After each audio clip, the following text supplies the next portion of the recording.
Chapter 501 Satisfying Curiosity. So physical sensations don't translate when I'm just a passenger, Rick thought. The young man no, Rick's test subject was laying on the ground, groaning in pain and choking on blood from a punctured lung, not to mention the host of other broken bones in his body beyond the ribs. But Rick didn't feel a thing, marking it a successful, though dangerous, test.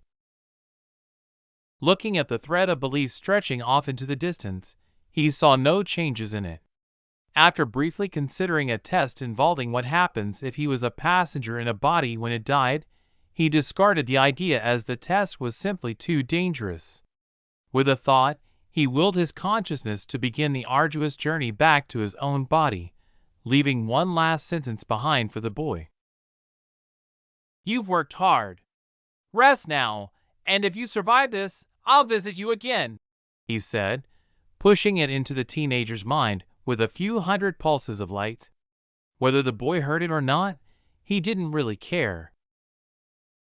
When he returned to his own body, he began the recovery process again. This time, it only took him a minute or two, compared to what felt like hours earlier, when he had readjusted himself after leaving Katrina's body. He guessed that it was likely because Katrina was a woman and he was a man, though it was also possible that it was because he hadn't fully occupied the test subject, while he had completely taken over his assistant. Further testing will be required, he thought, making a mental note.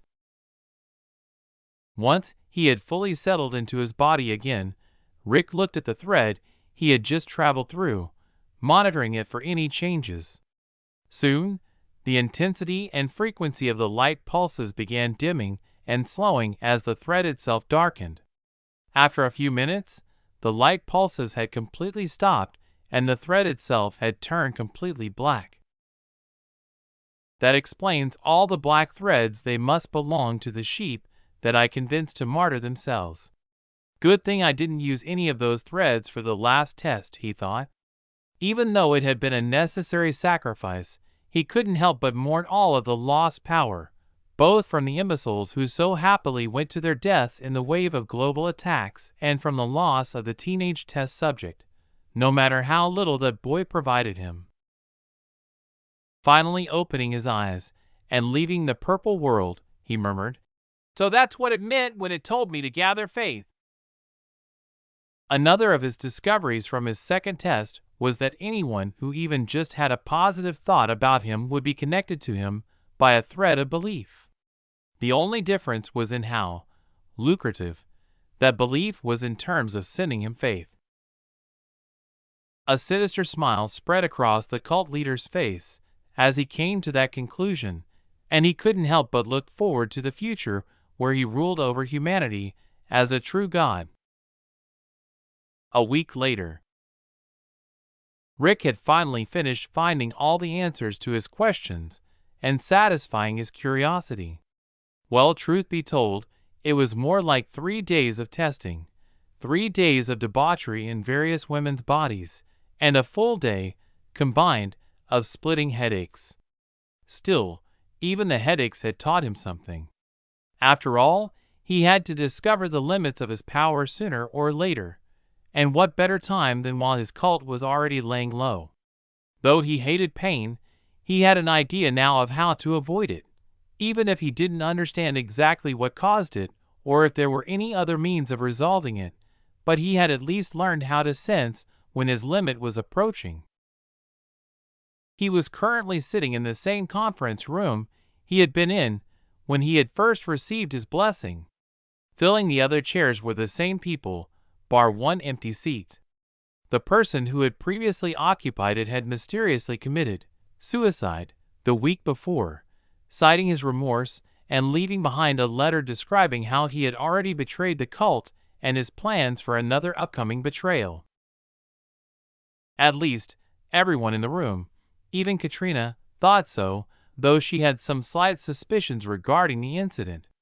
She herself had been experiencing mysterious lapses in time, almost as though she had sleepwalked from place to place, and she was having difficulty figuring out how she had run through so many pairs of underwear and sheets.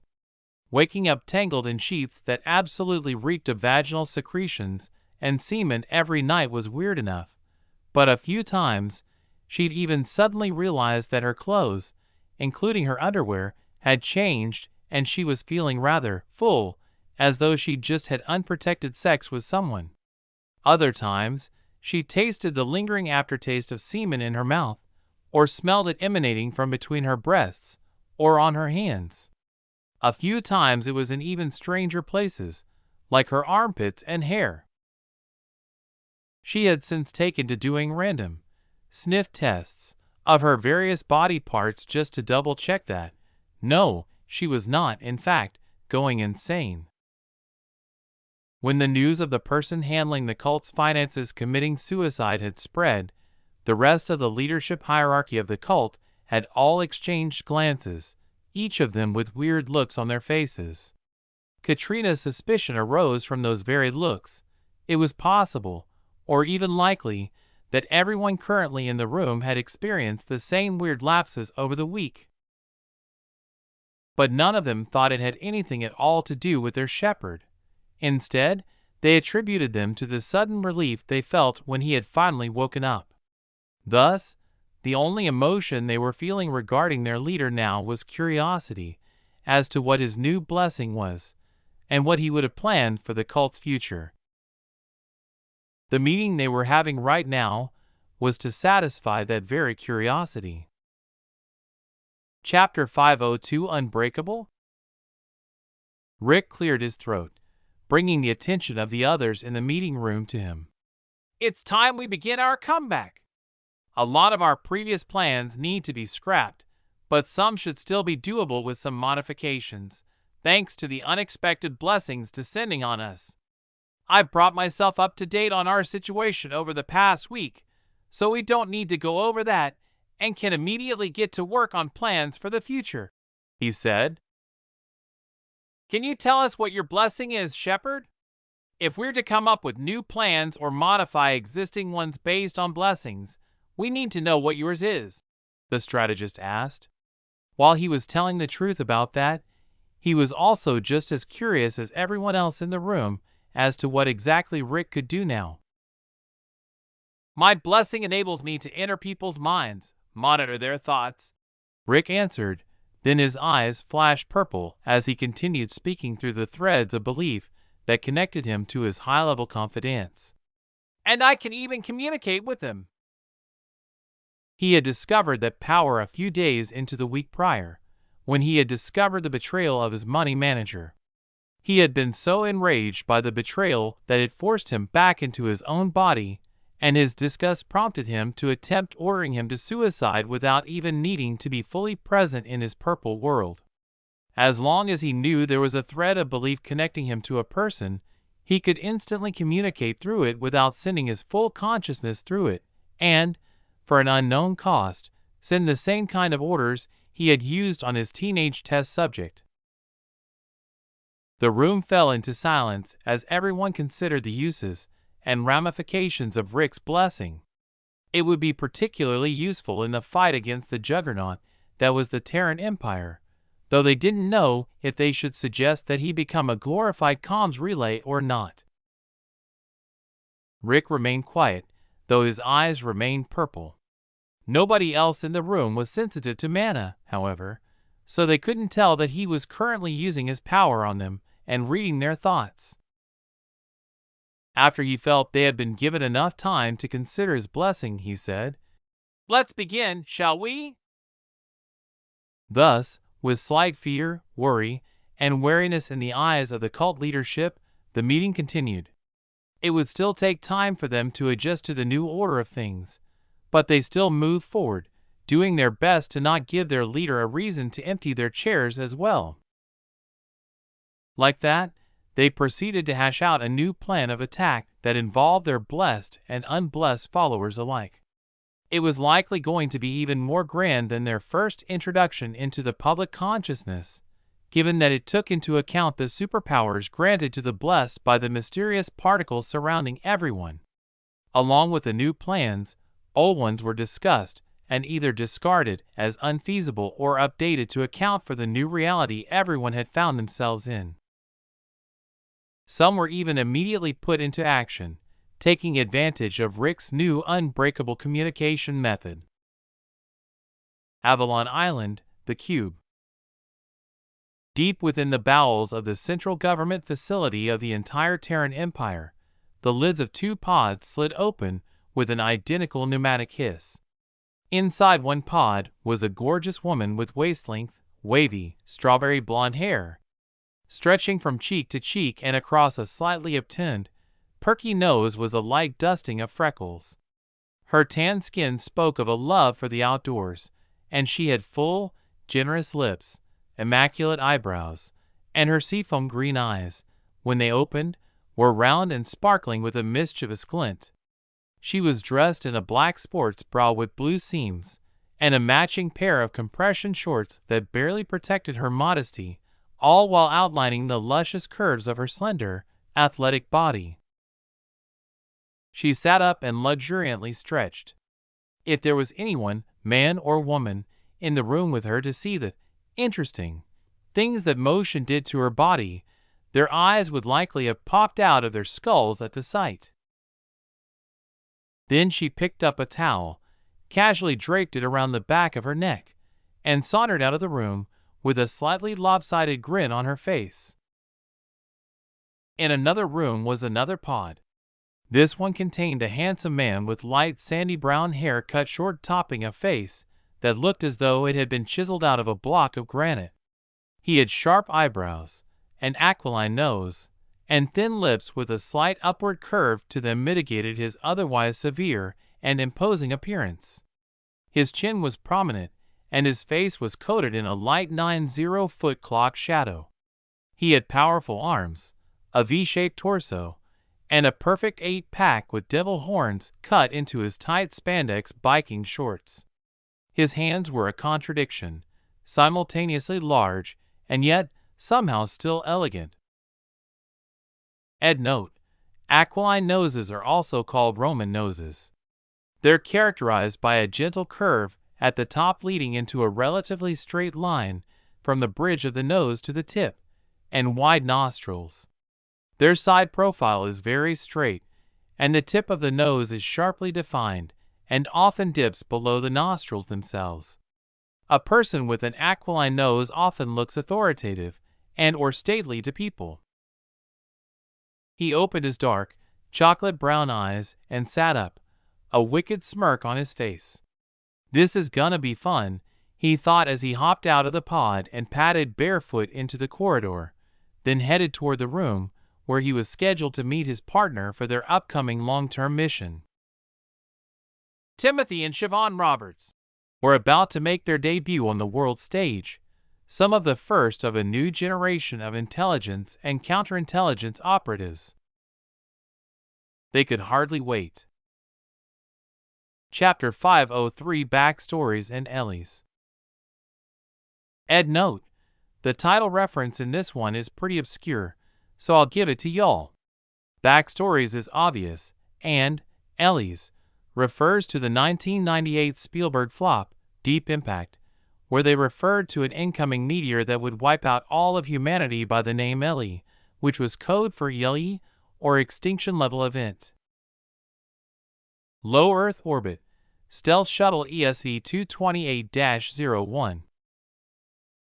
Jason Todd and Catherine O'Shaughnessy were reclining in seats in the small stealth vessel receiving final briefing updates for their upcoming task. Their mission: hunt down cult cells to the best of their abilities.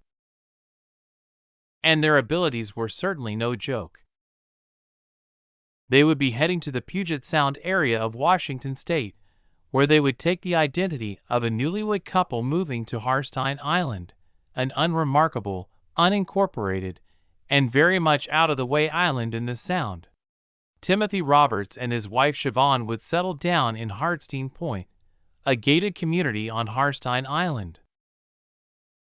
Siobhan Roberts would take up a job as a law clerk at the Mason County Courthouse in nearby Shelton, while Timothy would play the part of a gym teacher at Shelton Senior High and former naval reservist out of Bremerton.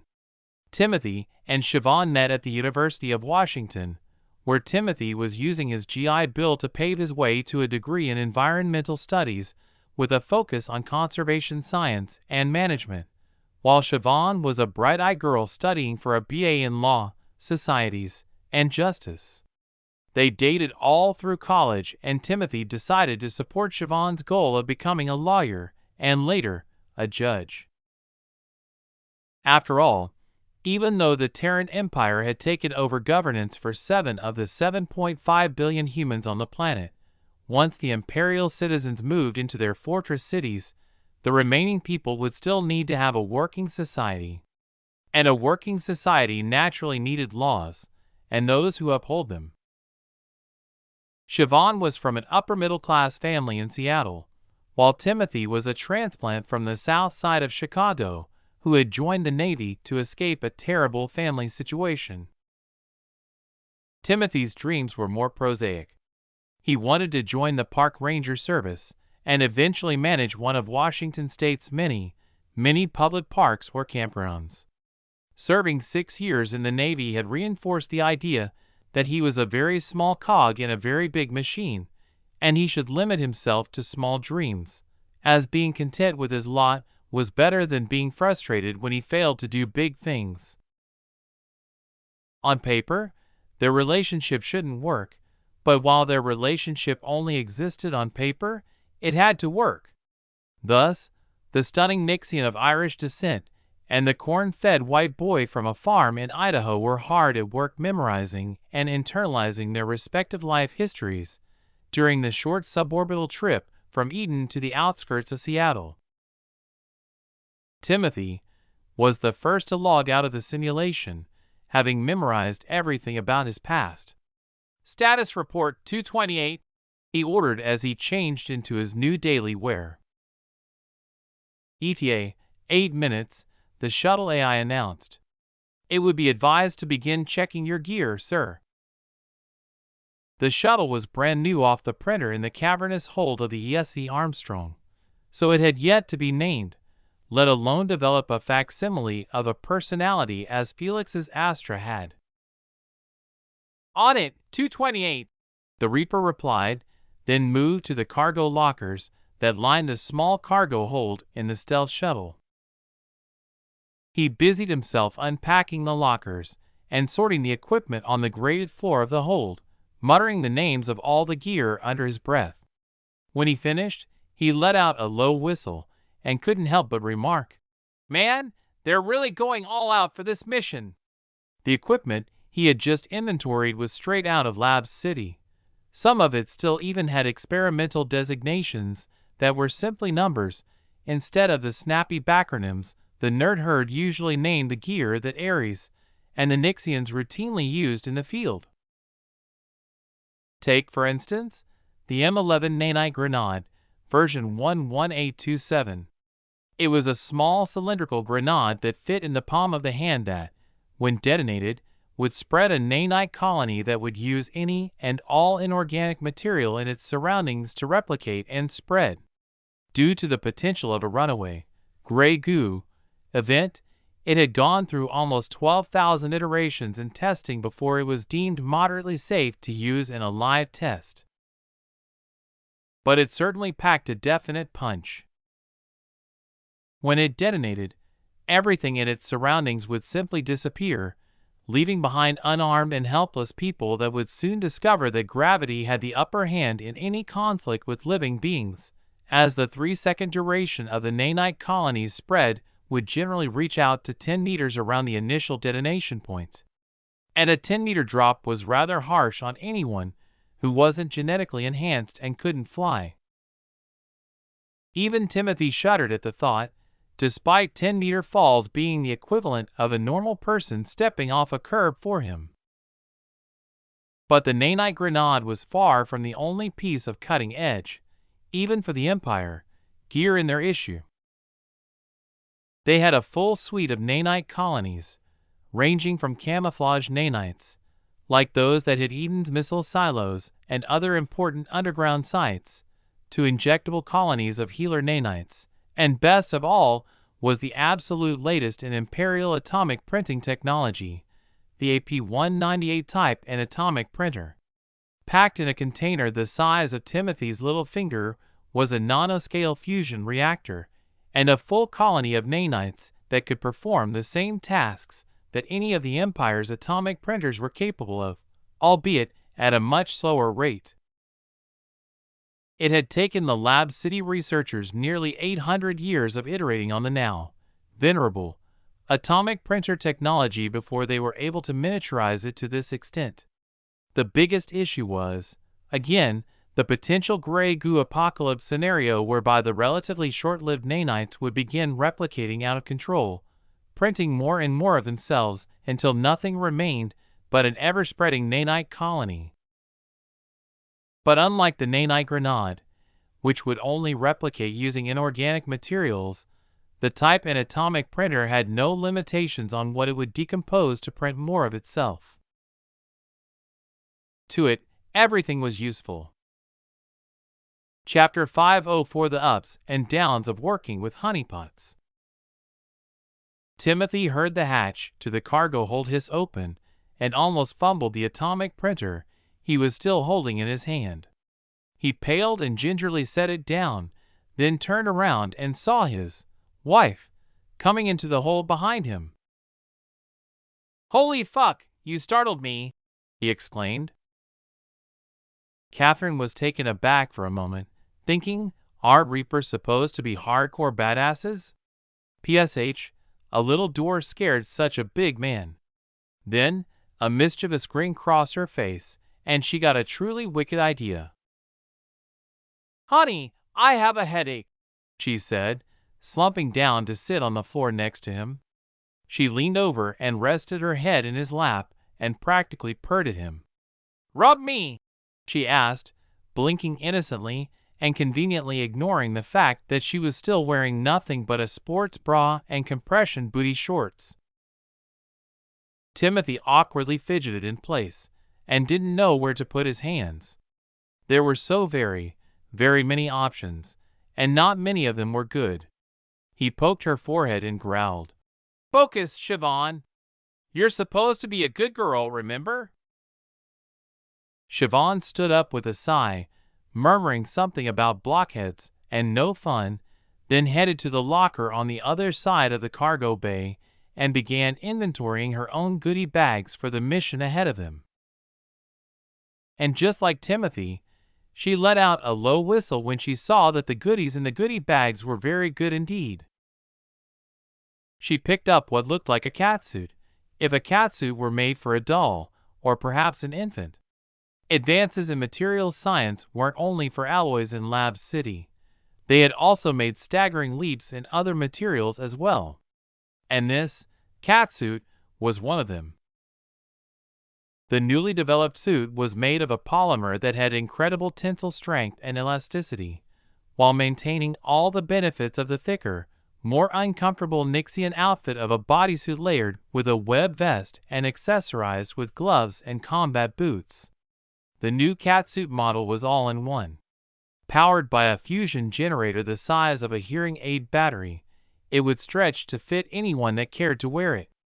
It was completely bulletproof and could be completely sealed or worn under clothing as a covert layer of armor. It also had optical camouflage capability, wicked away moisture, and had a host of infiltration tools like sensor scramblers and EM signal jammers. It contained a distributed quantum computer weaved into it as nanofibers, and integrated hologram projectors could mimic any number of other styles of clothing. But most importantly, any Nixian wearing one would be drop-dead fucking hot in one. Every woman loved beauty, after all, and Nixians were no exception to that rule. Siobhan immediately stepped into hers and set the optical camouflage to what she called office lady mode. OLM was a dark gray side-slit skirt that flared out just above her knees, matched with a light blue silk blouse, white satin camisole, and a matching dark gray fitted blazer over the top, cut to display her blouse and camisole to her advantage. Peeking through the slit in the side of her skirt were black silk thigh-high stockings with a red lace top band and hints of a red garter belt keeping the stockings up and in place. On her feet was a pair of shiny black patent leather 4-inch stiletto heels.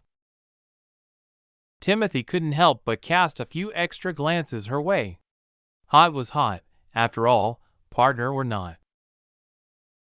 Siobhan tossed him his own infiltrator suit, and he donned his as well, setting it to low-key athletic, where that still showed off his chiseled form. It also included the iconic coach's whistle, as well. "You look pretty good in that, honey," Siobhan practically purred at him. They were still supposed to be in their honeymoon period, after all, and if they were to act too distant with each other, people might notice. At least it was a convenient excuse anyway. Siobhan was one of the most accomplished honeypots in all of the NIA, and Timothy suspected he would truly enjoy the downtime on his current mission, unlike most of the missions Reaper teams were sent on. There was definitely a distinct difference between being cooped up in small rooms with 9 other sweaty, unshowered men and being paired with a Nixian honeypot, an unforeseen perk he was only just now coming to realize. He cleared his throat and changed the subject in an attempt to remain professional before they made landfall. "I wonder how many other teams they sent out on this mission. Have you heard anything through your grapevine?" "Nothing specific. The response is just a lot whenever I ask. Those cultist bastards are likely to be embedded in plain sight where they can lose themselves in the crowd. I hate it, but it's a damn smart move. Whoever their strategists are bloody good at their jobs," she coquettishly complained. "Well, so are we," he confidently claimed, puffing out his chest. Beginning landing sequence in 3 minutes, I-228 announced over the main channel and through the implants of the Nixian and Reaper.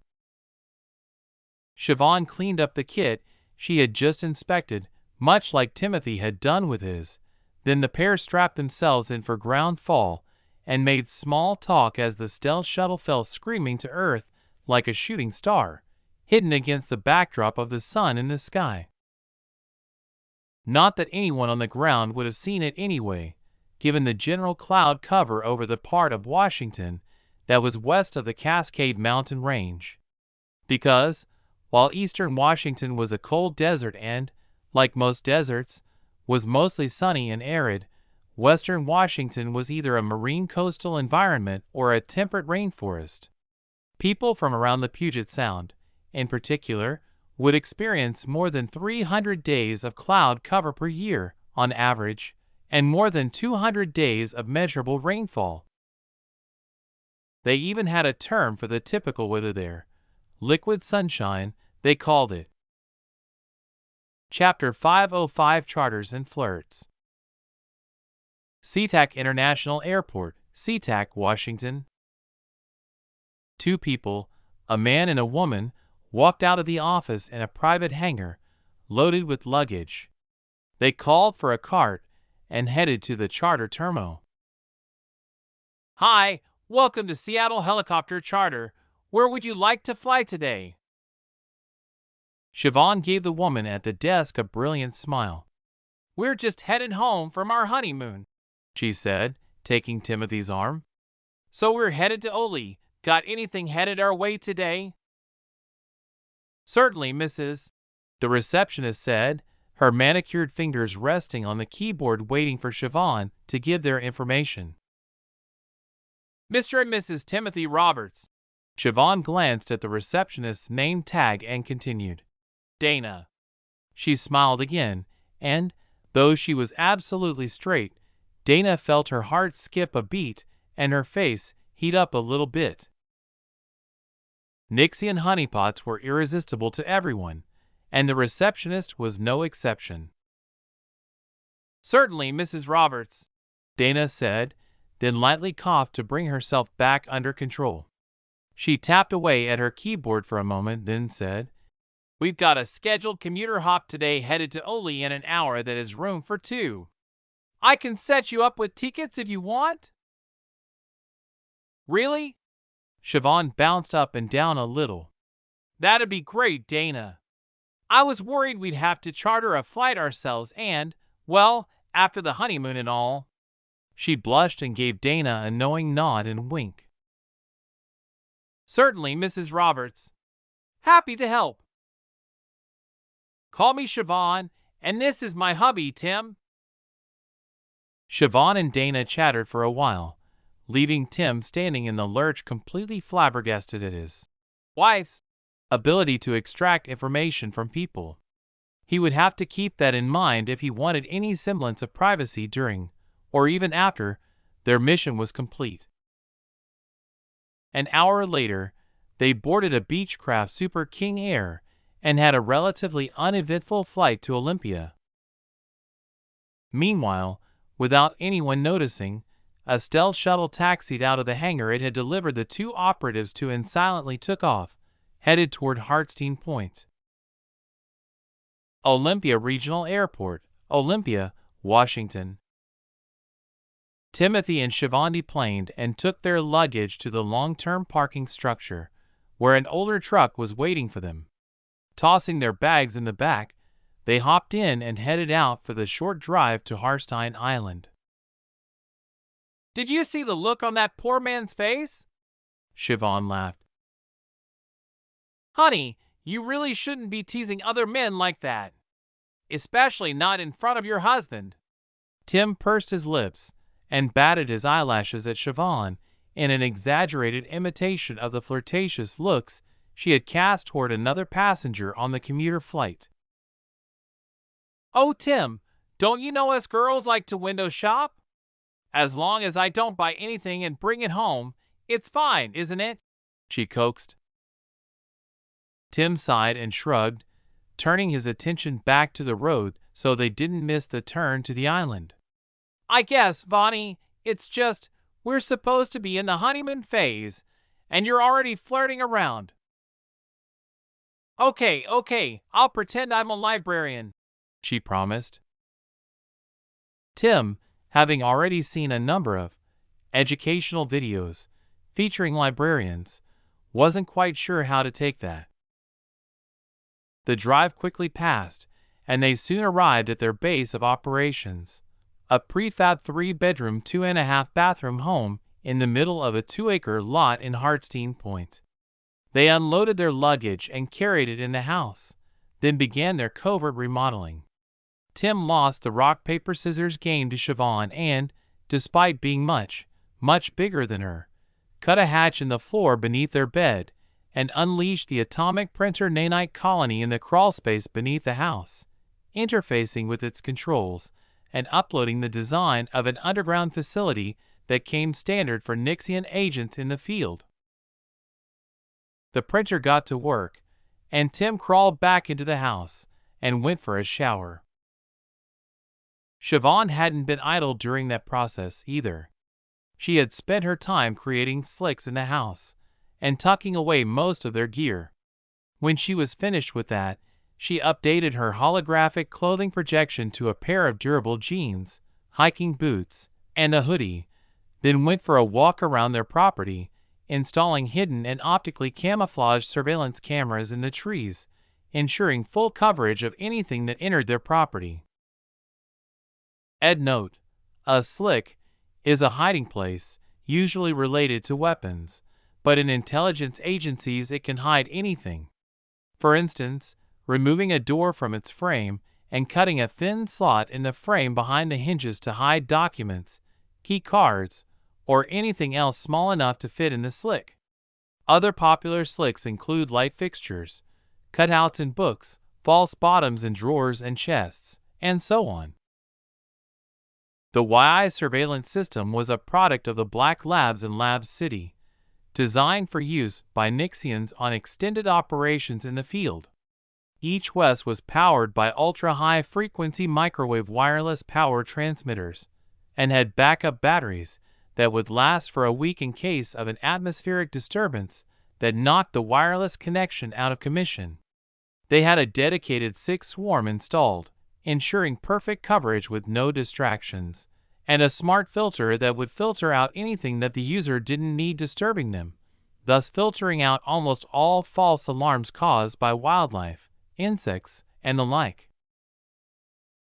Siobhan's job done, she dusted the imaginary dust from her hands and headed back to the house, humming a jaunty tune under her breath and considering different ways to tease the straight-laced reaper she was partnered with. Though he was mostly a stick in the mud, like most reapers, whose training focused on achieving goals and fostering a mission-first mentality, that kind of person was always the most fun to play with, at least for her. Anyway, the opinions among Nixians were varied on their preferred targets. Finally settling on going with the tried-and-true shock method, she went into the bedroom, stripped, and walked into their ensuite master bathroom, where she snuck into the shower with Tim and wrapped her arms around his waist. "Hubby," she whispered in his ear, a purr obvious in her voice. "Fuck me. Ride me hard and put me away wet." That day, Tim took a long time in the shower. Chapter 506A, Small Base of Operations. The next day, Timothy and Siobhan got out of bed at 3 o'clock in the morning, neither of them requiring much sleep thanks to their enhanced physiques and various implants. In order to maintain their covers, neither of them would be accessing the simulation unless an emergency came up. Augmented reality was also limited, preventing them from using it for things like virtual keyboards and screens. What remained was mostly akin to a HUD that would give them increased situational awareness, without the possibility of any outward signs that they were using Imperial technology. Even their old beat-up pickup truck was exactly what it seemed, just an old truck. Their only Imperial technology, beyond the necessaries, like their WES and other layers of security systems, had been safely tucked away in various slicks and the growing underground facility that the atomic printer Nanite colony was currently building and expanding. Their implants had informed them that the facility had reached initial completion, and all that was left were the optional modules that could be customized and configured as necessary. The two had discussed the options and chosen to build a storage facility for printer cartridges, a holding facility with room for up to 10 prisoners in secure solitary confinement cells, a gym with the equipment necessary for maintaining their enhanced bodies.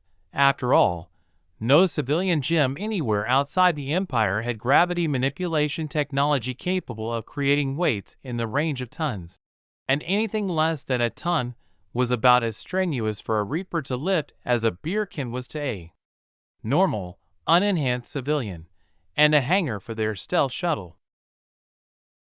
The reason the pair of operatives had awoken so early was to tour the facility and perform their final inspection on the core modules.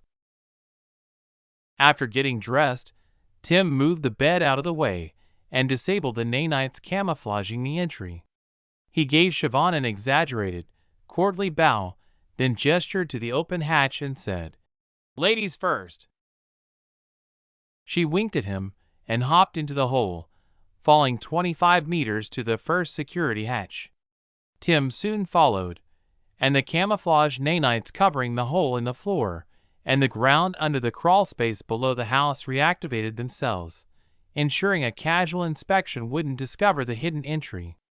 That casual inspection was by Imperial standards, so the risk of discovery by any non-Imperial tech was incredibly close to zero. For the facility's initial activation, it required both of them to be present for biometric checks and handshakes with their implants. Once that was out of the way, the security hatch opened, revealing an elevator that wouldn't be out of place in any pre-Empire office building. The pair entered the elevator, and the security hatch slid shut behind them as the elevator began its journey to the facility 500 meters below. 10 seconds later, it slid to a smooth stop and the doors opened on a hallway built of walls that looked like circuit boards. And they were, in a sense, circuit boards. Tim and Siobhan's Doomsday Bunker, as they jokingly called it, was one of two control centers in the Pacific Northwest of the North American continent. The main facility was in Spokane, and the facility under Harstein Island was a backup. Both facilities were powered by enormous fusion reactors, and thanks to a new distributed quantum supercluster model developed in Lab City, the very facilities themselves were quantum superclusters. Each wall, ceiling, and floor contributed to the functioning supercluster. The nerd herd had fixed the design to look like circuit boards, with brushed steel and silver lines engraved into it, much like the copper and green circuit boards found in pre-Empire electronics. The Nixians, on the other hand, humored the nerd herd and didn't put up much of a fuss about the design, actually preferring it to the drab and boring office buildings that most modern spies operated out of. As there was no security alert active currently, the main hallways were clear of any obstruction. At any moment, however, the base could be set to high alert, revealing drop-down turrets and security doors practically every 10 meters along the halls. Were an intruder to somehow find their way into the base, they would almost immediately be trapped in the halls and subject to a host of anti-intruder measures, including sonic waves designed to knock people unconscious, sleeping gas, darts with fast-acting tranquilizers, and other non-lethal incapacitating attacks. For more severe intrusions, lethal measures could also be taken, up to and including detonating the fusion reactor that served as the facility's beating heart, though that would also wipe out about a quarter of the Puget Sound and accidentally terraform the coastline of the Pacific Northwest. Tim and Siobhan confidently strode down the hallway to the center of the base and into a circular room of about 15 meters in diameter. In the middle of the room was a 5-meter wide sphere of shining metal, within which was an artificial star capable of outputting 10 petawatts of electricity, more than enough to satisfy the entire North American continent's annual energy consumption by multiple orders of magnitude. The base was laid out in a cross along the 4 cardinal directions, and the central hub had access points at each main hallway.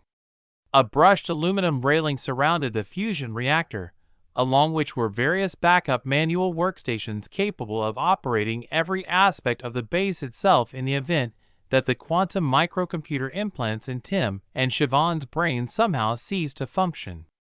And as the beating heart of the base, certain security measures were always in effect, with small turrets dotting the ceiling every meter or so, and a complicated uneven stair leading from the doorways to the sunken floor of the rest of the room. The two operatives nodded as all of their checks returned reports of fully operational equipment, then toured the living quarters in the north, consisting of comfortable apartments, a mess hall, recreation center, and the still under construction gym. To the south of the main control center was an enormous hangar capable of holding 12 stealth shuttles, or 4 Ares combat landers, and across from the hangar was a cavernous storage facility of 100 meters wide by 100 meters long and 6 stories high. It was currently empty, but atomic printer nanites were busily producing modular storage containers in various shapes and sizes, each of which would be equipped with a temporal stasis field generator to maintain their contents in perfect condition. To the west of the control center was the planned site of the prison complex, 10 reinforced cells, a holographically simulated prison yard, and a shared dining facility. And to the east was an armory, a clinic with medical pods for up to 50 patients simultaneously, and a ground vehicle garage with enough room to fit 10 buses, or any combination of a wide variety of smaller vehicles. Tim and Siobhan toured the entire facility and, as false dawn was just beginning to brighten the sky over the distant Cascade Mountain Range, they climbed in their old pickup truck and headed toward Shelton, where they would begin their first workdays in the high school and courthouse, respectively. Chapter 507 Record Scratch. Private Simulation, Aaron's personal training field. Aaron had been spending his time since the inaugural council meeting in his own personal simulation instance, handling his work and practicing his mana usage by fighting with his AIs. Instead of relying solely on Nova as his sparring partner, he had given the rest of the higher AIs the same mana knowledge he had. As a result, he was growing by leaps and bounds as he fought people who, due to the difference in their self-tailored code structure, approached fights in a very different manner compared to Nova. Their usage of his runes gave him many different inspirations on how to use his own. Currently, he was standing alone in the middle of an empty field, his eyes glowing gold, as he attempted to track the flow of mana around him to catch anything out of the ordinary. He was obviously in the middle of a fight with someone. It wasn't very long before the AI he was currently sparring with was revealed. No matter how vigilantly he was scanning, he had failed to catch her, and the look of focus on his face changed to one of defeat. Nyx had materialized behind him and had a knife to his throat. "Still want to brag?" Nyx asked with a smile on her face. It was her third consecutive win since Aaron began sparring with her. "I still don't understand how you can manage to escape detection. No matter how sensitive to mana I am, hell, even if I push enough mana into my eyes to outright see the mana in my surroundings itself, I just can't pin you down," Aaron said, raising his hands in defeat. If he continued to hold them at his sides, he knew that Nyx wouldn't hesitate to complete her assassination strike against him. Silence, to her, meant that the fight was still ongoing. It was a trait she had consciously focused on, as she didn't want to ever be tricked by a false surrender of one of her opponents one day. Thus, making things as clear as possible prevented that, which was perhaps something that could be considered strange, given her role as the mistress of shadows and secrets. "You'll just have to figure it out for yourself," Nyx giggled. "Anytime any of us use something to defeat you, you ask how we did it, and come up with a way to do it yourself and counter it. We're all worried that that'll foster a sense of dependency in you, which is a very unhealthy mindset. I'm sure that, if you meet people in the future that use different styles of magic, you'll be in a bad situation when you come up against the unknown. So you have to train the ability to figure out your opponent's cards, so you can deal with things even if you don't quite grasp everything about what's happening to you," Athena added from the side. Aaron, who was used to a more taciturn Athena, was surprised by the long string of words from her. Though, when he took a moment to consider it, it was actually quite normal for her, in her role as a trainer, to lecture her students and sparring partners. The only thing out of the ordinary is that she had given him a long explanation without littering it with profanity and other insults. Then he came to another realization. The fight had resumed. And not only had the fight resumed, but he was now facing two of his top AI confidants simultaneously. Athena had even used that brief question and answer session as lead time for her to set up her attacks and traps. He immediately cast a flight rune and pumped it full of mana, sending him flying up 50 kilometers into the sky in roughly a tenth of a second. His abrupt ascent was so fast that even as enhanced as he was still having difficulty maintaining his consciousness until he stopped, hovering in midair. Aaron began flying in a random pattern as he searched for Athena. She was nearly as difficult to spot when she focused on hiding as Nyx was, the tricky minx. Although Nyx was a truly difficult opponent to defend himself against, Athena was perhaps the most frightening out of all his sparring partners. She was the AI who had been purpose-built from the beginning to be a wartime commander of men, and she was equally skilled at planning wars as she was at preventing them. And one of the most versatile tools in her arsenal was the classic tactic of ambushing unprepared foes, making her and runes a natural match made in heaven. She always had a bigger plan in mind, and as the limiters on today's sparring session had been completely removed, Aaron felt cold sweat flowing down his back like a river pouring down the face of a glacier. Perhaps, he considered, he had completely fucked up. That realization was so strong that he actually found himself daydreaming about the record-scratching meme. "It was at this moment that I realized I had truly fucked up," he murmured under his breath, continuing his search for Athena. His shield rune was rapidly burning through the mana he had pushed into it, a limitation he'd set to prevent making training of any kind pointless, as he activated his golden finger cheat and became completely invincible. After all, with the equivalent of an entire universe's mana resources, he could easily make a mockery of any attack. He soon met Athena, or rather, Athena's ambush to be more precise, as his random movements were met with hidden explosive rune after explosive rune. It appeared he was sprinting through a minefield now, and he attempted to stop, but alas, it was too late. He began being bounced from rune to rune, each of them set to explode upon his approach to them.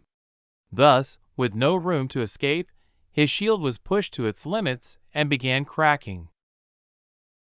Then, with one mighty cracking sound, his shield finally gave up in the face of the explosions, and a millimeter-wide gash exposed him to the next fierce explosion. He could take at least a little bit of condolence, though, in that he had been flash-fried so quickly that he didn't feel a thing. Chapter 508 Shining a Light. 15 minutes after the miserable end of the spar, Eren had been revived after being given a once-over by Nova, who was worried about his state of mind whenever he experienced a death in the simulation, much less one as devastating as his most recent. After all, she fully expected there to be some sequelae after experiencing death firsthand, something that had already long been an issue with the harsh Ares training. But while the issues were similar, the solutions were most definitely not. Ares troopers could have their memories deleted, or at least reduced in intensity to around the same level of impact that dying in a dream would have, while Eren's mental defenses, not to mention the system riding in his consciousness, was absolutely impenetrable to any form of mental manipulation that came from outside the system. Even when Nova had spotted the issue during Eren's first upgrade, she had been incapable of interfering until the system recognized what she was doing and relented on its own. To this day, she had devoted a not insignificant portion of her enormous processing power to figuring out a cure for what she saw as damage inflicted on Eren by his own system, but to no avail. Every method she attempted had ended in failure, with the total number of simulated solutions having long broken past the quintillion mark. Even a quantum AI like her had simply stopped counting the iterations. Even so, she never slacked in her duty to check on his mental state whenever he suffered any form of psychological impact. Nova stood in what she considered to be her position, one step behind Eren and one to his left, while he sat opposite Nyx and Athena at a rustic oak picnic table, working their way through the recent spar and figuring out ways to improve.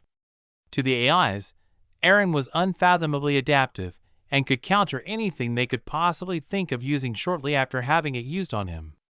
After all, they were still limited by the shackles of their core code modules, preventing them from experiencing true life in all of its irrational, illogical glory.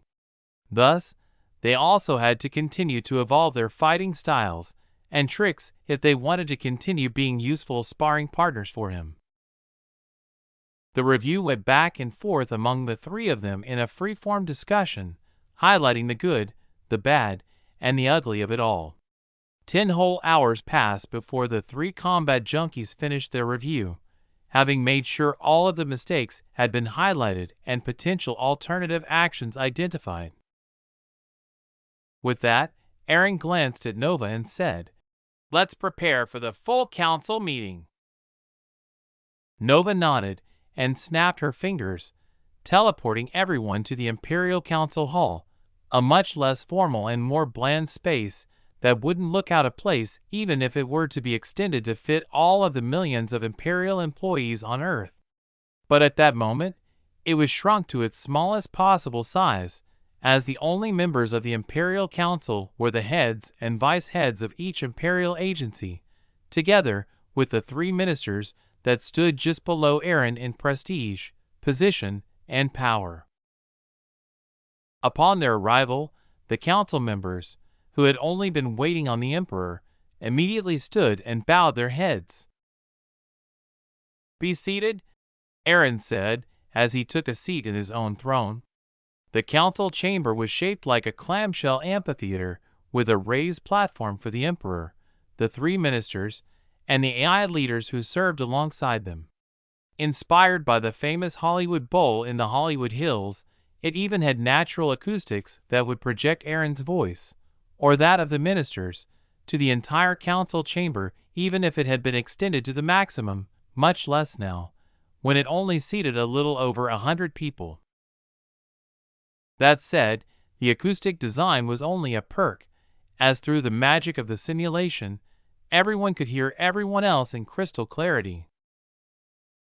The seating arrangement was first come first serve, with agency heads that arrived early getting preferential seating at the front, a measure that ensured no single agency could get a swelled head and sense of self-importance that would come along with preferential seating assignments.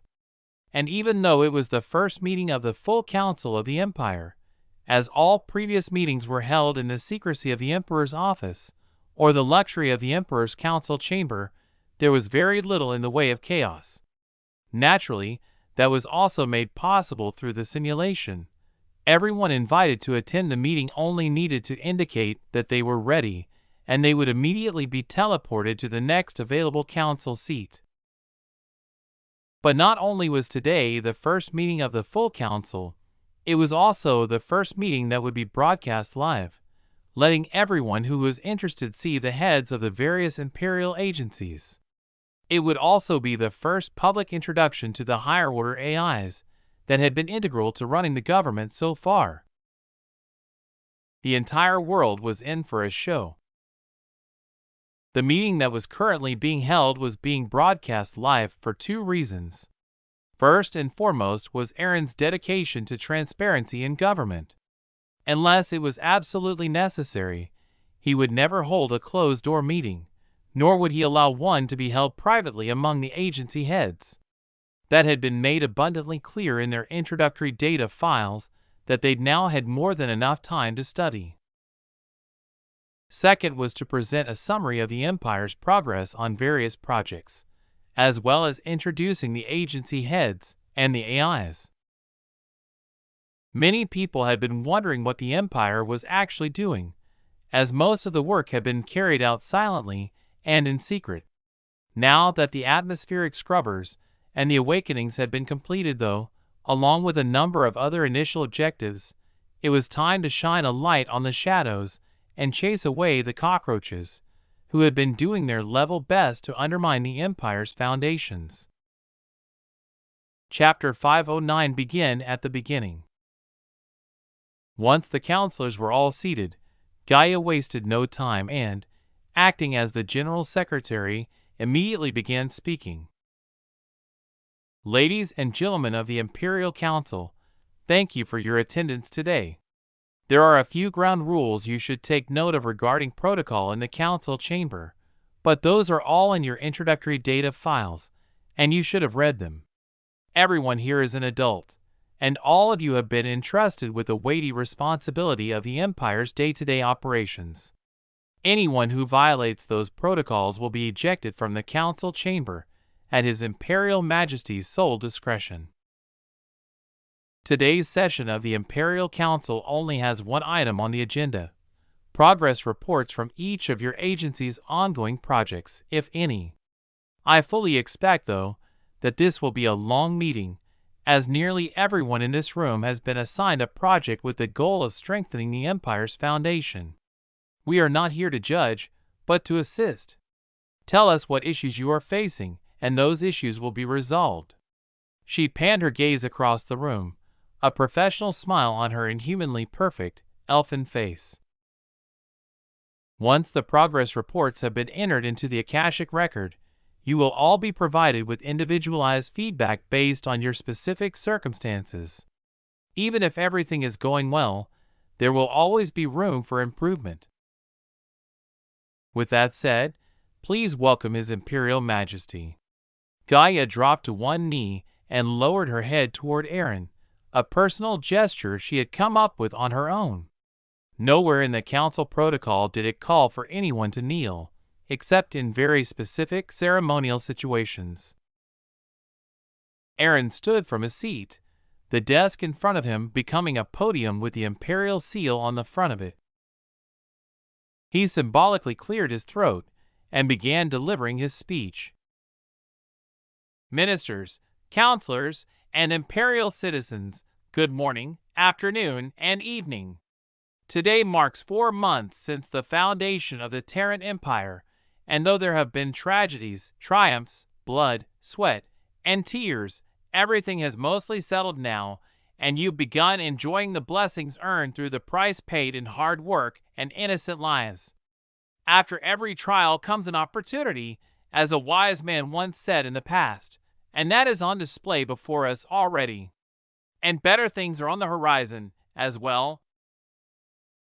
But a wise man also said to begin at the beginning, and that is what we've been striving to do. It's a difficult task, but a worthwhile one, as no amount of advanced technology and no mysterious particles blessings can replace the will of our species united in the face of all adversity, foreign and domestic. With the impending visitor's arrival and the growth of a homegrown terrorist cult, we're indeed facing enemies both foreign and domestic. That is why, in order to fight for our survival as a species, in order to fight for our homes, our loved ones, our families, we must build something grand. Something that will outlast everyone here today, and everyone watching from home. In order to provide our children a future where humanity stands tall against the cosmic winds of the universe, we must begin at the beginning, no matter how difficult the beginning may be. Over the past 4 months, we have ordered work on a number of projects. Atmospheric and oceanic cleansing, orbital cleanup, launching new and more capable satellites, building a space elevator and station, digging lines of defense where we as a united humanity can righteously claim this far, but no further. We have ordered the construction of Fortress Megalopolis, the recruitment of soldiers willing to bravely face the enemy, the cleanup of government corruption, and the dismantling of oligarchies. Aaron swept his gaze from left to right, then returned it to the camera directly in front of him. We have decreed that humanity must stand united under one banner, and you have answered, my citizens. And as part of that decree and demand, we issued a promise in return. We have promised you that our government will be transparent, and that our research will be made available to all who choose to view it. We have promised that you will have food on your tables, roofs over your heads, clothes on your backs, and luxuries that make your life worth the struggle. We swore to educate our children, the future of humanity, and to provide each and every person on the planet a place that's most suitable for them to display what talents they may discover in the pursuit of their dreams. And that, our dear citizens, is a tall task. We have accomplished much, true, but there is still a vast distance to travel between the beginning foundation of an empire and the solid edifice of a humanity united with one voice, one will, and one direction that boldly strides forward under a single banner. He briefly paused to allow the reinforcement of his rhetoric to sink in, then continued. Today, we have taken another step forward toward reaching that goal and shoring up the empire's foundation. We have appointed more than 100 leadership cadres spread out over every imperial agency, as well as hired just over 15 million more imperial citizens to fill empty positions in the imperial agencies, from the humble janitors cleaning what physical structures are still required to be maintained all the way up to the aides and assistants to the agency heads you see before you today in this council chamber. And as our foundation strengthens, we will regularly appear before you with progress updates on all of the tasks that we have ordered our agencies to complete. That, my citizens, is what the Council has assembled to provide you with today. We understand many of you have gone through many changes over the past few months. Some were devastating, some excessive, and some were out of this world. Some were even completely out of this world, out of this reality, in fact. Some of the events of the last 4 months, or even as far back as the last war, have in fact seemed like they were only possible in dreams, or perhaps nightmares. And we understand that it's impossible for you to have adapted in such a short period of time. But each and every one of those changes, yes, even the horrific and cowardly terrorist attack perpetrated on innocent people through the machinations of the despicable progenitor cult, has laid brick after brick in the foundation of our future. Nobody ever said that change, especially an abrupt and all-encompassing change like the formation of a species-wide empire, would be easy. And if anyone ever did know this, they were lying to you. It hasn't been easy, it isn't easy now, and it won't be easy in the future. But as you adapt to the changes being forced upon you, you will grow more capable, stronger, smarter, and better able to bear the weight of the future. Humanity has never been the strongest species, nor the fastest, nor the most durable. Ours is a race of feeble weaklings that crawled out of the primordial soup and evolved step by step, winnowing out our weak and selecting to fill the evolutionary niches available to us. We became tenacious, we became tribal, but most of all, we became smart. We learned. We invented, we innovated, we adapted, and we overcame.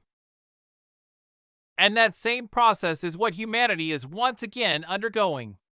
And just like Australopithecus, who took the first step as a two-legged, upright mammal, just like Homo habilis picked up the first sticks and rocks to purposefully use as tools, just like Homo erectus lit torches to brighten up the night, and archaic Homo sapiens and Neanderthals carried those torches forward until Homo sapiens came about, we are now tasked with carrying the undying drive to survive into an unknown future. But we will not take more of your time. Citizens of the Empire, imperial counselors, and supreme ministers, it's now time for you to take the stage and let everyone know just how far you've carried the torches of your predecessors, and how far you have yet to go. We thank every one of our brothers and sisters in humanity, and we yield the floor for this meeting of the Imperial Council's agenda. A long-standing ovation followed Aaron's speech as the counselors and ministers rose to their feet in raucous applause. Even people watching from home were inspired. Many survivors of the progenitor cult's attacks even stood to join the standing ovation and swore to contribute their efforts toward the future of mankind because of those inspiring remarks. It would even give rise to a nascent movement among humanity that would come to be known as torchbearers. In the future, those whose faith in the Terran Empire and His Imperial Majesty would brook no challenges. That day, with those remarks, Aaron set many events into motion. Some were intended, some weren't. Some would be significant, and others wouldn't even raise a single ripple if thrown into a pool of still water. And some of them would come back to bite him in the ass a long way down the road. Chapter 5:10 Healthy People, Healthy World. Announcement: the editor had to head to the hospital due to an emergency, and depending on how it goes, there might be 3 more chapters later to cover for yesterday's miss or move to tomorrow. Sorry for the inconvenience, and thank you for your support. Aaron's speech had hit the target, inspiring and riling up everyone that watched it. From beginning to end, the reactions on social media only grew wilder and wilder as people rapid-fired their views on the Imperial feed all over the internet. Even Panoptes had had to spawn a whole host of 6 assistants to ensure that the opinions were neatly tucked away in their own individual echo chambers, lest conflict arise from opinion clashes. That said, a few examples still had to be made of those that egregiously violated lèse majesté law, though there weren't that many who crossed that line. Most people were reasonably supportive of the empire, having experienced the sweetness of imperial citizenship benefits already. Life was good for imperial citizens, and it showed in the general optimistic trend in the background, with very little need for propaganda to reinforce or alter people's opinions. Events like the speech Aaron had just delivered as the empire of mankind were only occasionally necessary to maintain and bolster the opinion that most people shared. And this speech in particular had fired everybody up, even going so far as to silence some of the habitual naysayers who were constantly contrarian in their outlook. Those people called themselves devil's advocates, but most people had another name for them: ultimate pains in the ass. Gaia motioned for silence in the council chamber. When the applause finally died down, she said, "We'll begin with the Imperial Health Agency. Councillor Ross, the floor is yours." A podium rose in front of Councillor Nathan Ross, and he stood from his seat to deliver his agency's progress report. "I would like to thank the Emperor for the Oppo," he began, but was cut off by Gaia. "Please keep your remarks concise. There are a lot of agencies that need to report, so brevity is appreciated. Everyone understands that everyone is grateful for the opportunity to head imperial agencies. Let that be stipulated in the record. Please continue, Councillor Ross." The councillor cleared his throat and, after a brief pause, continued, "We've officially finished the first rejuvenation treatment across all imperial citizens. There were 0 rejections or issues with the process. Thus, our empire is now 100% healthy of body and sound of mind. In addition to general health, the process also rejuvenated the telomeres in citizens' DNA, officially extending the lifespan of humanity to approximately 200 years, plus or minus 20 years. A murmur ran through the crowd in the council chamber. They had been feeling excellent since their first visit to the Imperial Medical Pods, but it wasn't until just that moment that they understood exactly what had happened to them during their brief visits to the cubes.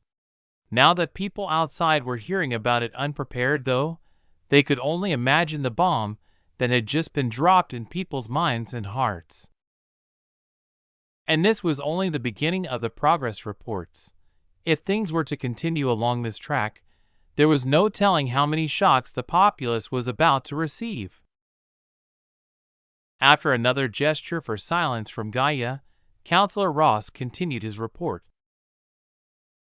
"We've also cooperated with a number of other agencies to gather DNA samples of all of Earth's remaining flora and fauna. Working backwards from there, and through the historical fossil record, we have begun a campaign to reintroduce species that have gone extinct due to external influences, like overhunting, clearcutting, and so on.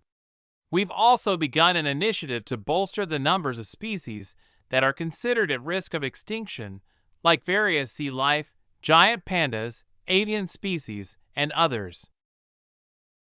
He paused to allow people to catch up with his report, having dropped bomb after bomb. He looked around, and when the glaze in his fellow councillors' eyes cleared up, he continued speaking. His report on the environmental work continued for about 10 minutes before he wrapped it up, saying, "As always, all information has been made available in the Akashic record for those interested in the details of our work so far and the plans for the work we'll be doing in the future. On another note, we've also addressed the concerns of healthcare workers. Now that the first complimentary visit to the medical pods in the cubes has been completed, we plan on scaling back access to them in the community clinics and hospitals. Medical pods should be a final life-saving measure when all other avenues have failed. As such, healthcare professionals will remain in the healthcare profession, staffing local clinics and hospitals. After all," he grinned, "pod fees are expensive, and doctors will be much cheaper. If the only healthcare we offered cost you 2% of your net worth every time you visited them for a minor ailment, those minor ailments would end up piling up and causing lasting harm to your bodies. Our agency exists to ensure the health of all Imperial citizens, including their financial health to a certain extent. So for those men and women who work in the healthcare field, please rest assured that your jobs are safe. That's all from my agency. Thank you everyone for your time. He sat back down in his chair, and the podium in front of him melted back into the ground. Next in line is Counselor Bauer of the Imperial Environmental Agency.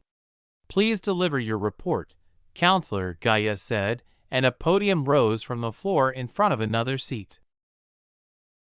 With the lesson from the beginning of the previous report still in his mind, Counselor Greg Bauer rose and immediately dove into his report, wasting no time on meaningless pleasantries that served no purpose but to waste time and lower efficiency.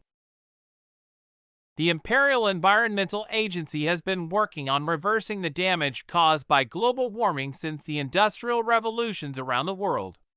For that, we constructed environmental scrubbers and have begun cleaning the atmosphere and ocean of excess greenhouse gases, including carbon dioxide. So far, we've reduced the aggregate concentration of harmful greenhouse gases from around 500 parts per million to 434 parts per million, a net reduction of approximately 13%. We've also lowered the acidity of the ocean by approximately 26%, or a net increase in ocean water pH from 8.05 to 8.06.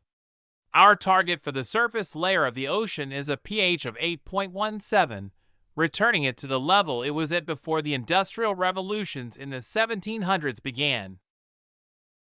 Ed note: the aggregate greenhouse gas number is completely made up, but within reason. CO2 is currently at around 414 ppm, which is a terrifying concentration, especially as relates to ocean acidification.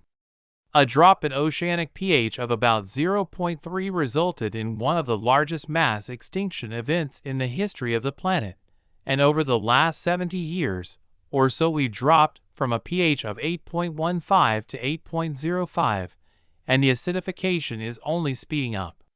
Sometime this century, 2100s, we're estimated to reach anywhere from 8.0 to 7.7, so our children or grandchildren may experience a mass extinction event of their own. Something to keep in mind, yo. Over the following weeks, we will be focusing on retrofitting scrubber devices into the industries with the highest greenhouse gas emissions. That's just a stopgap measure, though, until our engineers develop new methodologies for carbon neutral or even carbon negative standards in operation and production.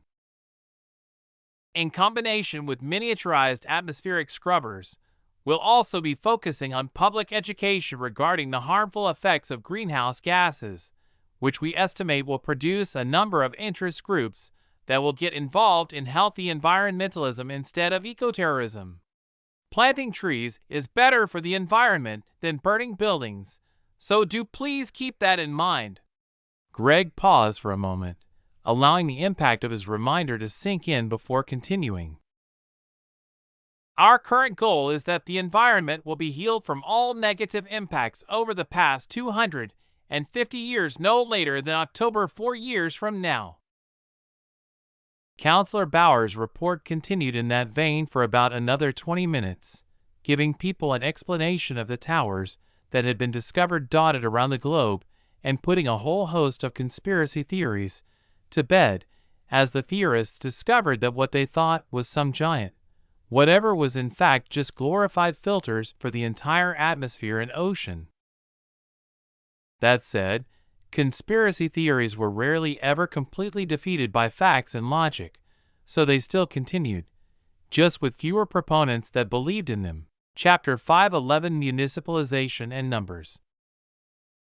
As time passed, more and more agency heads rose and delivered their reports.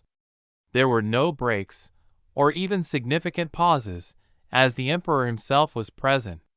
His face was unchanging and his attention remained focused throughout the Marathon Council session. As report after report was delivered, uninvolved people were finally witnessing the scale at which the empire operated. Many agencies were previously completely unknown to most, as their tasks were generally performed in the background, like the Imperial Waste Management Agency. Pre-empire, not many people considered the fact that waste management, garbage and recycling pickup, sewage treatment, and so forth, was a function of their local government, but now that every government function had been centralized, it was made apparent.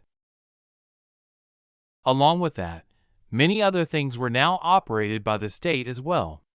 Things like power, water, and the few remaining places that relied on natural gas had been absorbed into the Imperial Utility Agency.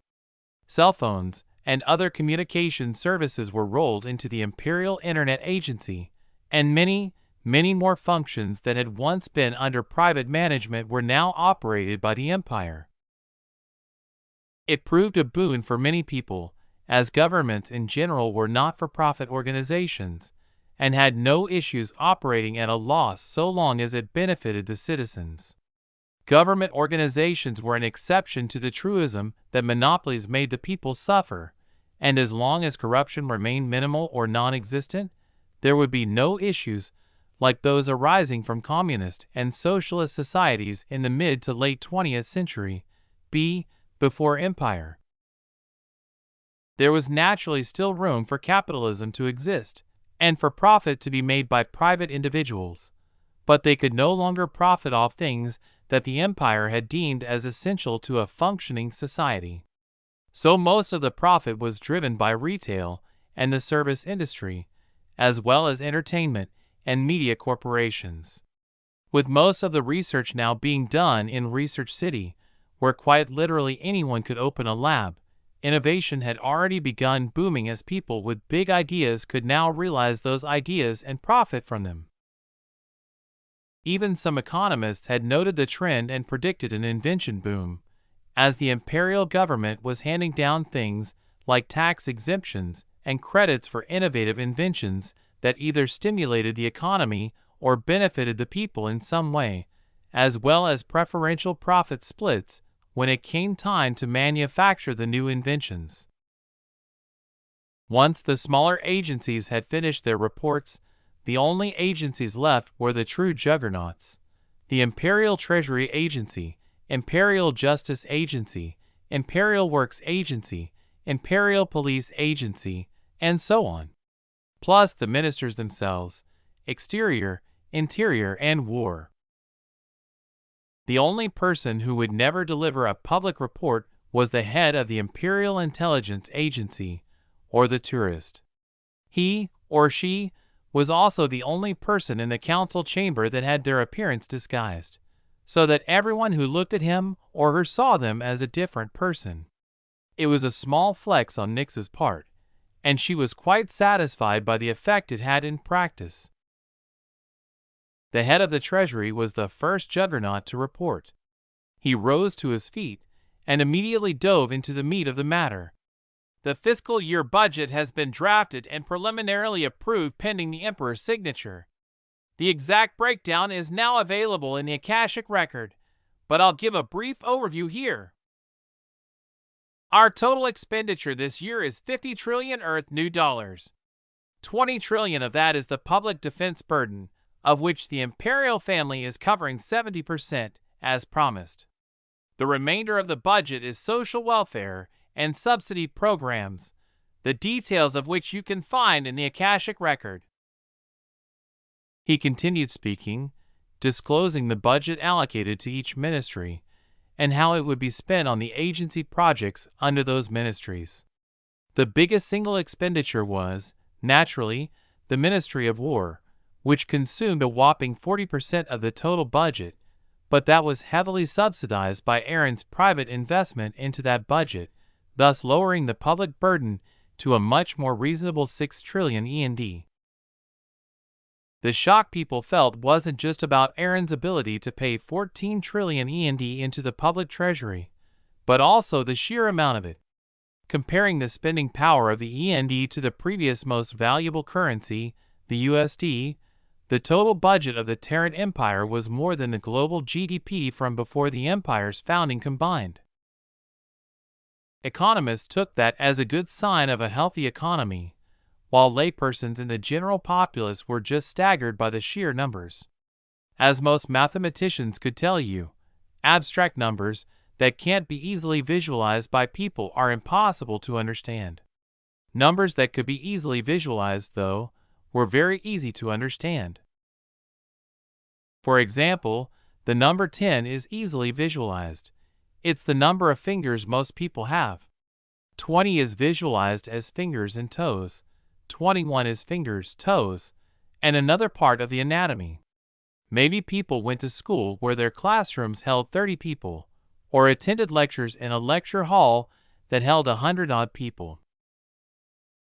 But dealing with numbers that are too big boils down to generalizing them into categories, like a lot or a whole lot, making numbers of sufficient size too abstract to be useful for anything but mathematicians. And numbers in the trillions absolutely fit the description of a number that's too big to deal with for practically everyone. EndNote: Penn and Teller had a show that aired from 2003 to 2010 called Bullshit, where they examined a lot of bullshit theories and beliefs. Season 4, Episode 5 explored the concept of numbers and math, and how it could be used to manipulate people. I tried finding the cold open clip on YouTube, but apparently it's been taken down as the show is now streaming on Paramount+. But if you can find it, it's a really good and funny watch. When the Imperial Treasury Progress Report was done, the counselor yielded the floor back to Gaia and retook his seat. Next agency on the docket is the Imperial Blessings Agency. Counselor Ross, the floor is yours, Gaia announced. Chapter 512: Infiltrating the Halls of Justice. Mason County Courthouse, Shelton, Washington. An old, beat-up pickup truck rumbled around to the back of the historic Mason County Courthouse and huffed to a stop. The engine knocked a few times, then, with a puff of black smoke from the tailpipe, rattled to a stop as well. The truck's passenger door opened, and a long-legged beauty with strawberry blonde hair tied up in a neat bun at the back of her head stepped out on 3-inch stiletto heels. "Damn it, Tim, when are you finally going to get this old piece of shit running right?" she said as she slammed the door of the truck, rattling the window that was stuck half open. Tim began, his knuckles turning white around the steering wheel. "No more excuses, Tim. Fix it or get rid of it." Siobhan turned around in a huff and began stomping toward the employee entrance of the courthouse. "Funny. I'll sigh and she's gone," Tim muttered, then turned over the ignition. After 4 tries, it finally caught, and with a loud bang and the squeal of an engine belt in desperate need of replacement, it sputtered off into the distance. Siobhan, or Vani, for short, stepped into the courthouse and looked around for the nearest bailiff or other staff member. It was her first day of work, and she was extremely early.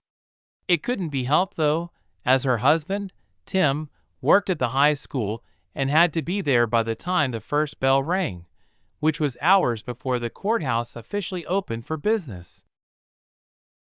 Only finding a janitor, she sighed and asked for directions to the staff room. The janitor, an old Hispanic man, pointed the way for her. She thanked him and set off, her heels clicking and clacking against the polished floor of the building. When she stepped into the staff room, she coughed. Apparently it doubled as the employee smoking area, and 2 security officers and a young woman in the same kind of office lady uniform as Vani were inside, smoking and chatting while watching television. Apparently Vani wasn't the only person who carpooled to work with someone who didn't necessarily follow regular office hours. She nodded to the 3 people in the room, then sat down on the couch and looked up at the television.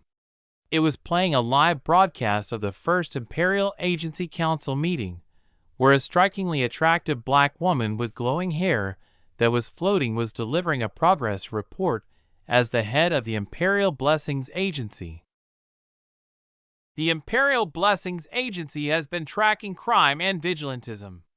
The instances of people using their blessings to commit crimes has risen to 12% of the total crime rate, not including costume vigilantes, who consider themselves superheroes and go out to commit crimes in the name of fighting crime, the woman said, shaking her head in disapproval. To that end, we've broken ground on a number of official academies for the blessed, where people who receive blessings can study and eventually earn a license to become superheroes. The report went on in the background, but Vani lost interest in it, and her eyes glazed over as she accessed her implant to begin taking over the security cameras in and around the courthouse, as well as uploading worms and Trojans to the internal computer network in the courthouse. Once those tasks were complete, she took out a makeup compact from her purse and began touching up her makeup, using it as a cover to drop a nondescript object the size of a button on the ground. She closed her compact and put it back in her purse, looking at the people in the room to ensure they weren't paying her any attention, then sent a command to the object she had just dropped to the floor. Upon receiving the command, the button-sized object rapidly dissolved and the individual nanites in the nanite colony spread out throughout the courthouse, attaching themselves to various surfaces and using those as conduction microphones. The entire courthouse was thus bugged, and nobody was the wiser at all. Vani leaned back on the couch and stretched, then stood and got herself a cup of terrible coffee. Seems like every government building has the same exact crappy coffee, no? She quipped to no one in particular. The other office lady in the room, a prim and proper woman in her early to mid-20s, laughed and said, "Yeah. You must be new here. I'm Sarah, Judge Maxwell's stenographer." "Vani," Siobhan replied, stretching her arm out to shake Sarah's hand. "And yeah, today's my first day. My husband dropped me off on his way to work, so I'm a bit early. Do you know when the Human Resources Department generally has someone around? I still need to do my in-processing."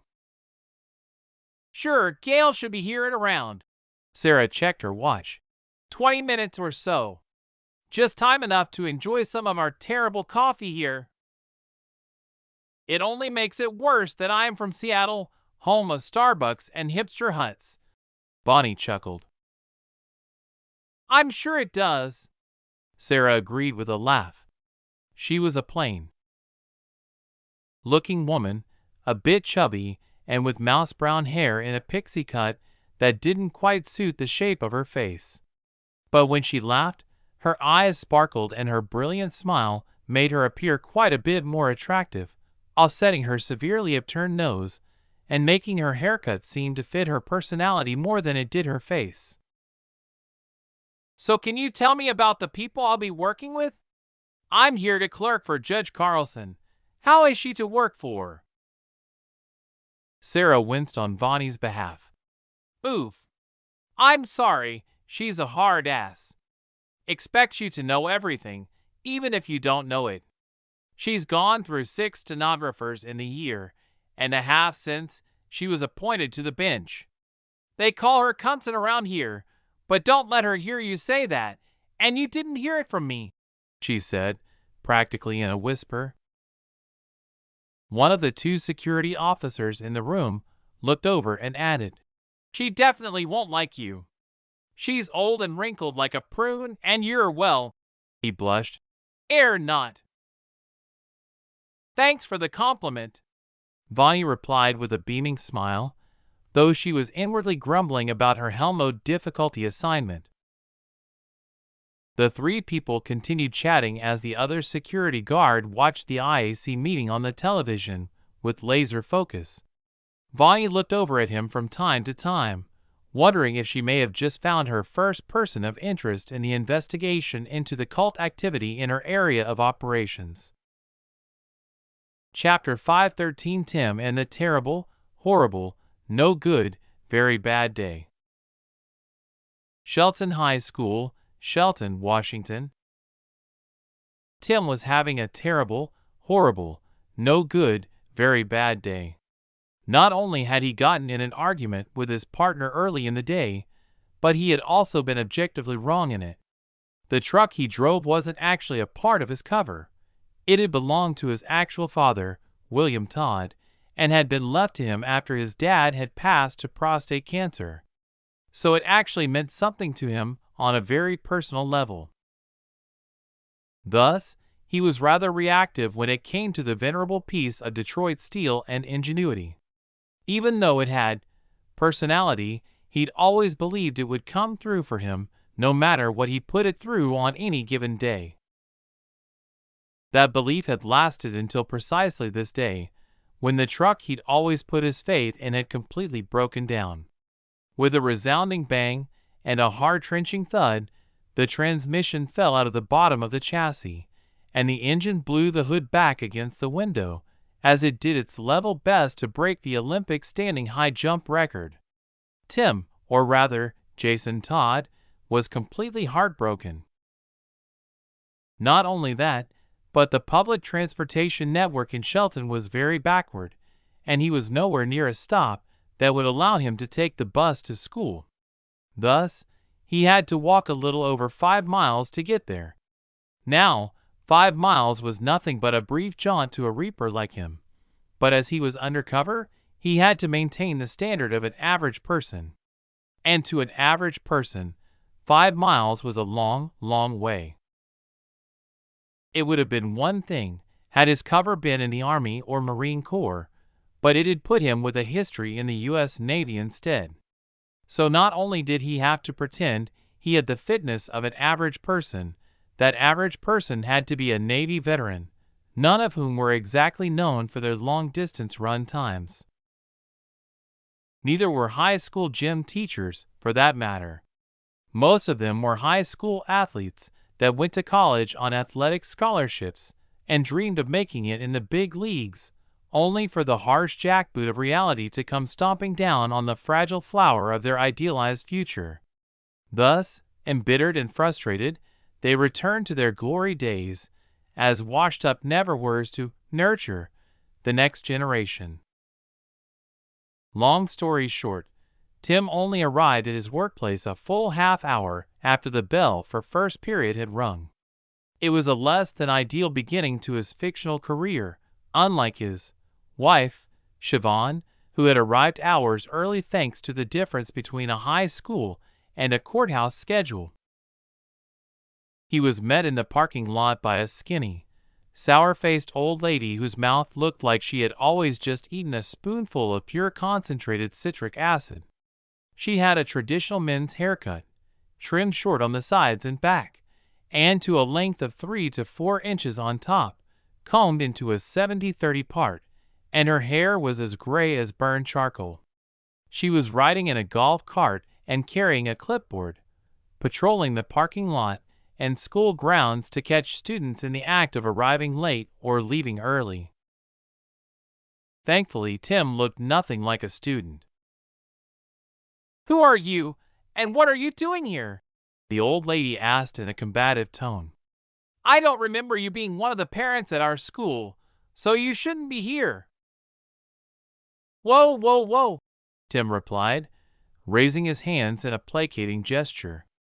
"I'm the new gym teacher, Tim Roberts.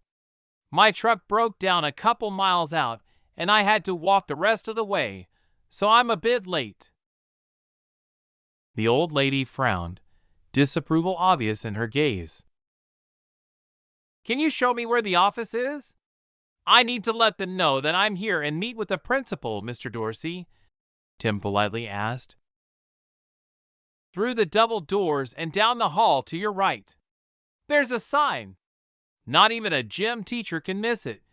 The old lady spat, then gave him another disapproving look and a cold snort before driving her golf cart away. Well, she was pleasant, Tim muttered under his breath as he headed toward the main entrance of the school. Inside the school, the principal, James Dorsey, heard a knock on his door. Glancing at his already overflowing inbox, he sighed and said, "Come in." His secretary, Amelia Ford, walked through the door, followed by a tall, muscular man with strong features wearing a matching set of light green Nike sportswear. "I have Mr. Roberts here to see you, Mr. Dorsey," she belatedly announced. Inwardly complaining about his idiot secretary, Principal Dorsey could only put on a stern face and say, "I see that, Miss Ford. I have eyes, you know." Amelia blushed and stammered an apology. "Next time, use the intercom. That's what it's for, Miss Ford. You're excused," the principal reprimanded her. He turned to Tim and said, "You're late, Mr. Roberts. Not exactly the best first impression." "I know, sir."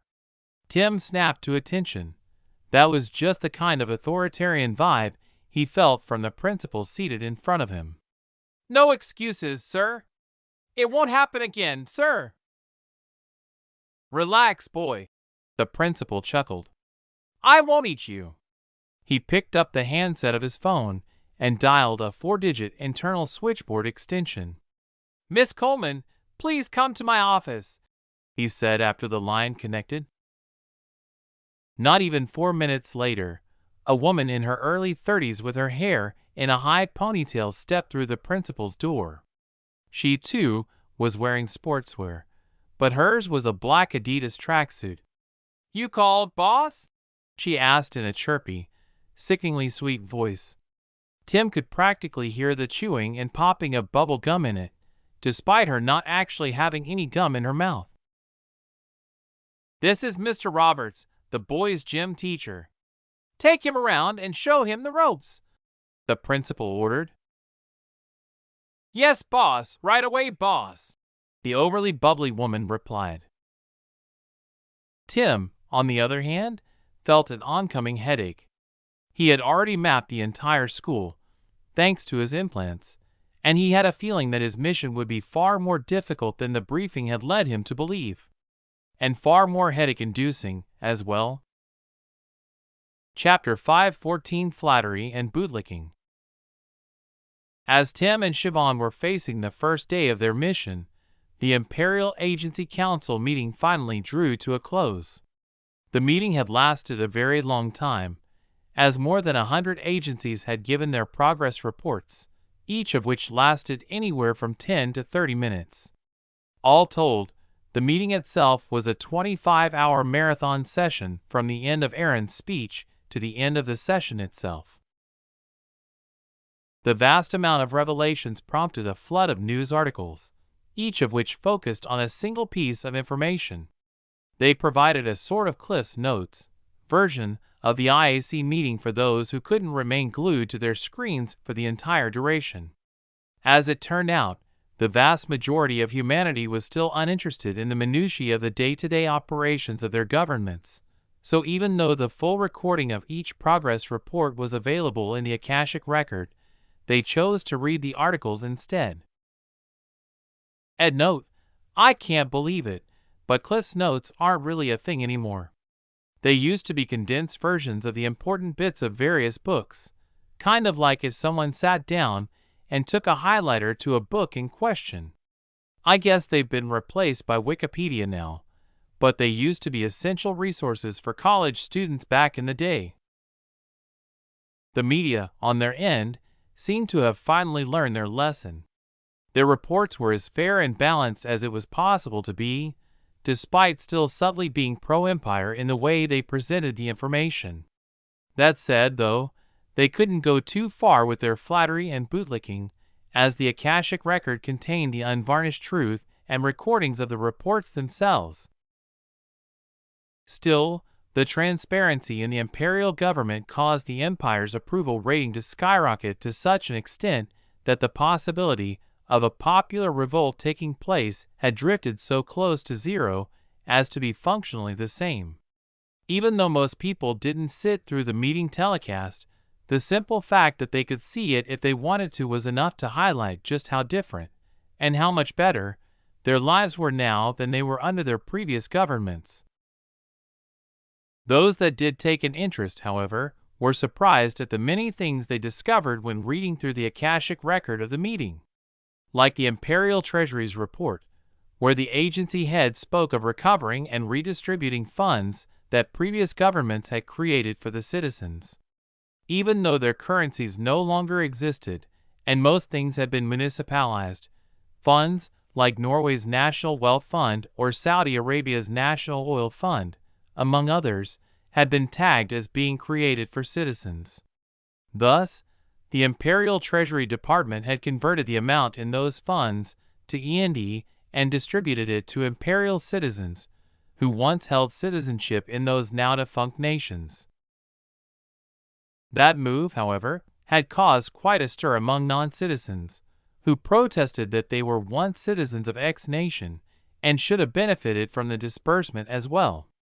The empire met those protests with a resounding silence until Yusuf al-Muteri, the Minister of the Exterior, released a statement.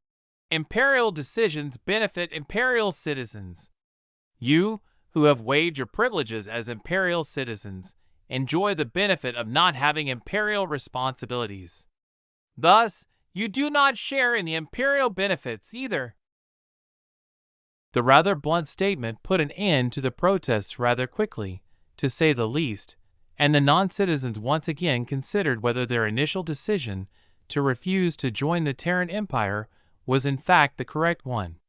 It was a thought that was always close to the forefronts of their minds, lately. Outer space. Aaron was hovering in orbit, surrounded by a runic shield. He was in reality, rather than the simulation, training to use his runes for most situations.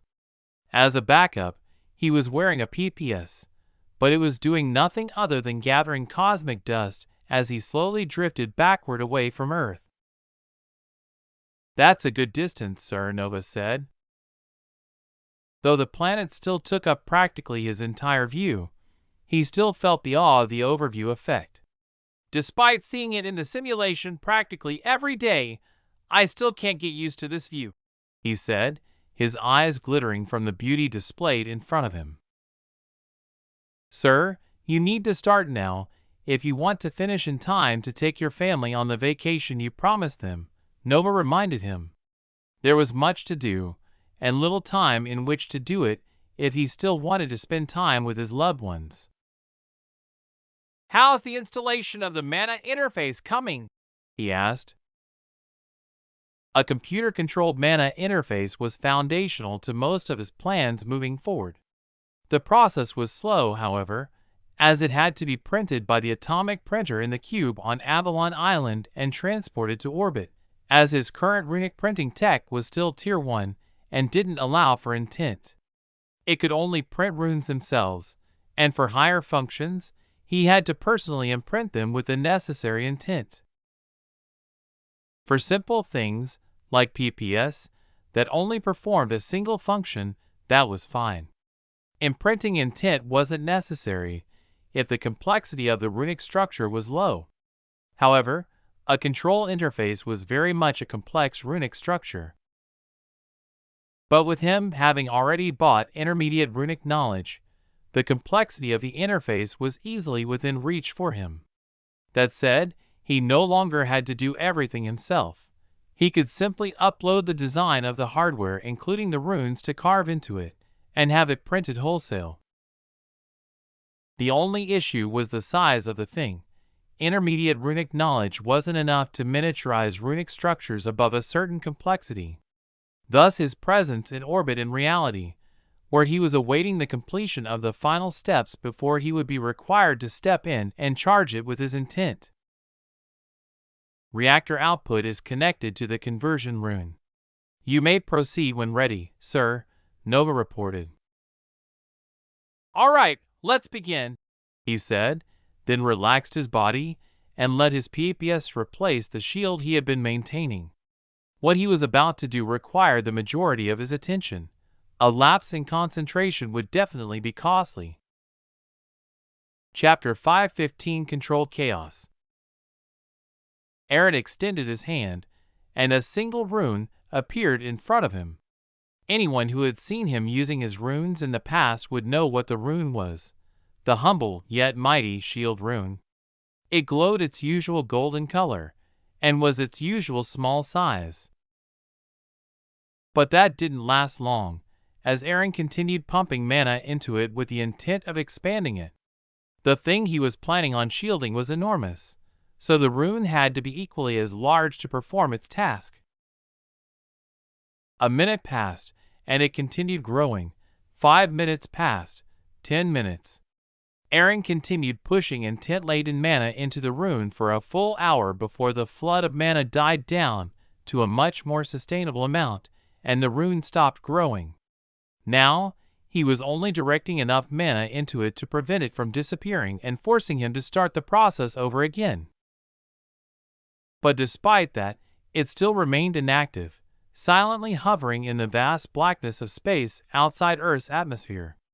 It had reached a gargantuan size of more than 1,000 kilometers in diameter, and at that size, Aaron could be sure of at least one thing. With the amount of mana he had pumped into the rune, it would surely be enough to cause chaos on the planet's surface. This year's budget is 50 trillion END? And for just 1 year? Where the fuck are they getting all that money? I'm pretty sure they aren't getting it from the taxes they haven't collected yet, said a young man in his 20s with deep blue eyes and a handsome face. He couldn't even imagine that amount of money, not with his current income at least. That isn't the important part. The government can issue bonds or something, but the real question is how the royal family has 14 trillion END to fork out for their share of the defense spending, another young man replied. He had read the press release, as well as the relevant information in the Akashic record, and though it had technically answered his questions, something still seemed off to the young men. I mean, to be fair, the Emperor owns the high-end technology, manufacturing, and food markets. Plus, they're the sole providers of the military's gear. So they've probably got the money in spades and won't feel the pinch. After all, he's just feeding money from one hand to the other, spending the money he earns from his companies to buy gear from another one of his companies. It's just one big. Amidst the conversation, both young men grew distracted as, out of the corner of their eyes, they saw the sky flash with a slight hint of gold. They raised their heads to see what the color was coming from, considering how it had lit up the streets despite it being noon on a sunny day with clear skies. As they raised their heads and looked for the light source, they saw a massive inscribed circle reflecting, or perhaps generating, light from its golden inscriptions. Though they didn't understand the language it was written in, it was obvious that it was writing, and the light coming from it was enough to dye the sky all the way out to the horizon. They looked at each other, then at the people around them, only to discover that they were the only ones who were looking up at the sky. Moments after realizing the difference between their reaction and others, they both connected the dogs and realized that, whatever that hovering inscribed circle was, it had to be the doing of someone with a blessing. Is that what I think it is? They both said in unison, then looked at each other in surprise and low-key panic. As the runic circle continued growing, it became visible to more and more awakeners around the world. They immediately spread the news in various online social media groups for the blessed. Then both awakened and non-awakened people alike began discussing the phenomenon.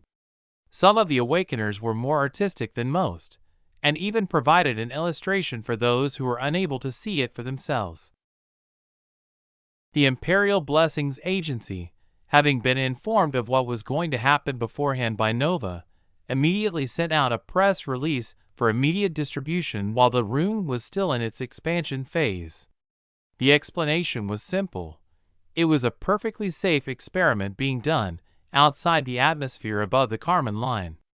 And even if it failed, nothing would happen to the planet as the experiment itself was completely harmless. The explanation was enough to calm some people, but did nothing for others. The runic circle had been continuously expanding over the past 45 minutes and showed no sign of stopping. Non-awakeners were even more scared than awakeners, as they couldn't see anything and had fallen victim to a rather epic round of the old children's game, telephone. And had it not been for the Empire's announcement, they would have thought they were being pranked by their blessed friends. Ed note: the game, telephone, is played by a group of people who stand in a straight line and face straight ahead. The last person in line taps the person in front of them on the shoulder and whispers a brief statement into their ear. The process repeats itself until the last person is tapped. Then the first speaker and the last listener compare the message that was sent with the message that was ultimately received. Generally, the two are vastly different. The situation gave rise to a few widely watched live streams, where awakeners were providing a play-by-play on the current goings-on in low Earth orbit. Some of the live streams even invited experts to discuss what the experiment could possibly be, and what the experimenter hoped his ultimate results would be. Aaron, taking a momentary pause to catch his breath after spending an hour enlarging the runic circle, turned to Nova and asked, "How's the chaos coming? Is it spreading, or did we manage to stop the spread somewhat?" "It's manageable, sir," Nova replied. "Well then, let's not waste more time, eh?" Chapter 516 ERD-26 Planetary Shield Generator. Aaron closed his eyes and began the process of imprinting his intent into the enormous runic construct he had created over the past hour. It was no easy task, as the necessary intent that would allow the construct to function at full capacity was just as complex as the construct itself, and he had to future-proof it by leaving room for upgrades as his knowledge of the runic language increased. In order to make that possible, he needed to imbue it with an even more complex second layer of intent that would create hooks, so to speak, that would be used in the future to tie in potential upgrades, a task that would be made much more difficult should he ignore it now and leave it for later. The runic system, he had discovered, was much like a computer. The carved runes in their physical form were like a computer's hardware, and the intent that allowed them to function was software. The mana itself was the power that allowed the entire system to function. And just like a regular computer program, once it was compiled into a kernel, it became much more difficult to modify. Thus, the time-consuming process of imbuing the runic construct with intent began as, instead of mana, Aaron sent his pure mental power cascading down the carved runes, like a vast convoy of vehicles traveling along an interstate network. Over the next 2 hours, Aaron remained completely still, the only sign of life in his body the slight rise and fall of his chest as he breathed. His conscious mind had completely turned inward, continually shaping his mental power into intent and directing it into the runic construct, which began glowing brighter in the areas his intent attached itself to. As time passed, his eyebrows furrowed so tightly he could crack a walnut between them, and veins became visible on his body, starting from his temples and tracing their way down his neck, along his chest and shoulders, and all the way down to his fingertips. He felt like a jackhammer was running unattended in his skull, banging about and ricocheting off the bone, leaving naught but pain in its wake, but he had no choice other than to persevere in his task. The construct he was imbuing was one of the most important aspects of the layered defenses in the solar system, and if his concentration slipped even for a moment, he would have to begin again from scratch. And being 2/3 of the way through, he would rather suffer more now than suffer again in the future after his mental state recovered. Thus, all of his higher-order AI subordinates had assumed direct control of the stealth fleet currently in orbit and deployed it around him, locking down space around him such that even a speck of cosmic dust might have difficulty in slipping between the physical layers of defense set up to protect him.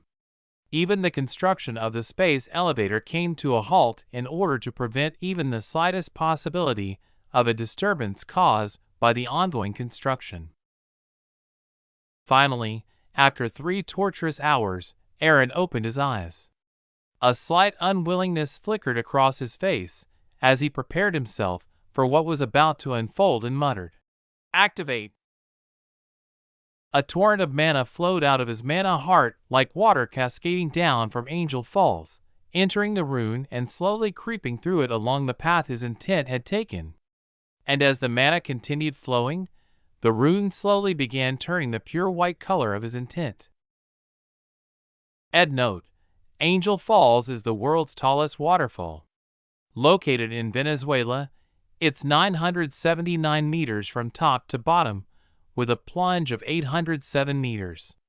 It's so tall, in fact, that liquid water turns into vapor before reaching the bottom, making it one of the world's most beautiful and, dare I say, mystifying natural wonders. Do an image search. I don't think you'll be disappointed. "This is going to cause a commotion," he said, unconsciously clutching his chest as he watched the rune shed its pure gold color and turn white like the entire thing was a set of dominoes toppling from one end to another. After the entire rune construct turned white, a kilometer-thick shield began spreading out from it and surrounding the earth in a protective cocoon. It was moving excruciatingly slowly, revealing that there was a bottleneck somewhere in the process, and it was a very unexpected one at that. Aaron himself. Although he could draw mana from a vast distance, it was akin to filling a bucket with a fire hose, then pouring that bucket out into an empty swimming pool through a drinking straw. Essentially, the output of his runic heart simply couldn't keep up with the demand of the runic construct he was empowering, leading to the slow progress of the shield's completion. That was only compounded by the low mana density surrounding the planet. His runic construct was entirely capable of powering itself through its activation via drawing mana from its surroundings, but there simply wasn't enough mana for it to draw within its much more limited range. That said, he had taken that into account when designing the construct, as well as during the process of imbuing it with intent.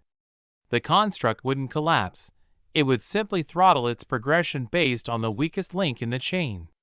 Thus, it was only a matter of time until it was completed and the world would be held safe within its protective embrace. All Aaron had to do was wait patiently for the process to be completed. That said, it only moved slowly in comparison to Aaron's usual nigh instantaneous usage of runes. Within 30 minutes, the activation process was completed and Earth was finally shielded. Its task completed, the runic construct faded from view, still present and functioning, but invisible to the naked eye and mana senses. Aaron had inverted it, so it would only be visible when under a certain operational load, and currently, it was under hardly any pressure at all. But the people watching from the ground knew nothing about that. All they knew was that an enormous golden circle filled with strange script and diagrams had appeared, turned gold, then turned white, and finally disintegrated. They had no clue what it all meant, and nobody would be stupid enough to publicize it. In fact, Aaron himself had moved the construct after it vanished, setting it on a random course around the world in the center of the thick shield, making it even harder to spot. Chapter 517 successfully initialized.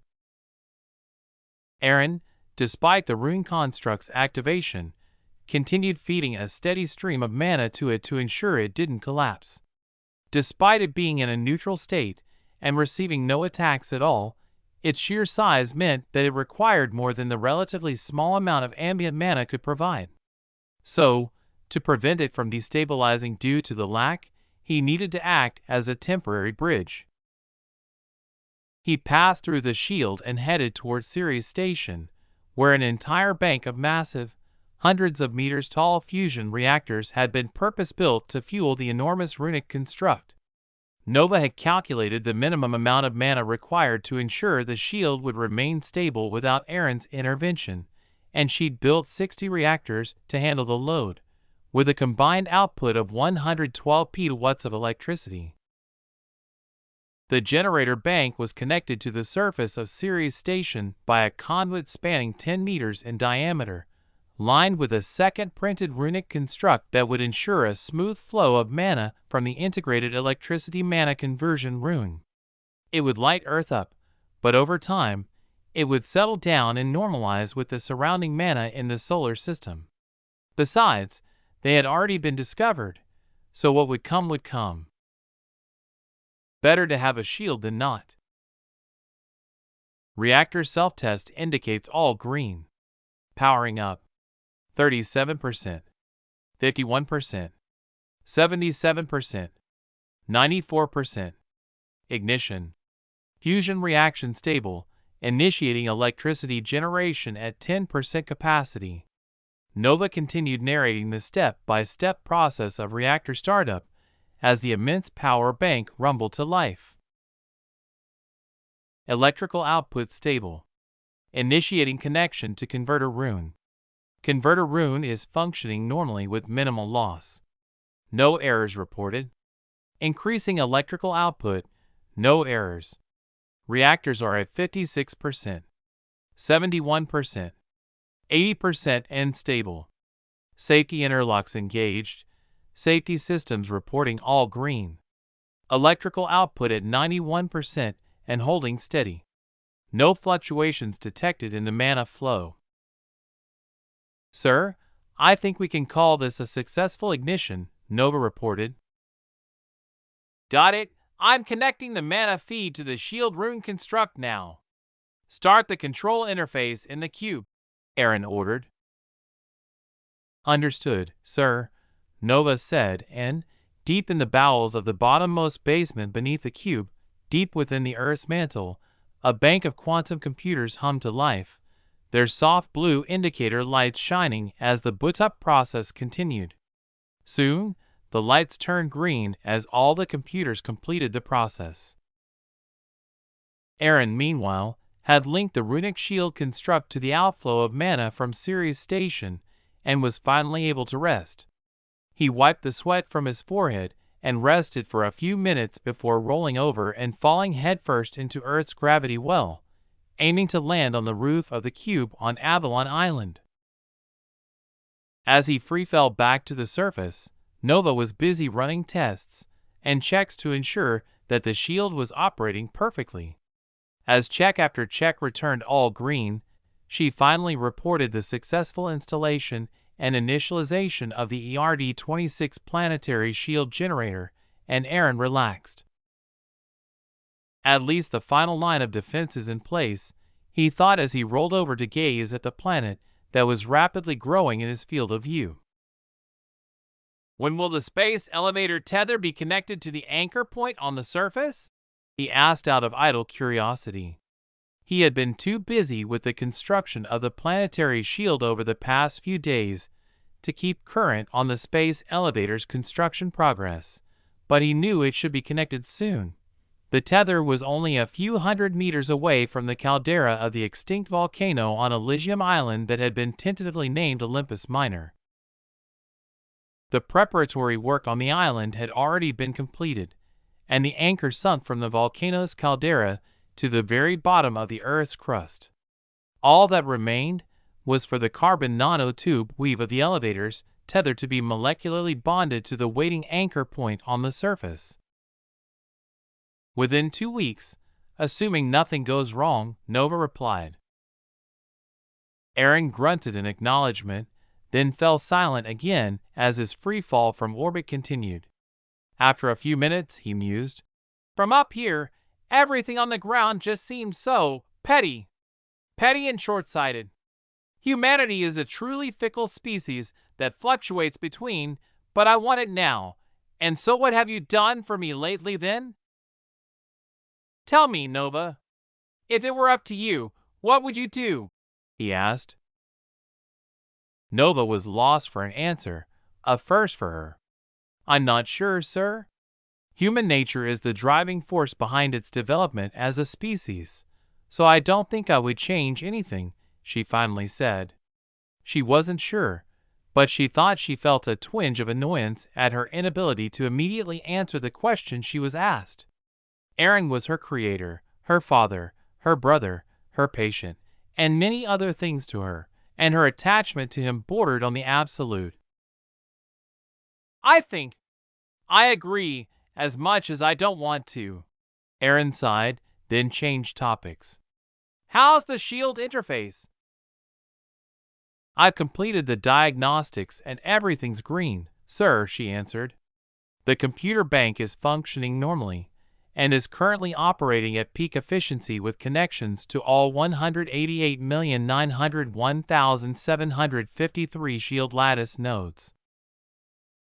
The Shield was designed as a layered honeycomb lattice, with each node reinforcing and being reinforced by those around it.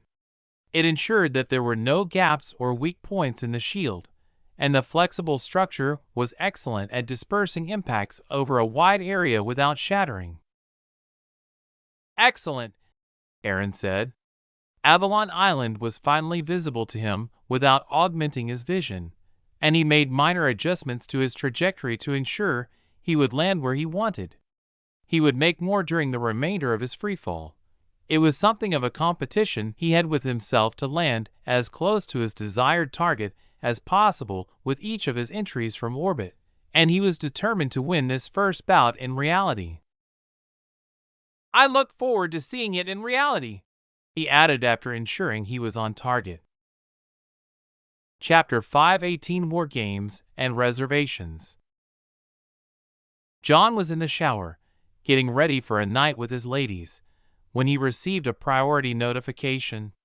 Since only Aaron, Gaia, and Athena could ping him when his availability was registered as Do Not Disturb, it was important enough for him to immediately check it. Thus, he stepped out of the shower, and without even drying off, he simply wrapped a towel around his waist and found the nearest chair he could drop his ass into and sat down. He logged into the simulation and called for his AI butler, Jotun. Catch me up on the situation, he ordered. His Imperial Majesty erected a global shield. The information hasn't been made widely public yet, and it's still classified pending testing. His order is for you to hold war games and test the shield to failure in the simulation. As our VR game hasn't been made public yet, we have no staff for our space navy, so the war games will be between you and Athena with simulated crew. Jotun continued briefing John as he threw him a data packet containing the official orders with Nova's signature on them. They had already been authenticated and verified, and everything checked out. Even though the way the orders had been delivered assured their authenticity, protocol was still important and must be followed. Otherwise, Mnemosyne would throw an absolute hissy fit, and after experiencing one of those, nobody would want to suffer through another. That particular AI was so pedantic that she essentially redefined the word, and her tongue was sharper than monomolecular scalpels. John opened the official orders and carefully read through them line by line. Even though Jotun was giving him a top-level briefing on them, that was still just a summary, and the devil was often in the details. After he finished reading, he said, Okay, call my planning staff. Just because the crews will all be simulated doesn't mean the people at the top making the plans will be. He raised his head and looked up, then called for Athena to join him. She chose to appear as though she had taken a Star Trek teleporter to John's study. You rang? She asked. And are you aware that you're, less than fully dressed? Yes, I did, and yes, I am, he replied. Did you get the War Games order? I did, yes. Shall we lay down the rules of engagement then? The pair, one human and one AI, spent the next several hours hashing out the boundaries for the simulated war game. John would be the first to defend while Athena attacked. Then Athena would defend against John's simulated invasion. As it was meant to stress test the shield to failure, both agreed to refrain from using saboteurs, quislings, and blockade runners. It would be a head-on spear versus shield battle for the first round. For the second round, Athena would be joined by Nyx to use every possible means, both fair and foul, to bring down the shield, while John would be joined by the entire planning staff of Ares, including Poseidon and Aeolus, to defend. Then they would switch again, and John's team would try to take down the shield while Athena and her partner Nyx would defend. The 2 rounds of attack and defense should give a rather well-rounded overview of the planetary shield's strength, as well as provide an excellent opportunity to train the human cadre at the top of Ares in space battles. If it weren't for the training opportunity, Nova would have simply run the simulations herself and crunched the numbers. The one complaint that John had was that the timing of the shield activation was rather out of place. He had been read in on and participated in plans to create VR games for people that would provide initial screening and training for space fleet candidates. He well knew Nova's capabilities, and the sheer numerical strength of the shield had probably already been determined by her. The war games were likely meant as a backup and to introduce an element of human creativity into the simulation that she simply couldn't add herself. So it would be best to have proper human crews to the game. But orders were orders, and John had been benched for so long that his hands were itchy anyway. He would raise the issue of properly crewing the ships for the games during the after-action review. But until then, he had a war to plan. 2 weeks later, the Awakened had finally calmed down after the circle had faded and nothing bad had happened. Everyone on Earth was, understandably, a little bit gun-shy, as so many things had happened since the founding of the Empire.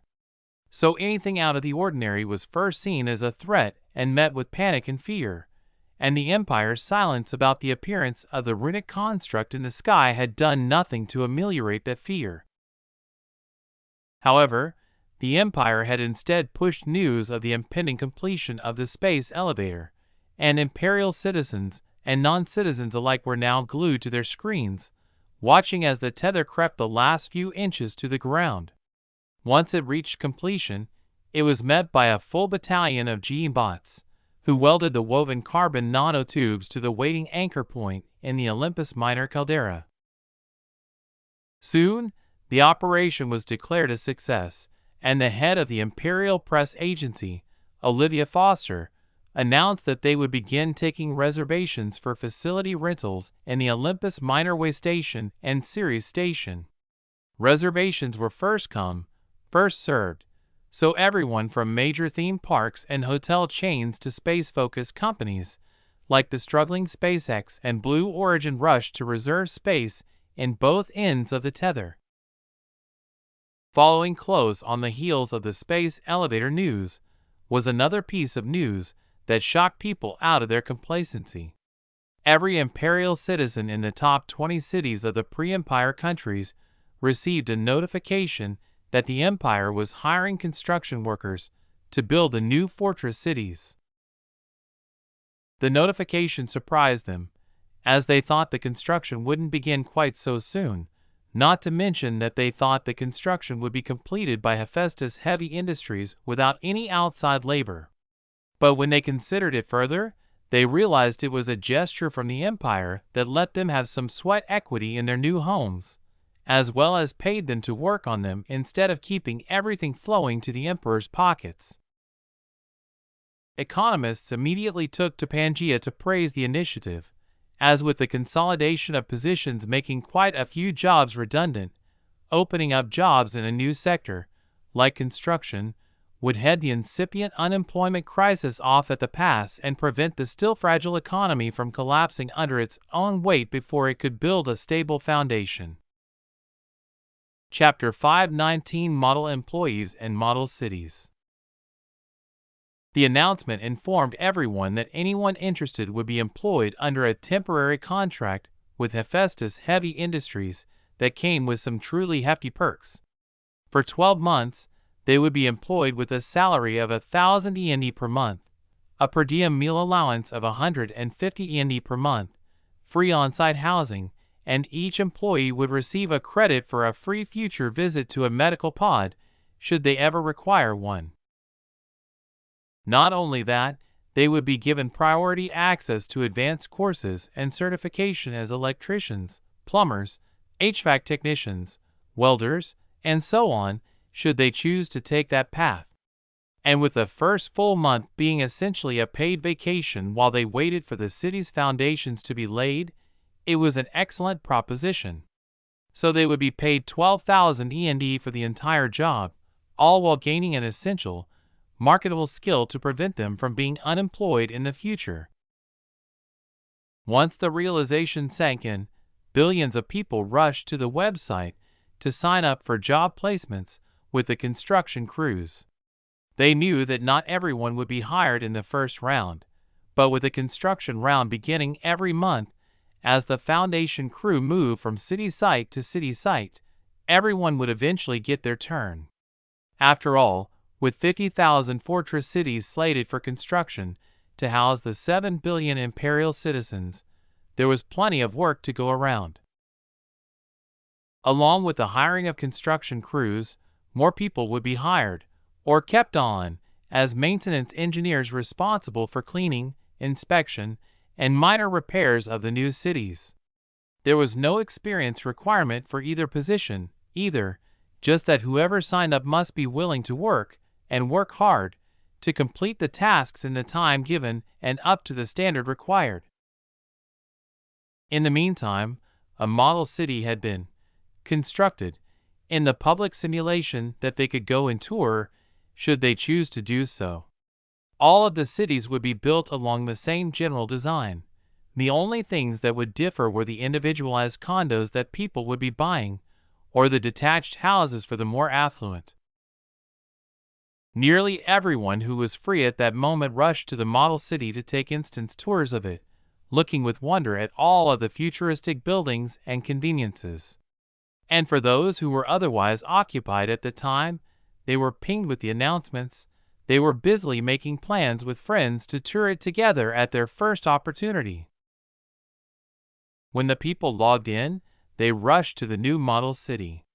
As they approached it, unrelated people began fading from view, shifted into different instances of the simulation to reduce the overcrowding from the hundreds of millions of people swarming a city that was designed for dozens of millions, at best.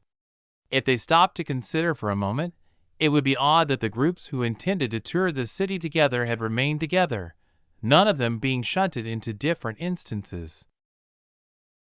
But they didn't stop to consider that, being too focused on rushing to the pristine white towers reaching to the sky, decorated with hints of reflective metalwork and the glinting reflection of laminated glass. The city was surrounded by a tall wall with 4 gates in it, each connected to its opposite gate by an 8-lane highway. There was a buffer layer of 25 kilometers between the wall and the first buildings rising from the ground in the distance, 2/3 of which was farmland, and the other third was virgin forest, left mostly untouched by human hands and surrounded by a tall fence, separating the wildlife in the forest from the humans outside of it. As they approached the city proper, they were given an introduction by the City 6, which showed a top-down view. The designers of the city had gone with a ring design, with 20 rings from the center to the outermost ring, the distance between them increasing as the distance from the city center increased. In the direct center of the city was the government tower, which rose into the lowest cloud layer and housed all of the necessary infrastructure facilities to support a city of such an immense size. Surrounding the government tower out to the second ring road was a large, well-manicured park with many walking paths, biking paths, and attractions like carnival rides and games. It would be open all year round to everyone as a public service. Leading from the first ring road to the government tower was a pristine walking boulevard separated by a long reflecting pool in the middle, which was made of black basalt rock polished to a mirror finish before being filled with clear water to 20 inches deep in order to promote reflectivity.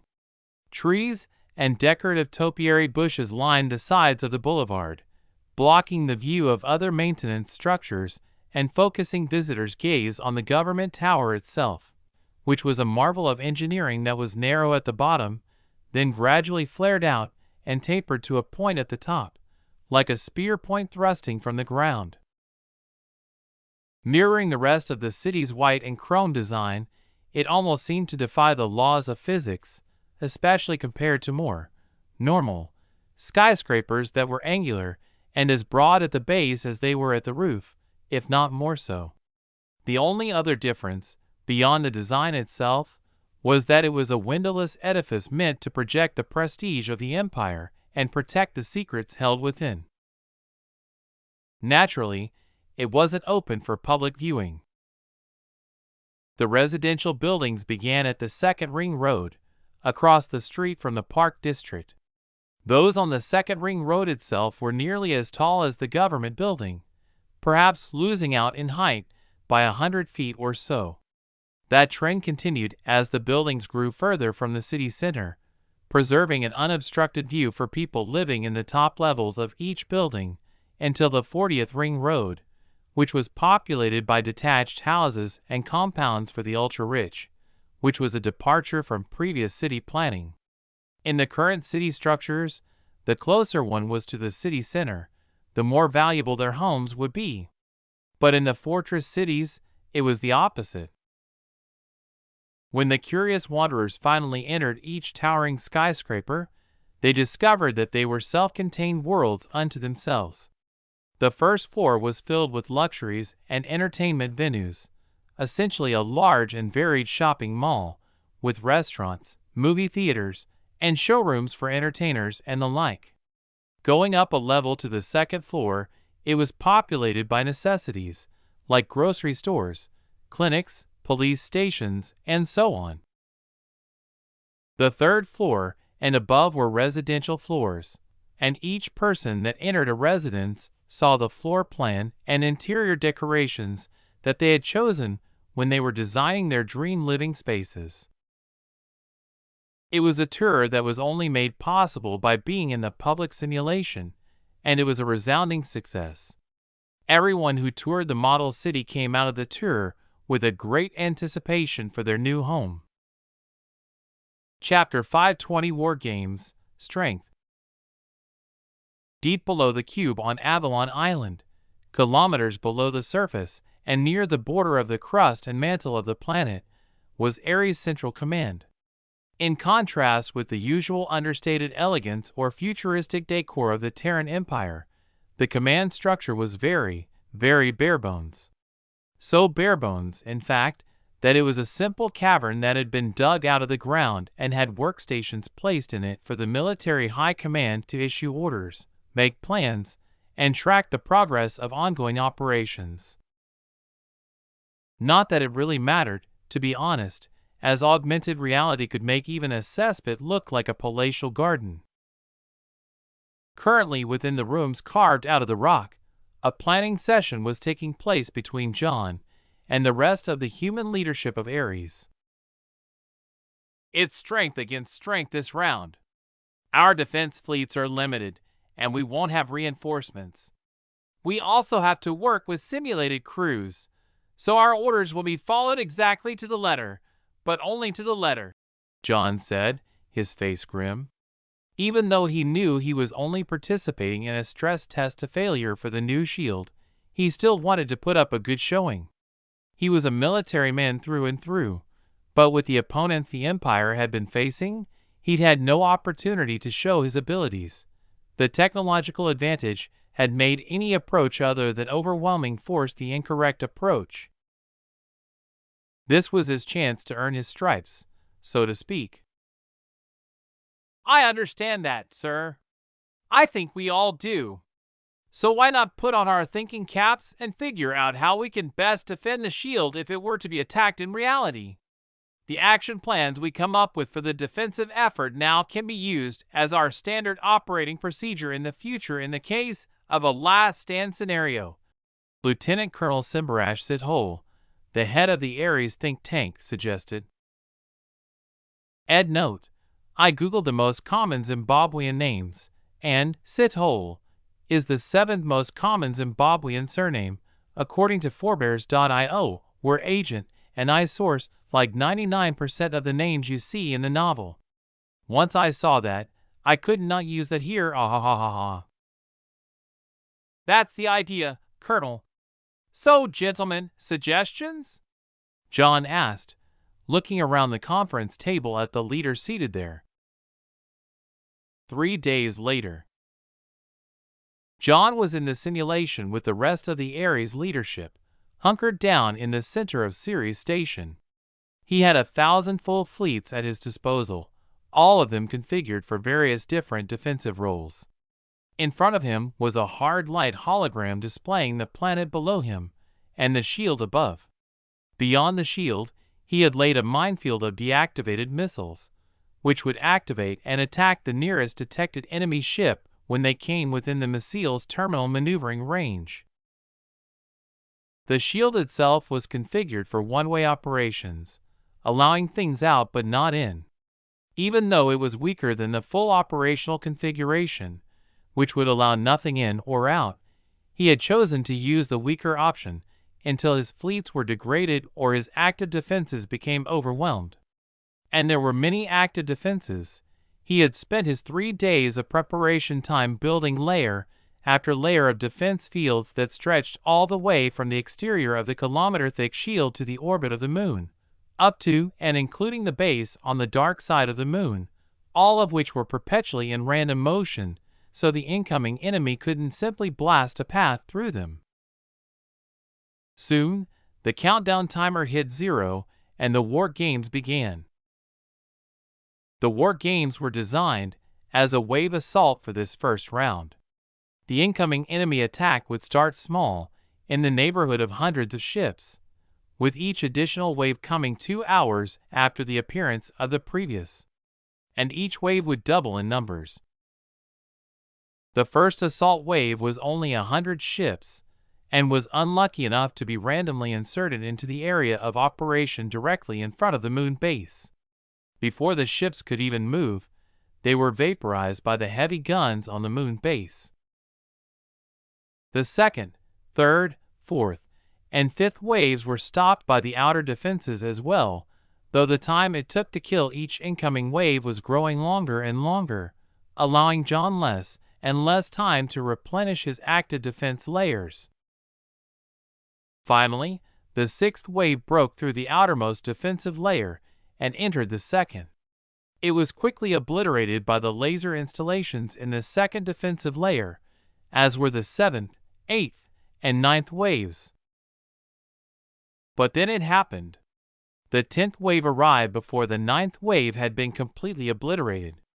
Almost 60,000 attackers swarmed the second defensive layer, about 50,000 of which were completely fresh and undamaged.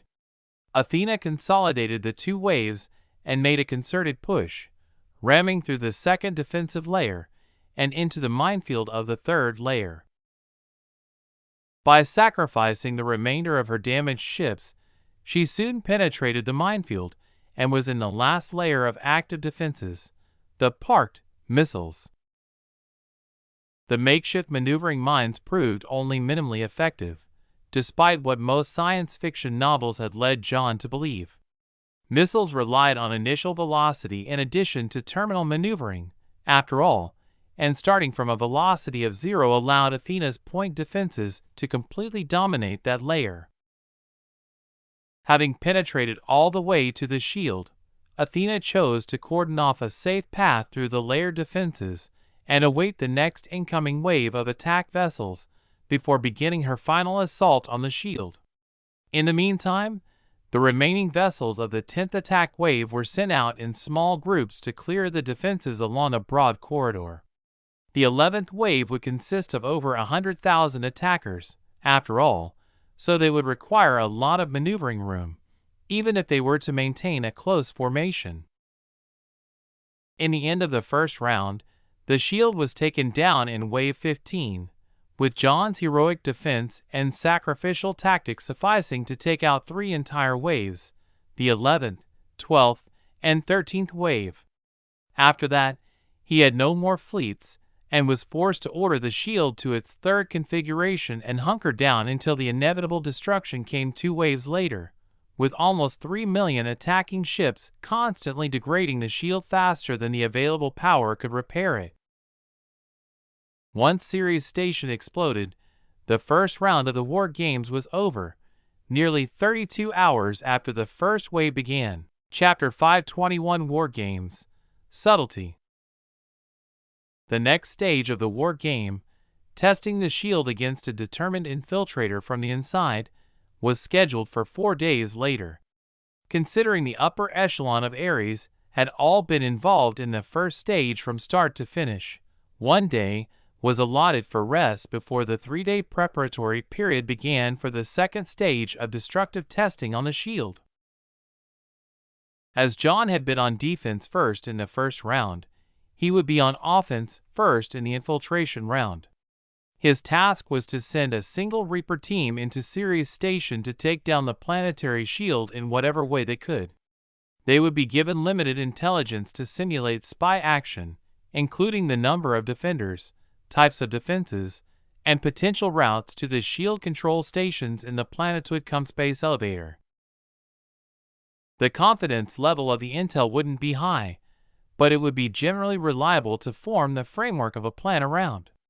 The briefing John received set the confidence level in the intel package at 81%, which put it in the category of actionable intel, even if only barely. Thus, a Reaper team was handed the intel package and John wisely stepped back. He wouldn't be participating in the infiltration itself, and a distant commander shouldn't interfere with leadership decisions made in the field. Even though Ares had a vast advantage in real-time communications, and leaders in the comfortable offices way back behind the front lines could, if they so chose, interfere in frontline command decisions, the adage, "Train like you mean to fight," still applied. And since they couldn't guarantee their comms would remain stable for a multitude of reasons, it was best to leave it to the commanders on the field to execute the missions assigned to them. High above the North Pole in a high polar orbit was a stealth space station. Home to Ares Special Forces, it was invisible to any known means of detection. Even the Empire would be unable to spot it if they didn't know exactly where it was in its orbit at any given time. It was one of the most sensitive of all of Ares' bases, for one simple reason: it was where Reapers were made, and almost all of their tech was classified at such a high level that it would never see the light of day. Reapers were an odd breed. It should be illegal for anyone to enjoy the suck as much as they did, and they preferred spending all of their time in the simulation, taking part in the eternal war that Athena had handcrafted. Thus, even though the station itself was made to be extremely comfortable, with plenty of park space, facilities for rest and relaxation, yes, even brothels filled with whorebots, and all the luxuries any man could ask for, it was as deserted as a ghost town. The only facilities that were active were the clinics, where the Reapers would go to get new cutting-edge tech installed whenever Lab City would release an update. Those, and what the Reapers jokingly referred to as the graveyards, as they were filled with the coffin-like extended-stay VR pods that they spent almost all of their time in. Everything else was silent and dark, visited only by the occasional maintenance bot tasked with cleaning the area or performing minor repairs. In one of those so-called graveyards was Reaper Team 22, who were in the simulation getting kit out for their upcoming infiltration mission. "So we get to blow up Ceres? Holy shit, holy shit, holy shit, sometimes I fucking love my job." Master Sergeant Cuervo cheered. He was once his team's demolition specialist before being promoted to team leader, so any day with a big boom was a great day to be him. "Sounds like a good day to me, too," Corporal Cole, Snakeys, Barrett said. Ceres Station was large, but it wasn't big enough for him to really play his main role in the infiltration. After all, snipers were at a distinct disadvantage in tight corridors with multiple twists and turns, so he would also be carrying a heavy load of explosives. Reaper Team 22 was many things, but subtle was most definitely not one of them. The team dug into the intel package and spent the next few days planning, doing dry runs, and adjusting their plans before the big day. They definitely couldn't afford another skyscraper incident. They had yet to live down the first one, and were still taking shit from other Reaper teams about it. 3 days later. The countdown timer once again ticked over to 0, and the Reapers left their stealth station via cold coasting. The most dangerous portion of the assault would be landing on the dwarf planet, so they split into 2 fire teams of 5 people, one led by Tequila and the other led by Snakeys, and each of them would individually land on the surface of the station in their individual IDMOs. But man proposes and God disposes, and Tequila was taken out by a lucky shot from the point defenses on Ceres Station.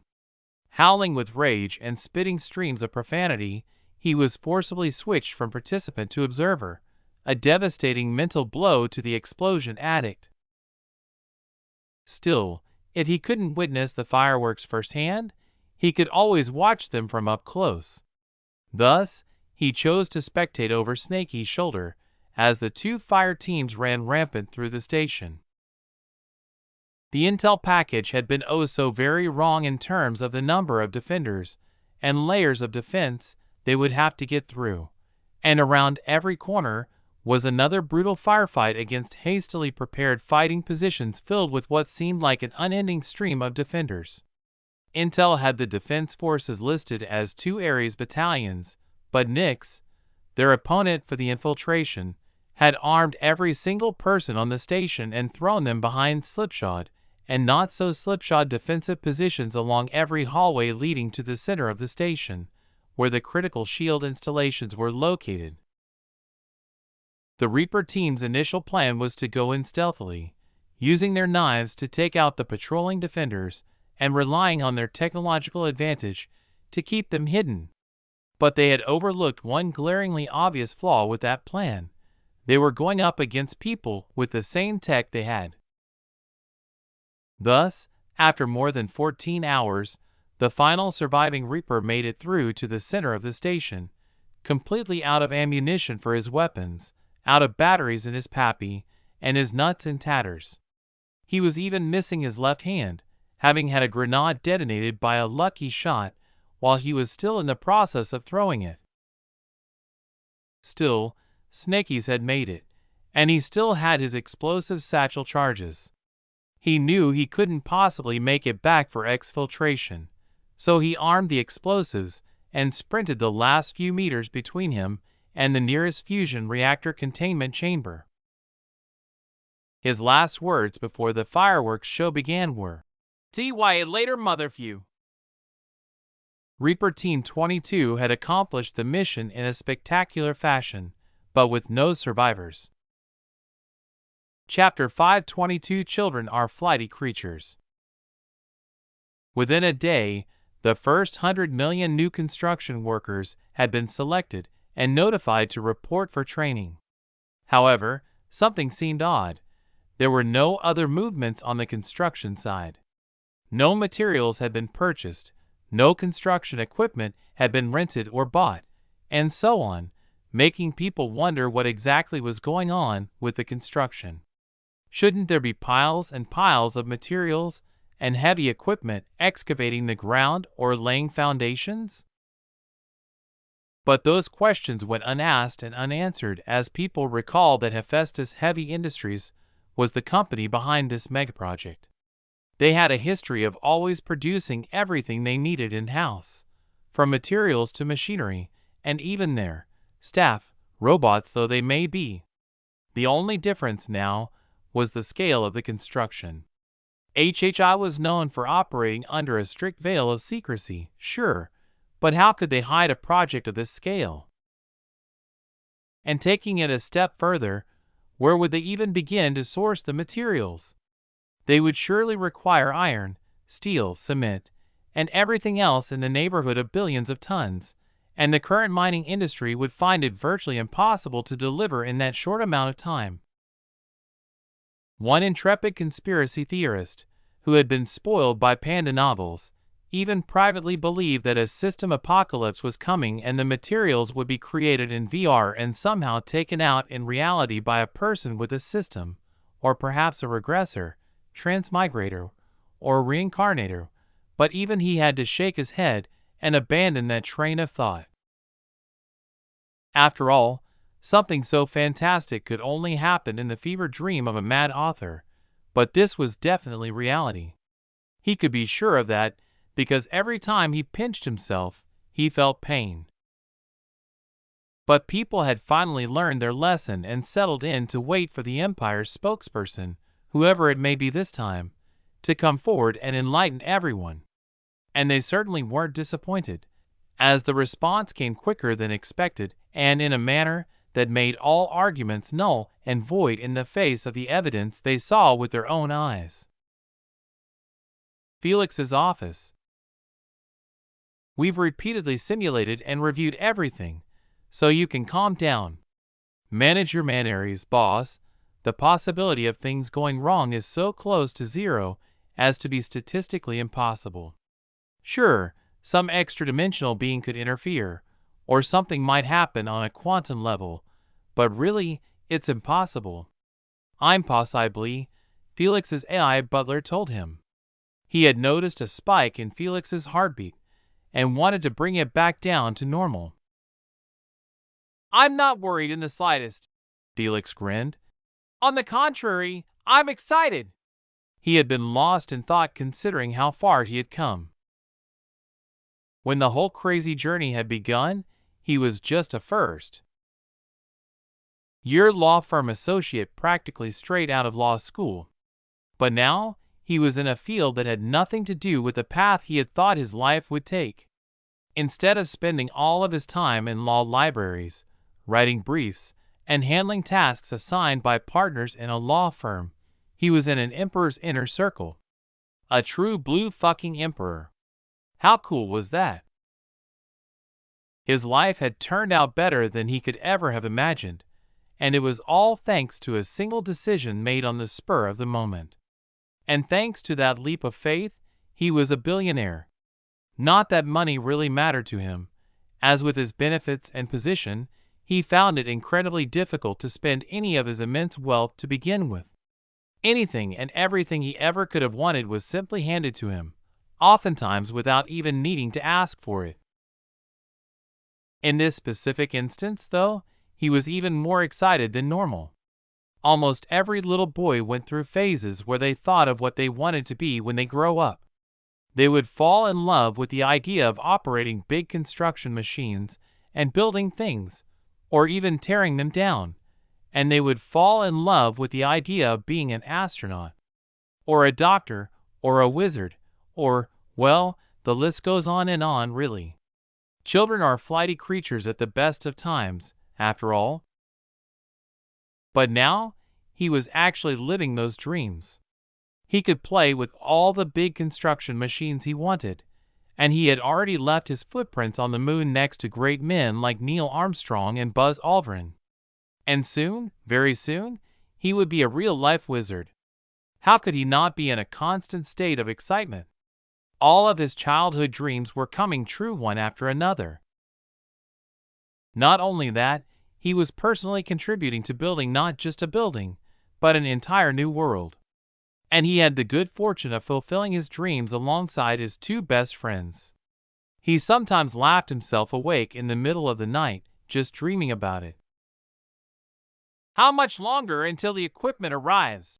He asked as he jolted himself out of his own head and remembered what he was actually supposed to be doing. 2 hours, boss. Lots of red tape now that the shield is up, and it's been proven to be vulnerable to traitors, his assistant replied. The Imperial Space Agency has to inspect everything before letting it pass through the shield. And since everything's coming from our moon base after coming from different locations from the asteroid belts, that's a lot of inspections that need to be done.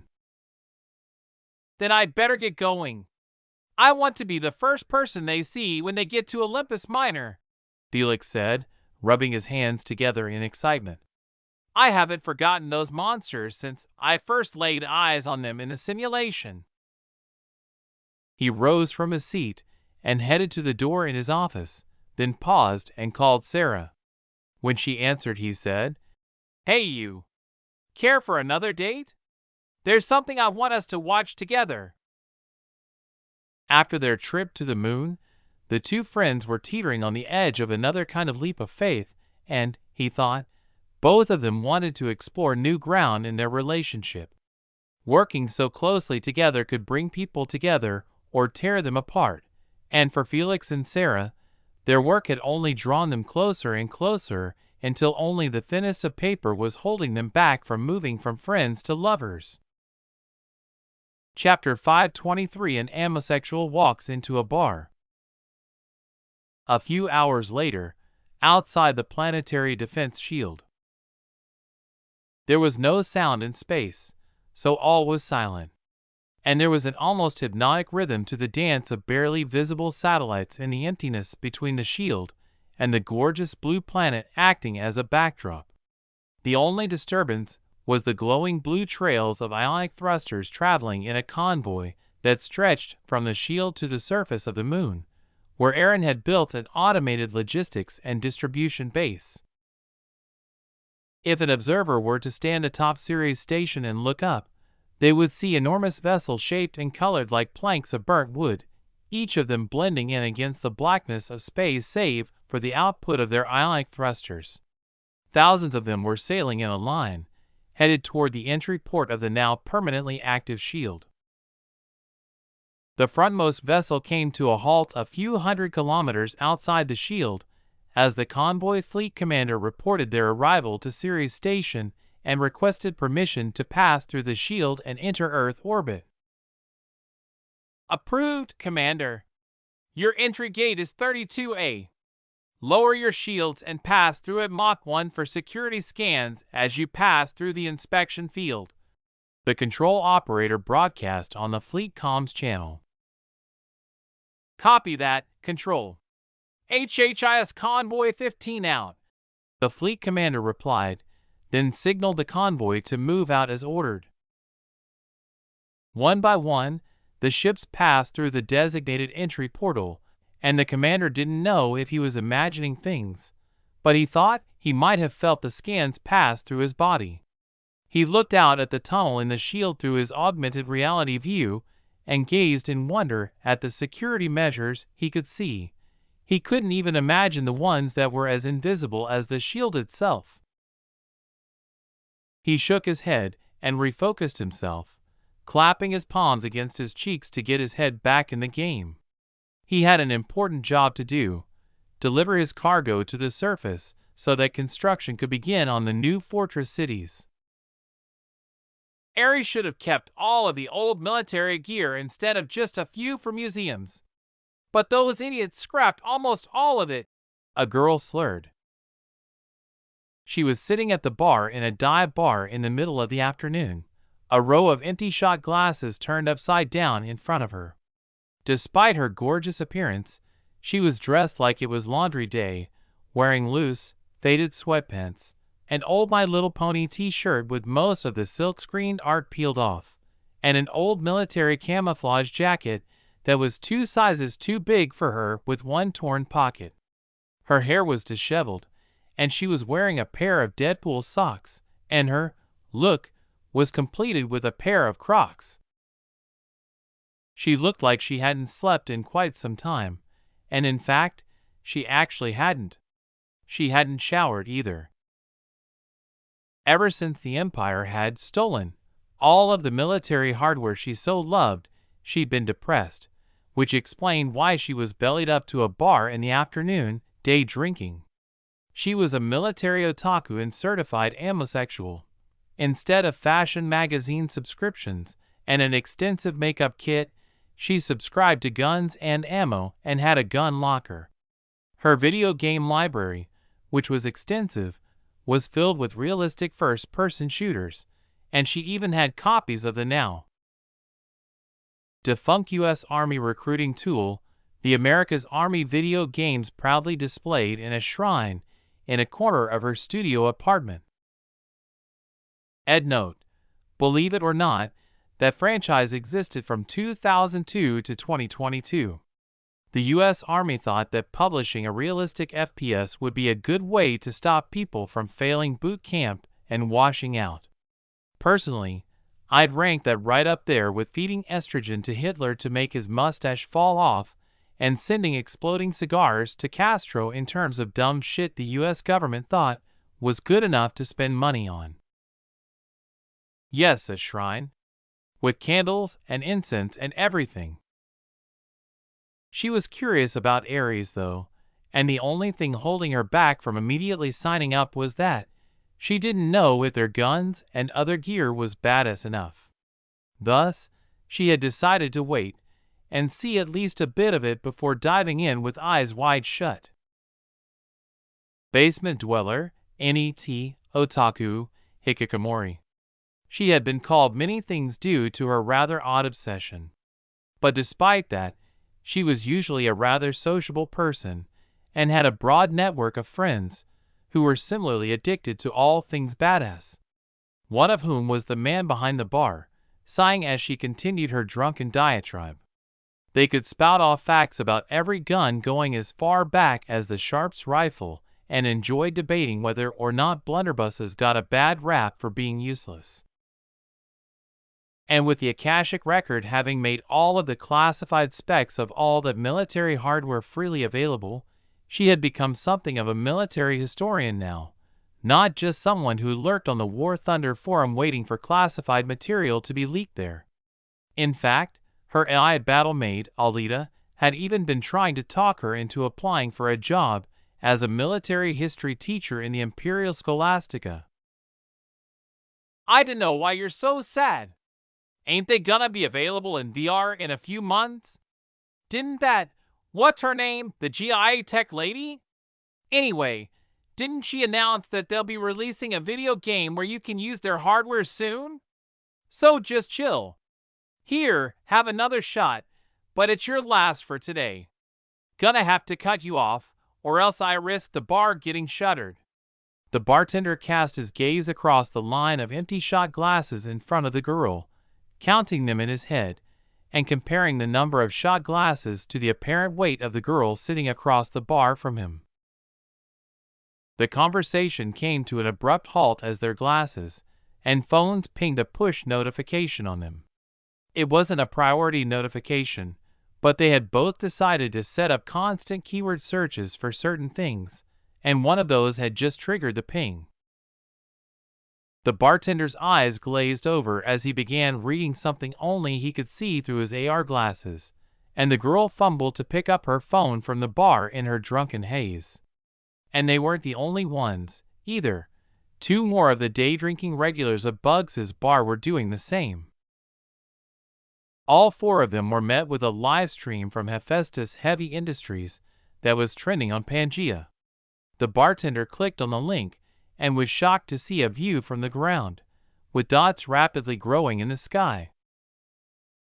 Soon, the other 3 joined him in his slack-jawed expression as they, too, clicked on the live stream link that had generated the interest notifications on their devices.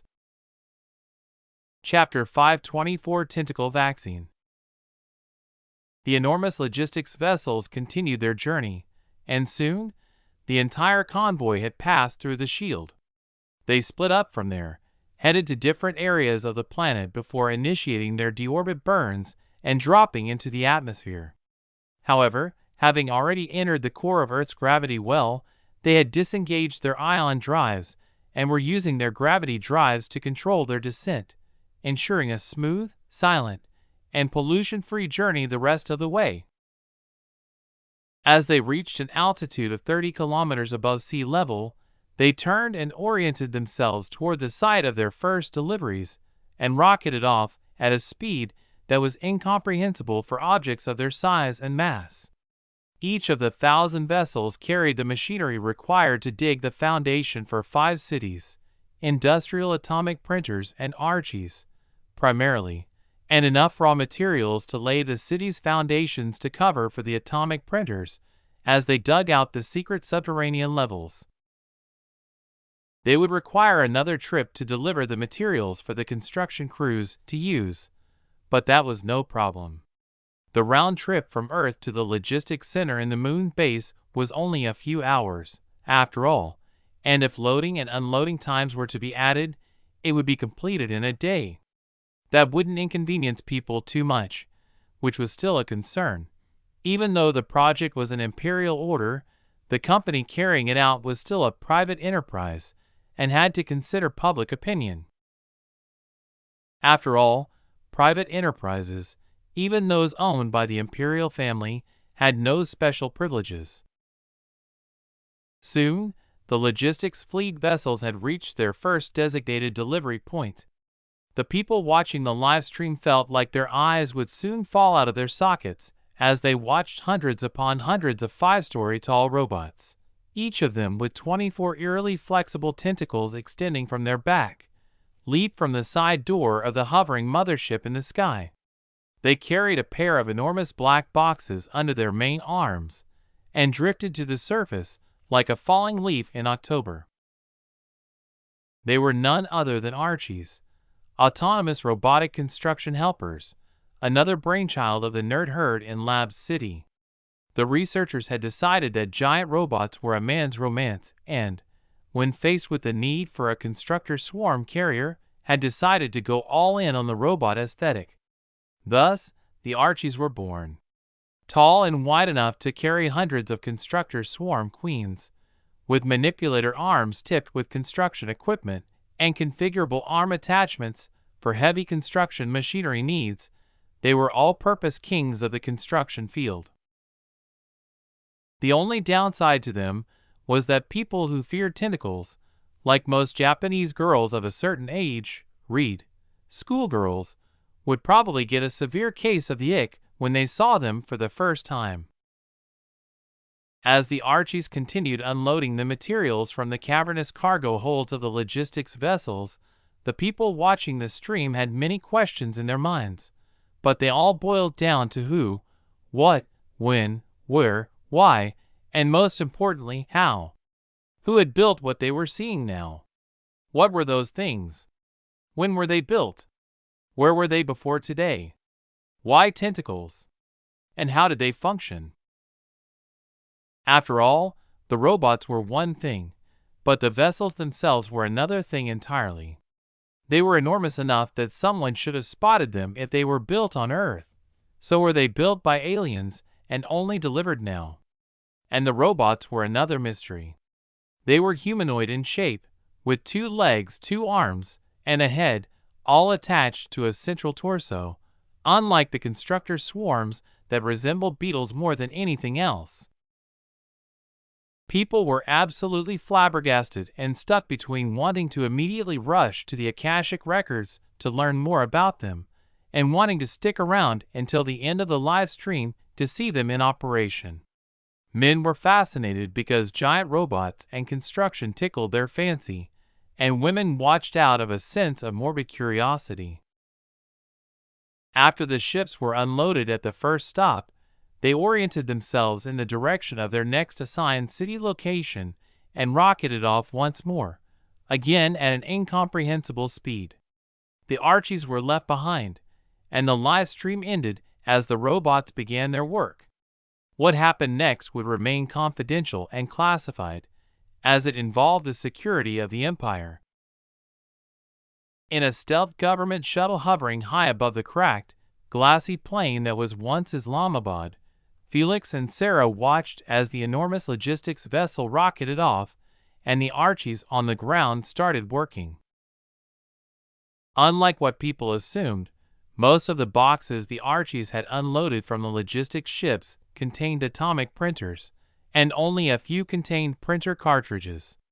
After all, the most advanced alloys the researchers in the materials science lab headed by Dr. Breschet required materials that weren't found on Earth and had to be collected from the solar system.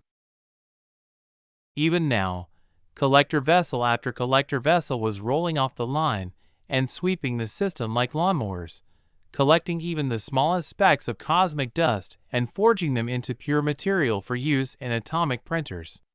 No resource would be left unexploited, not even the tiny dust particles that floated in the endless void of space. Sarah was stunned by the Archies. But why tentacles? She asked, turning to Felix. When the three friends were younger, they had nearly simultaneously discovered anime and had become rabid consumers of it. Their obsession was so overwhelming, in fact, that they had even refurbished an old VCR and picked up bootleg anime VHS tapes from eBay and other more specialized websites. And some of the things the three had watched had instilled a lifelong fear of tentacles in the young Sarah. Understandably so, even. Because they're flexible enough to reach difficult-to-reach locations. After all, the robots themselves are entirely too large for more delicate work, but construction isn't all about brute force and size. So they gave them tentacles to do that part of the job, Felix soothingly said as he wrapped his arm around Sarah's shoulders and pulled her into a side hug, understanding where she was coming from with her question. But don't you already have constructor swarms? True, we do have those. But they aren't good at heavy lifting, and we need to hide the atomic printers from people. And aren't those tentacle monsters carrying constructor swarms? Since they can carry constructor swarms, again, why tentacles? Sarah had goosebumps at the sight of the giant robots. Should we scrap them then? Just say the word and we'll feed them into printers and turn them back into stock, Felix soothed her. She sighed. It's fine. I'll get over it. I mean, what if we get hostile tentacle aliens coming in the future? Am I gonna just roll over and die then? I'll just treat this like a vaccine. Chapter 525 The Grand Poobah of East Westphakistan. A few days later, Rick was watching a recording of the live stream that he had smuggled out of the Empire by one of his unwitting lackeys, as he called them. He had been spending quite a lot of his time compiling a list of Imperial citizens who were disgruntled or dissatisfied enough with the Empire that they became connected to him by a thread of belief. The faith they generated was absolutely minuscule, but that didn't matter. What mattered was that he could use them. The person he was currently using was one of his finest unwitting spies. Albert Harris was a former climate activist who was incited by the Earth Liberation Front and had a long history of protesting against fracking. He had even glued himself to the ground during one protest, which had led to the arm being amputated. But with the Empire solving the problem he was so adamantly against, and even reversing the damage caused by fracking, he was left with a gaping hole where his conviction used to be. The Empire had taken away the satisfaction he felt by being a righteous fighter and wreaking havoc in pursuit of his strong belief, and had given him nothing that he could use to fill that hole in his being. So he switched gears and became an advocate for freedom and democracy, which had two consequences. First, he was unknowingly added to a low-priority watch list by his personal record keeper in the Akashic Record, and second, a thread of belief had formed that tied him to Rick, due to admiring him for having the guts to stand up to the Empire, even if he still felt that the cult leader had taken the wrong path. So he switched gears and became an advocate for freedom and democracy, which had two consequences.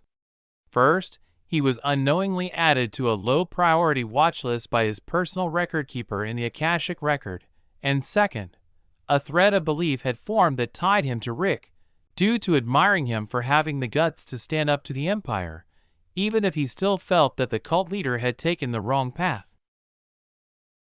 But just that was already enough to tie the two together, a fact that Rick could use to manipulate him. And due to the strength of that admiration, it was even easier for the progenitor cult leader to access him, requiring a much lower investment of his faith mana than many other of his unwitting lackeys in the Empire.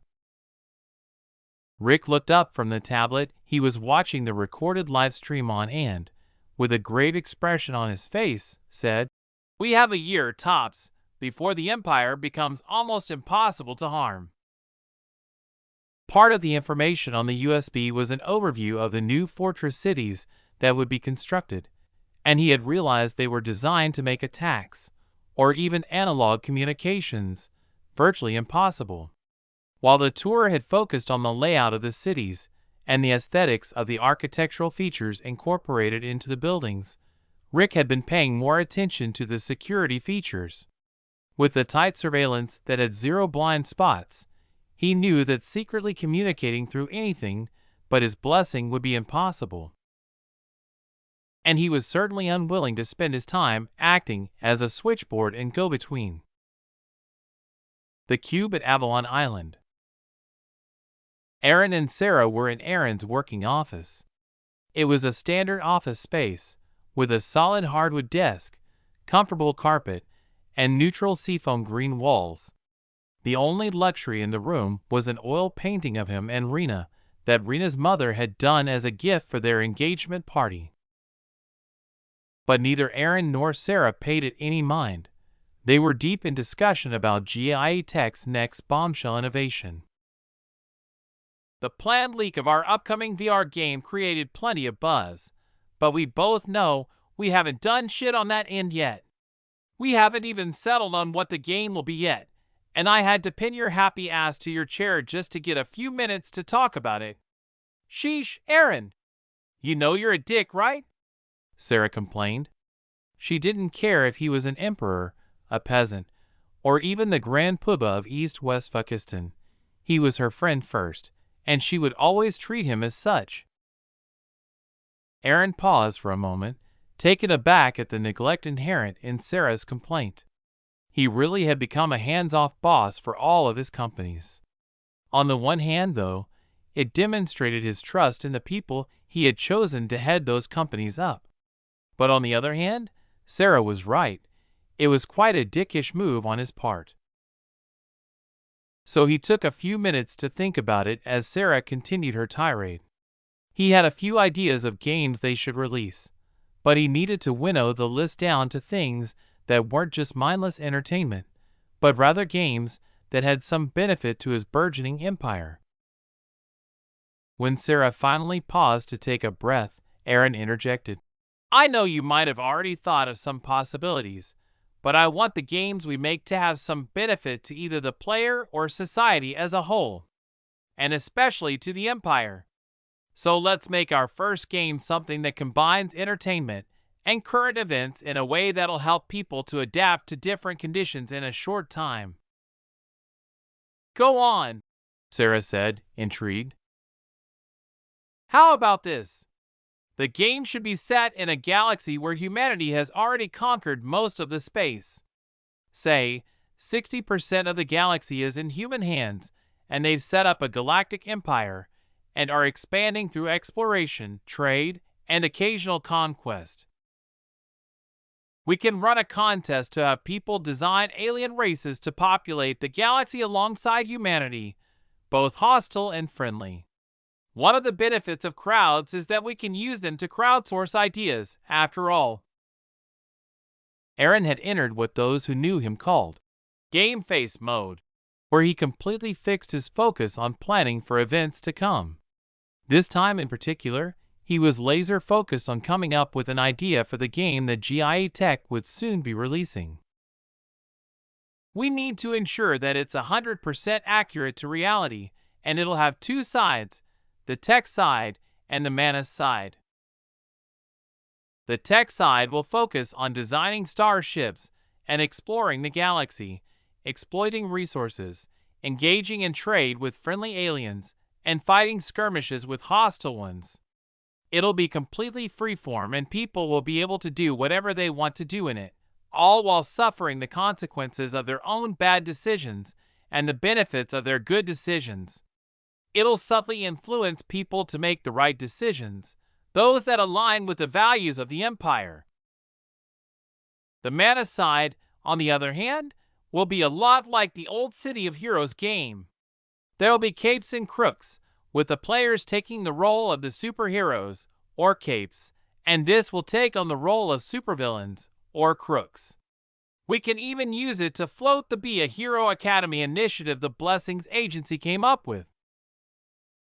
For NPCs, we can use the brain data and genetic information we have on people to generate realistic characters that have low-level AIs running them. That'll make it as close to reality as possible. First and foremost, though, it needs to be fun, with a capital F. I know your boyfriend. Hey! Aaron shouted as Sarah stood up and punched him in the arm over his desk. I'm an emperor, you know. I could have your head for that. He mock-frowned at her and pretended that her punch actually hurt him. He cleared his throat and continued. Anyway, I know Felix rotted his brain reading all those lit RPGs a few years ago, but I never got into them. I just thought the game itself was never fun to play, and it always came across as forced to me.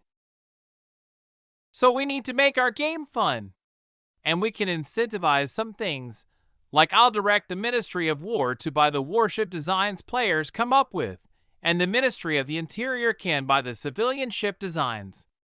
You can also do regular tournaments and contests with prize pools for winners, or allow live streamers, and so on, but what you absolutely cannot do, Aaron stressed the last 3 words, is monetize the game through real money trading. Just make a fun game and people will flock to it. Aaron continued in that vein for another 20 minutes or so, then paused and asked, So what do you think? Chapter 526, A Not-So-Modest Proposal. The Cube, Avalon Island. Finally, a moment of peace, Aaron said as he lay on the roof of the enormous edifice. As utilitarian as it was, from the outside, at least, it was still his home and the place he was the most comfortable. No amount of busyness or rushing caused by the day-to-day operation of the Terran Empire would ever disturb his peace there. It would all just fade away and become background noise in the background to his ears whenever he was present in the real world. Even now, as he lay gazing into the sky on the rooftop, the work of the Empire was endless. Helicopters, space vessels, and other vehicles continued landing and taking off around him as if he wasn't there. Maintenance robots, haulers, and other assorted purpose-built robots streamed around him like ants around a stick, carrying cargo to and fro. His small section was ignored by them, as Nova had cordoned off the area he was resting at. Yeah, some alone time is nice, every once in a while. Outside the bedroom, I mean. Rena coyly responded from her place next to him, her head pillowed on his arm, and her arm draped across his chest. Although she'd had a little bit of alone time with him as a couple during their recent vacation, there hadn't been much. After all, it had been meant as a family trip for everyone to get to know each other better. Though they were acquainted with each other, the Rothschilds and the Michaels had only been that, acquaintances.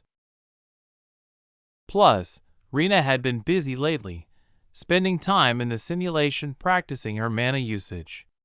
Even with knowledge downloads, practice was still required to gain proficiency in actual usage of the skills implanted into people. And Rena, though smart and talented, was no exception to that time-honored rule. Aaron hummed in agreement as they cuddled on the busy rooftop, lost in their own little world. "How's your training coming?" he asked after a short, companionable silence. "It's difficult," she said. "I mean, I'm okay at it, but I much prefer to avoid combat. I'm just not much of a fighter. It is nice to have something to do, though, and I feel conflicted sometimes. She sighed and looked at Aaron's chin, her second favorite feature of his face after his eyes. Conflicted? He frowned. Why should you feel conflicted? I mean, it's not like you have to fight. You're going to be the Empress of the Terran Empire, so if you're forced to fight, then we have much bigger problems. It's not that, it's just... She sighed again.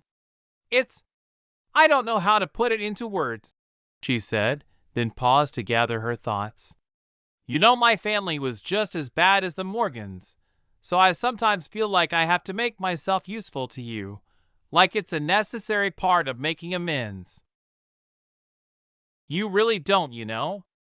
Nobody put their thumb on the scale either way in your family's case. The innocent were let go, and the guilty have already been punished. It was absolutely fair, and the burden doesn't fall on you to bear. The imperial judiciary had been firm, but fair to the Rothschilds. Though they were no longer among the ultra-wealthy after paying so many financial penalties for the crimes they committed across the generations, they were still rather well off. And they had paid for their sins, not only financially but through other punishments. Arya, for instance, was currently serving a sentence in the simulation and would soon be headed to the Trojan Astrids to serve a sentence in reality as a minerals processor once the infrastructure was built and mining began. As he said that, Rena pointed her finger to the sky and a small, intricate magic circle filled with beautiful moving patterns appeared above her fingertip. A ball of fire ignited in the circle and floated above it, then began wavering as she tried in reality what she had learned in the simulation earlier. But she failed, and, instead of morphing into a flower, the fireball began destabilizing and she flicked it away, launching it with the intent of being as far away from her as possible before it finally detonated. The Security 6 in charge of monitoring the cube noticed the uncontrolled and unstable fireball. It calculated the route it would pass through and, within milliseconds, diverted all the flights that were likely to cross its path. How about you? She asked, frowning at her failed attempt to show off. Too busy to train lately? Nah. I'm back to being a hands-off emperor after finishing the shield. Everything else is on track and doesn't need my interference. There's a reason that ministers and agency heads exist. After all, if I had to do everything myself, he shuddered at the thought, I think that even I would die of exhaustion. So for now, at least, I'm relatively free. The only thing we need now is time. Don't jinx it. Rena giggled and playfully hit him on the shoulder. Oh shit, he said, looking around in mock panic. Remind me when we go back inside. I should really find a piece of wood to knock on. He laughed. Ed note, knocking on wood is a folk charm to counteract bad luck, specifically of the kind that comes from mentioning things that are going too well. Not sure how far the custom is spread, but it's fairly prevalent in the US to say, knock on wood, every now and then, and actually find a piece of wood to knock on. Aaron's laughter proved infectious, and, if there were to be a human observer, they would probably give the couple a weird look or two before quickly moving their gaze away after being exposed to the very public display of affection. Soon, the two calmed down and Rena moved her head from Aaron's arm to his chest as he played with her hair. But after moving her head to his chest, she heard and felt his heartbeat increase and his breathing hitch. Aaron? Are you okay? She asked, her body stiffening in worry.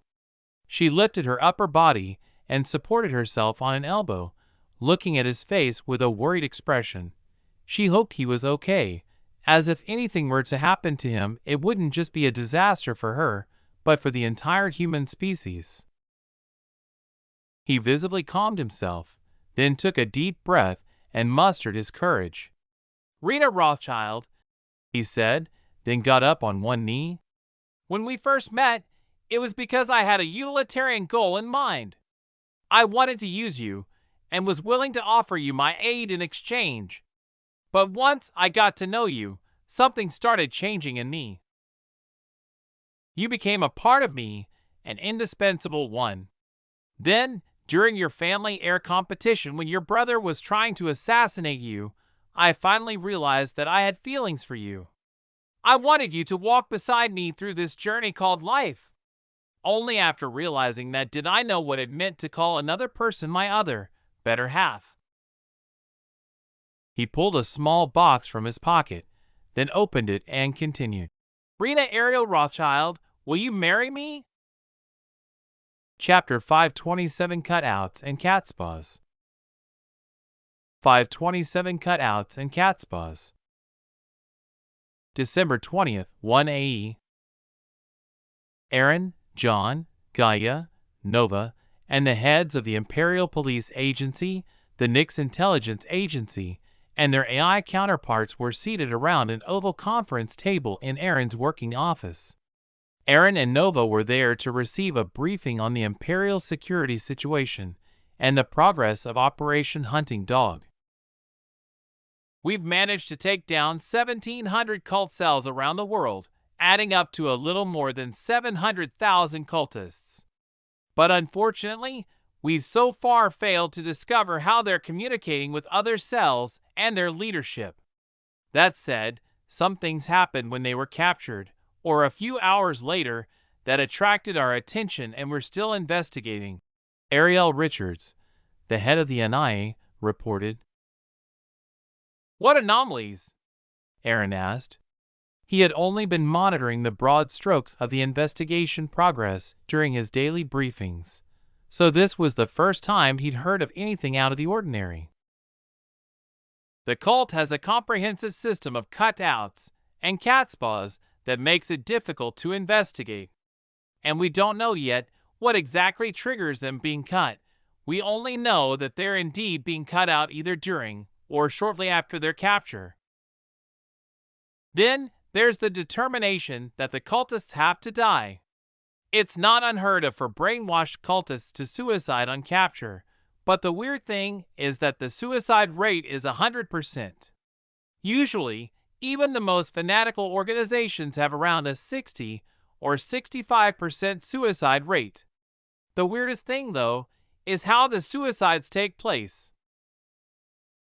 There's a certain expression people have when they've resolved themselves to die, but what we're seeing on some cultists' faces is a struggle.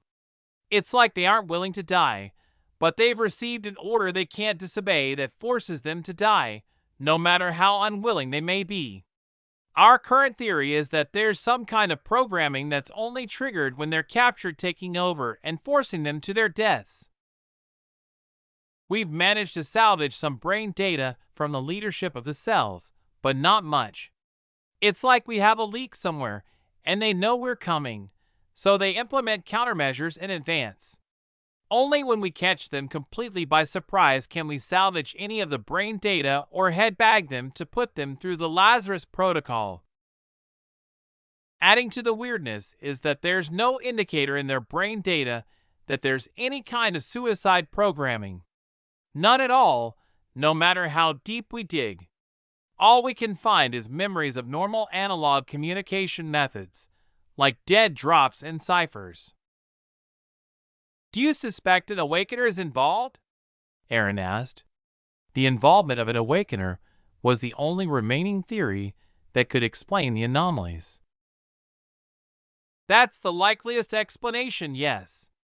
That said, we have yet to narrow down what the actual affinity or affinities might be, but we do have a short list of possibilities, Police Commandant Schneider said. Also, as mentioned in previous reports, when the awakenings began and we announced what was happening, there was a wave of disappearances among the non-citizens. We can't be sure, as we have no data around them other than what was available pre-Empire, but we now believe it was the cultists behind the disappearances. It's likely that they abducted the non-citizen awakeners and nurse them through the process at one of their facilities somewhere. Furthermore, we have yet to discover any awakeners in any of the cells we've taken down since the awakening, so that supports that theory. If that is indeed the case, they must have a training base somewhere and are currently busy training their awakeners for another wide-scale attack. After all, the only thing they have that can hurt us now are their awakeners. Makes sense, Aaron said. But what we still need to know is how they communicate. Without knowing how they communicate, we can't intercept their communications. And without being able to intercept their communications, we'll be forced to the back foot and only able to react, but not act. Any ideas, Nix? We can only continue developing our detection abilities. Until we can get a more granular view of the mana involved, we'll have to remain in a passive stance and can only continue Operation Hunting Dog as we've been doing. Of course, we can also take more draconian measures. Absolutely out of the question, Aaron interrupted. I will not be responsible for massacring a significant portion of the human species. That's not what I meant by draconian. We can simply move non-citizens to internment camps so they can be supervised. And during the move, we can force them to use the simulation to register as non-citizens, so we'll have a brain data dump on them and can monitor the cultist agents among them. This is not a fascist empire. Moving to the fortress cities will naturally separate the non-citizens from the populace, and that's already in the works. There's been too many instances of internment that hasn't worked out for the governments involved, and we can't afford that kind of backlash now. The empire is too young and our foundation is still settling, Aaron sighed. So all we know is that they're planning something with Awakeners, and we can't even be sure of that. Aaron rubbed his temples. The tension of knowing that something was coming, but not what it was, had him on edge over the past months. Not only that, he was irritated that he had so far failed to deal with the progenitor cult despite it being almost a year since the attacks had taken place. He had made a promise to his people, and was so far failing to deliver on it. He closed his eyes and took a deep breath, then opened them and asked, "You said there's a list of suspected affinities, right? What are those?" Anything having to do with communication and control. If nothing else, the abnormally high suicide rate of captured cultists helped us rule out pretty much everything else. So it has to be something that can make someone do things they wouldn't normally do of their own free will, whether it's like a hidden program or not. If we can figure out whether it can be implanted or if it requires assuming direct control, we can narrow it down even further.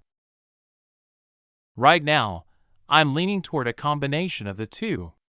Being able to assume direct control of a cultist means they can also bury control programming in that cultist's subconscious mind, which explains why there's nothing in their brain data, Nix answered.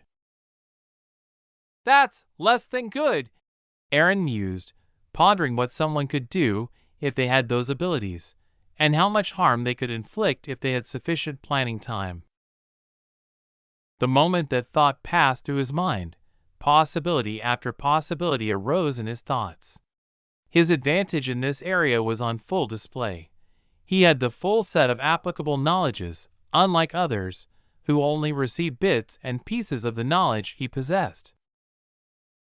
All it would take was a bit of time, and he would know which affinity, or affinities, were being used, and the specifics of their usage.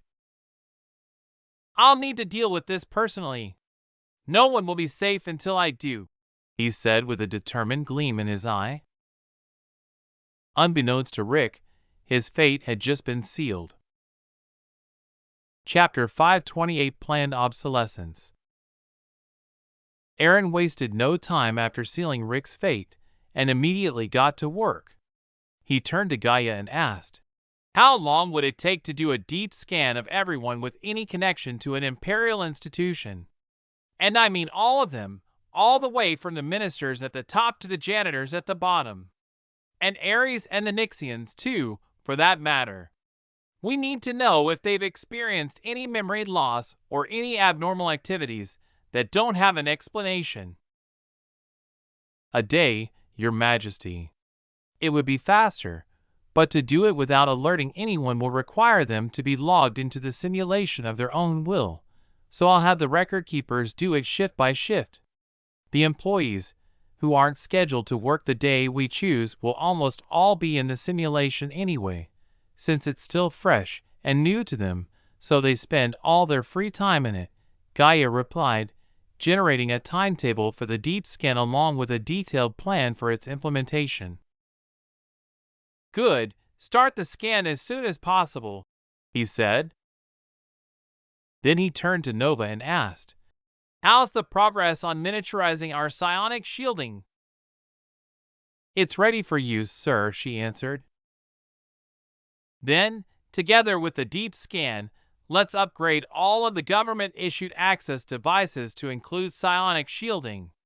We can't risk any of them being compromised in any way, not now, and not in the future. So psionic shielding tech will be integrated into everything, starting with the release of second-generation public devices as well. We can use planned obsolescence to force them to upgrade piecemeal.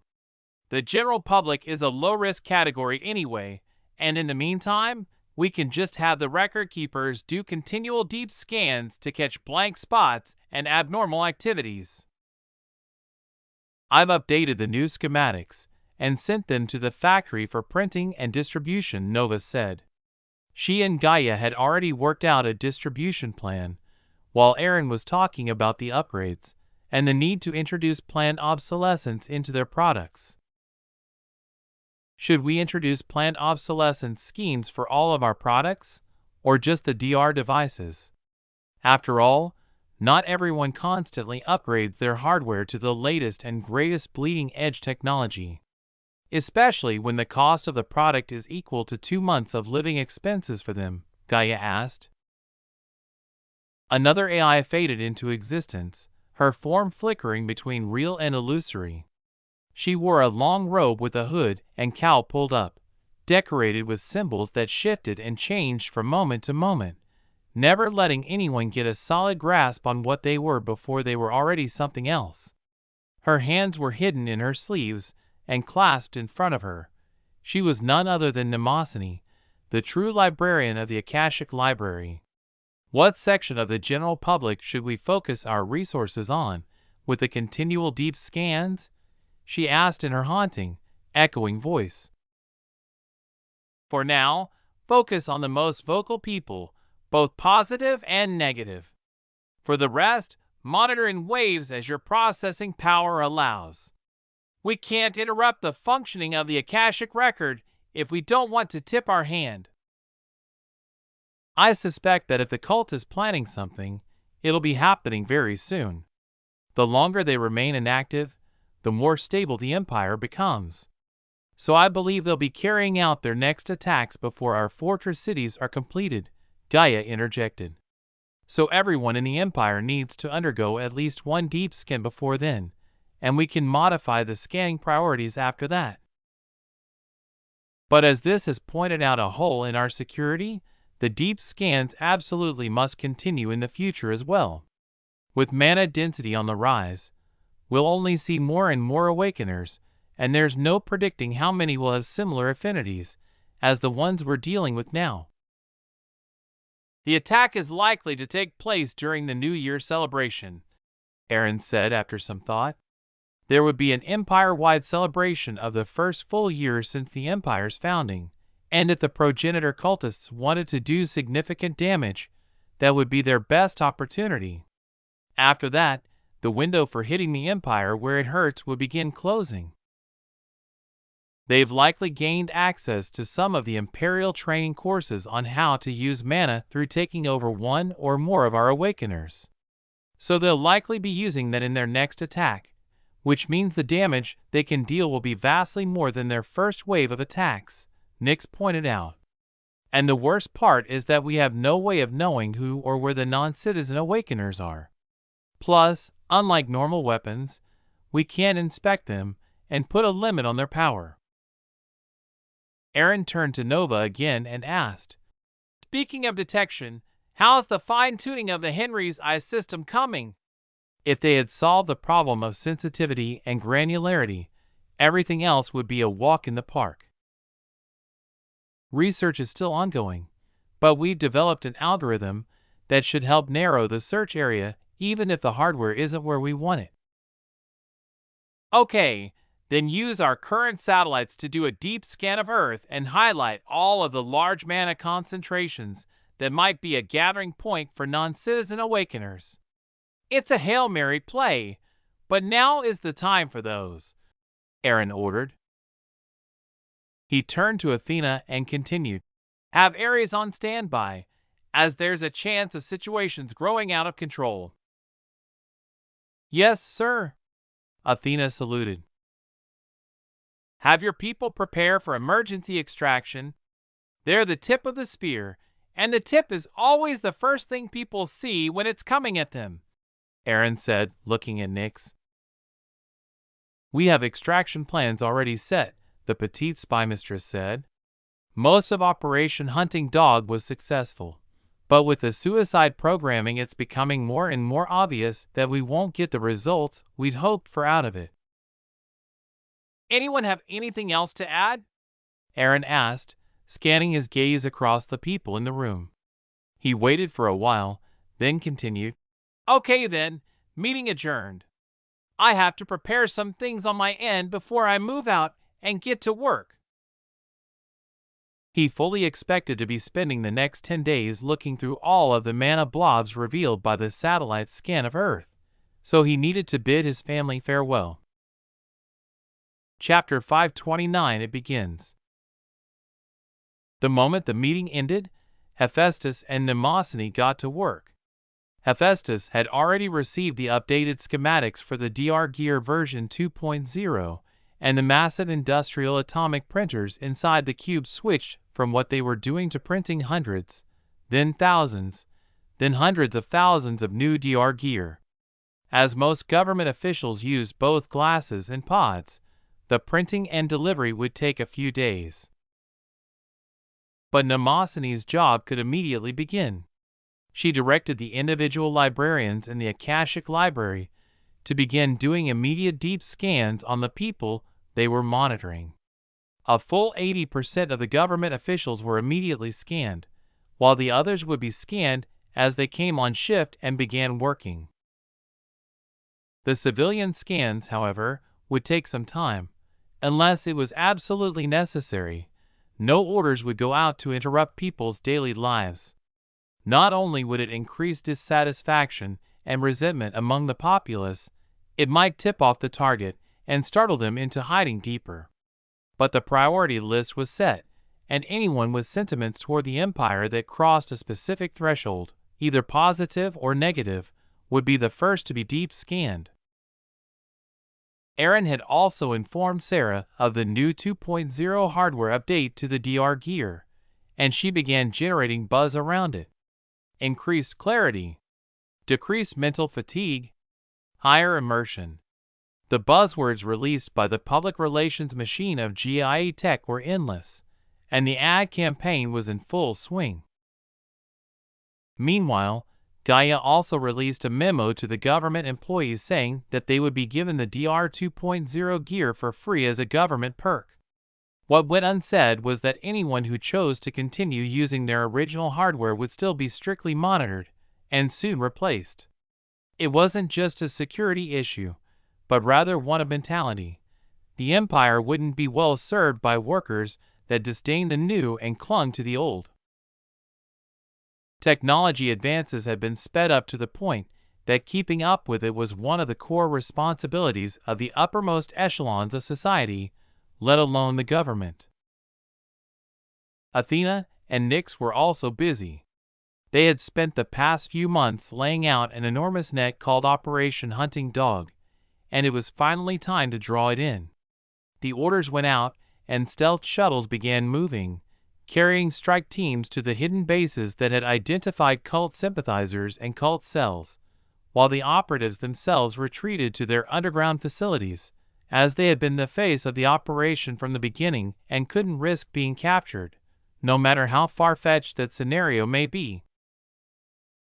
30 minutes later, Aaron was on the roof of the cube, waiting for the special stealth shuttle that was being printed for him. He would be personally heading out with only a single Emperor's Aegis team and a team of Reapers to deal with miscellaneous issues. At first, he had argued against the inclusion of anyone else, but Rena had put her foot down and exercised her authority as his fiancée. He would bring them, or else. An Emperor or not, Aaron was a man first. Thus, despite his unwillingness, he would bring along the extra people.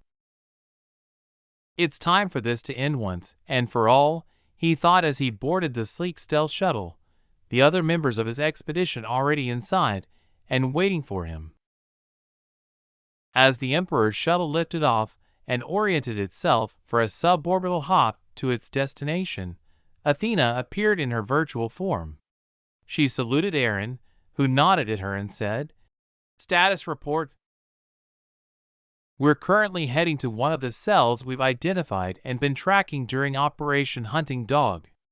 We believe it's the cell of a mid-level recruiter and local boss, so the process of the capture and resulting suicide programming being carried out should provide more information for you to use than can be captured in recordings. After all, our recording technology still can't detect minute mana flows." Athena wasn't worried about Aaron in the slightest.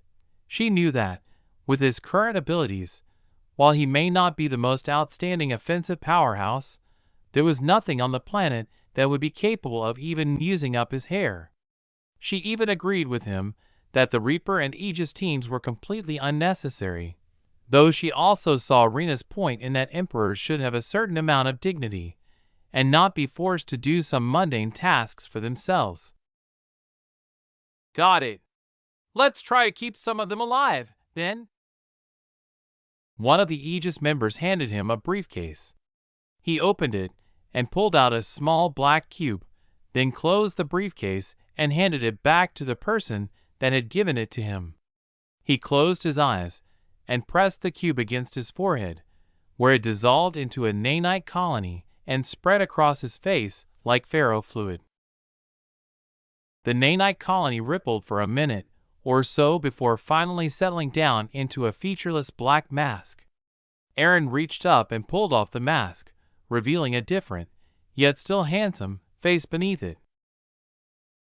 Silence reigned in the shuttle as the realization finally hit home among the Reapers and Emperors Aegis that the Emperor was indeed going into the field and would be actively participating in the cult cell takedown.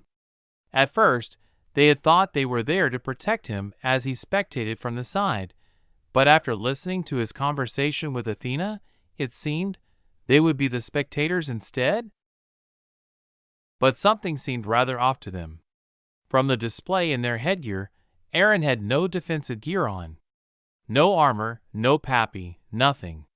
He was wearing normal clothing and wasn't even carrying a weapon. How was he going to fight? Then it dawned on them. He must be armed and armored to the gills. It was just that their detection methods couldn't penetrate the masking of his advanced tech. After all, he was the one that invented everything, so of course it only made sense that he would keep the best things for himself. At his level, it didn't even count as selfishness, but would rather be considered good sense. He was an emperor, and his person should be inviolable. Thus, the Reapers and Emperors Aegis settled down and performed the final checks and last-minute maintenance on their gear. Though the maintenance was unnecessary, as Ares' gear was printed fresh before each mission and recycled afterward, it was still a time-honored pre-battle tradition that the superstitious armed forces would never abandon. Chapter 530 Storm Warning. In orbit above Avalon Island, Aaron's stealth shuttle had reached apogee and was about to descend. Its target, Shelton, Washington. He called up the reports by the operatives who had been assigned there and began reading them during the short trip. Jason Todd and Catherine O'Shaughnessy signaled that they had found a cult base a few months prior. Not just a cell, but a full-blown base. They hadn't been able to infiltrate it, but they were positive that the entire gated community of Hartstein Point was a disguised cultist base. Once they had discovered that, they'd opted to lay low and continue their covers as Tim and Siobhan Roberts, fully immersing themselves in their respective roles. Months later, the call to go to ground had gone out, and the two had been living in their underground facility since. On the surface, they had gone to care for an ailing relative, even going so far as to hire one of their suspected cultists to house sit for them until their return. But instead, they had parked their old truck in the SeaTac Airport's long-term parking garage and returned to their base via their own stealth shuttle, ESV-228-01, now called Bob. There was no rhyme or reason behind why it was named Bob. The two operatives just had a silly sense of humor. Aaron quietly snickered at the name, then continued reading. The entire town of Shelton was also compromised by the cult. The town council, the chief of police, the two judges in the courthouse, and even the school board had all become card-carrying members of the cult of the progenitor. Thus, during his assault on the cult compound, he would have no backup from the local government, nor any cooperation. The best he could hope for was that they would hunker down and stay out of his way. Beginning deorbit burn, the Shuttle 6 announced. The interior of the vessel was just as stable as if it was sitting in a docking cradle, thanks to the gravity plating, but it had already oriented itself nose down and begun a rapid descent past the Kármán line. Aaron set aside the file, and his expression grew grave. He began constructing a rune, one that was similar to the planetary defense shield he had just put in place earlier in the year, anchoring it on the shuttle itself. As it was much, much smaller than the planetary version, it wasn't nearly as noticeable, and nobody even batted an eyelash at it. ETA, 30 seconds, the Ship 6 announced. The Reaper team members exchanged glances, then triggered the jump hatch in the floor of the shuttle. "We'll establish a landing perimeter for you, Your Majesty," the leader said, then gestured for the team to jump out of the hatch for a halo drop. They rocketed toward the ground, separating from the shuttle and passing beyond terminal velocity during their powered descent. Soon, they landed, creating small impact craters at each landing point, though they had still gone unnoticed as their target landing zone was a small clearing in the forest behind the house that Tim and Siobhan lived in. Thus, it was covered by a wes, and the team could be sure that nobody was around. 10 seconds after the Reaper team landed, the Emperor's stealth shuttle came to a halt a meter from the ground in the dead center of the Reaper's perimeter. Also at that time, Aaron's rune was completed, and a gold-tinted white dome expanded out of the shuttle and around Hartstein Point. The camouflaging nanites disabled their camouflage and trickled into their storage units, revealing an escape hatch in the ground.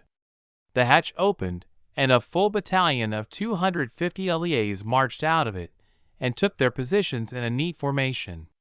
They saluted the shuttle as its gull-wing door opened, and the Emperor's Aegis team stepped out, followed by the Emperor himself. "Reapers," he began, "your mission today is to silently secure the upper echelons of Shelton. Bring them to the clubhouse here within 2 hours. Do not, under any circumstances, allow them to contact anyone. Move out." "Yes, Your Majesty," they chorused, then started sprinting toward the shore. To avoid potentially exposing themselves, they would swim across the Puget Sound, then run to the town of Shelton 12 miles away. To them, it was an easy day. Aaron turned to the LEAs and ordered, "Spread out and engage camouflage. Do not allow yourselves to be discovered." Without waiting for a response, he entered the hatch leading to the underground facilities, followed closely by his Aegis team. In the office of the Shelton police chief, a ringing sound came from a desk drawer. The chief opened the drawer and pulled out the false bottom, then picked up the ringing burner phone. Something must have happened. His handlers would never contact him through anything but the secure landline on his desk. "Aunt Helen's birthday party is in a few hours. Are you still coming?" the person on the other end of the phone said. The chief paled for a moment, and his heart pounded like it wanted to escape his chest. "Oh, I almost forgot," he said. "Do you need me to bring anything?" "Sure, bring a couple cans of baked beans and some beer. The weather's nice today, so we decided to have a cookout instead of taking her to the country club at Lake Limerick for dinner." Things were worse than the chief had imagined. Not only did the Empire know about them, but their strike teams were already on their way. "Okay, I'll stop by the store on my way and bring a 12-pack of Sam Adams. How many people are coming?" "Oh, probably 20 or so," the voice replied. "Okay then. So 2 cases of Sam Adams and say 4 cans of beans." "Got it. Should I come by early to help set up?" the chief asked. "Sure, be here in an hour and you can help decorate," the voice replied. "All right. See you then," the chief said and hung up. He had a lot to do and little time to do it in. Chapter 531 The Thunder Rolls. Just a few streets away from the courthouse in Shelton was an Irish pub. To tourists and locals, it was a gathering place for people to drink their worries away, eat ethnic cuisine, and, on St. Patrick's Day, celebrate by gulping down cheap beer with even cheaper green dye added. But to the cult of the progenitor, it was a beginning.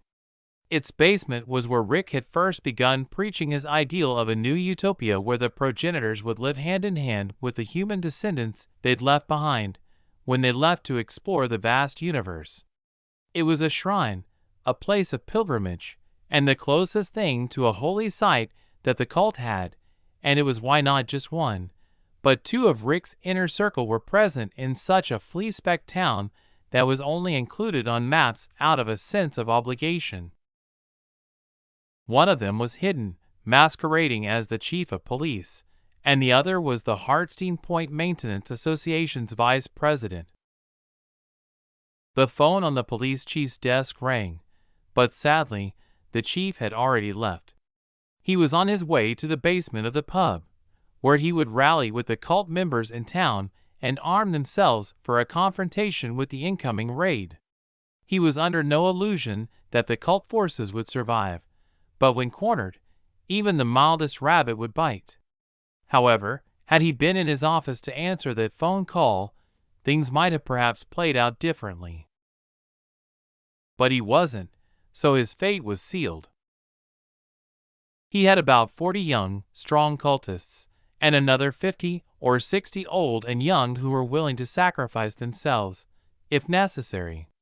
Whether they actually would sacrifice themselves in the end was a question the chief was unwilling to ask himself, in fear of the answer, but at least they claimed they were. And that was all that mattered at this junction. "They're coming! Hurry!" he said, waving the stream of people into the pub as people walking by curiously looked on, wondering what was happening. "Can we make it through this, Chief?" a panicky-looking youth asked as he passed the chief. The chief only looked at him with a grim expression, then slowly shook his head. "Not likely, son. But at least we can spit in the devil's eye while he drags us down to hell," he solemnly said, then continued counting people and waving them past him into the pub. The young man, already on the verge of full-blown panic, paled and fell weeping to the ground. Then a purple light flashed in his eyes, and he stilled, then robotically climbed to his feet and trudged into the pub. The chief had already put the boy out of his mind. In his opinion, it would be great if the kid ran. That way at least one person would survive what was coming to them. But it would also be good if the kid stayed, because it showed that the faith they had in the progenitors was strong, unbreakably so. So when he saw the robotic movements, he thought nothing of it, thinking that it was just the boy's way of dealing with his fear. He was an Iraq War veteran and had seen men break before, so the mindless zombie-like stumbling was nothing new to him. He couldn't hear the voice in the boy's head encouraging him to pick up a weapon and martyr himself for the progenitors, nor could he feel the internal struggle currently going on in the boy's mindscape. To the youth, it was already a fight to the death even before the actual fight to the death began. A fight, it had to be said, that he was gradually losing. Soon, the struggle in the boy's mind ended and everything about him had changed. He was no longer David Taylor, a promising high school graduate and star pitcher headed to the University of Washington on a baseball scholarship, but Rick Ashley piloting a meat puppet. Everything about him had changed except his body, but no one was around that could notice it. Shelton was a small town, sure, but it wasn't to the point where everyone was intimately familiar with everyone else's goings-on. And David was the only cultist in his family and circle of friends. He had been meaning to bring others into it, but his belief had never been that strong in the first place. Ed note, it's a common misconception that small town life means everyone knows everybody else. That's patently untrue. Think about it for a minute. Can you possibly know everything about everyone in a town with a population of even 1,000? Would there even be enough minutes in the day to gossip about everyone? It was common for teenagers to flit from group to group, hobby to hobby, and place to place. Youth, before the mass awakening event, was meant for discovering the place people would fit for the rest of their lives. But now, Rick had taken that choice from David, forcing him to fight against an unreasonable force that would soon reap his life, like a farmer scything through a field of ripe wheat at harvest time. And it was all because of a single, simple fact: David was blessed. He had awakened and, after his awakening, his parents had fled with him to the small unincorporated bedroom town of Matlock, Washington. Though they had panicked and joined the Empire in hopes of saving their only son after he had come out of his medical pod, they quickly reverted to their anti-imperial beliefs, and their desire for some illusory freedom had driven them to take their boy and run. Thus David walked up to the chief and said, "Let me help, chief. I'm blessed by water." As he spoke, 10 baseball-sized balls of water condensed behind his head and shoulders and began rotating, spinning faster and faster until they became indistinguishable from a wheel and began to hum through the air. "You sure, son?" the chief asked. The boy nodded his head and looked to the north, where the Reaper team would soon appear. "Yes, chief. I'm sure," he said. Targets have congregated and are grouped up. Suggest indirect fire. "Roger that," the Reaper team leader said. He marked the pub on the battle map and waved his hand at the heavy and demolition experts in the team. No words needed to be said. They had access to the same information as the team leader did and immediately took a knee. A firing tube extended from each of their backpack. Mounted indirect fire modules, loaded with a single round. The heavy had a bunker buster that would penetrate 3 meters into the ground before rapidly filling the space it fell through with a mixture of jet fuel and methane and detonating in a single fireball that would collapse everything around it thanks to the vacuum left behind after it petered out. The demolition expert, on the other hand, had a more conventional high-explosive penetrator round. It would fly over the heads of its target and explode, driving shrapnel into the ground much like a shotgun blast would into a target in front of it. "Ready," the two men reported, then waited for the fire order. The squad AI, after confirming that civilian casualties would be kept to an absolute minimum through Overwatch, gave the team leader the green light. "Fire, fire, fire," the man ordered, and 2 streaks left 2 launch tubes. The firers stood and rejoined the rest of the team, then everyone continued on their way to their destination. Chapter 531 The Thunder Rolls. Just a few streets away from the courthouse in Shelton was an Irish pub. To tourists and locals, it was a gathering place for people to drink their worries away, eat ethnic cuisine, and, on St. Patrick's Day, celebrate by gulping down cheap beer with even cheaper green dye added. But to the cult of the progenitor, it was a beginning. Its basement was where Rick had first begun preaching his ideal of a new utopia where the progenitors would live hand in hand with the human descendants they'd left behind when they left to explore the vast universe. It was a shrine, a place of pilgrimage, and the closest thing to a holy site that the cult had, and it was why not just one, but 2 of Rick's inner circle were present in such a flea-specked town that was only included on maps out of a sense of obligation. One of them was hidden, masquerading as the chief of police, and the other was the Hardstein Point Maintenance Association's vice president. The phone on the police chief's desk rang, but sadly, the chief had already left. He was on his way to the basement of the pub, where he would rally with the cult members in town and arm themselves for a confrontation with the incoming raid. He was under no illusion that the cult forces would survive, but when cornered, even the mildest rabbit would bite. However, had he been in his office to answer that phone call, things might have perhaps played out differently. But he wasn't, so his fate was sealed. He had about 40 young, strong cultists, and another 50 or 60 old and young who were willing to sacrifice themselves, if necessary. Whether they actually would sacrifice themselves in the end was a question the chief was unwilling to ask himself, in fear of the answer, but at least they claimed they were. And that was all that mattered at this junction. "They're coming! Hurry!"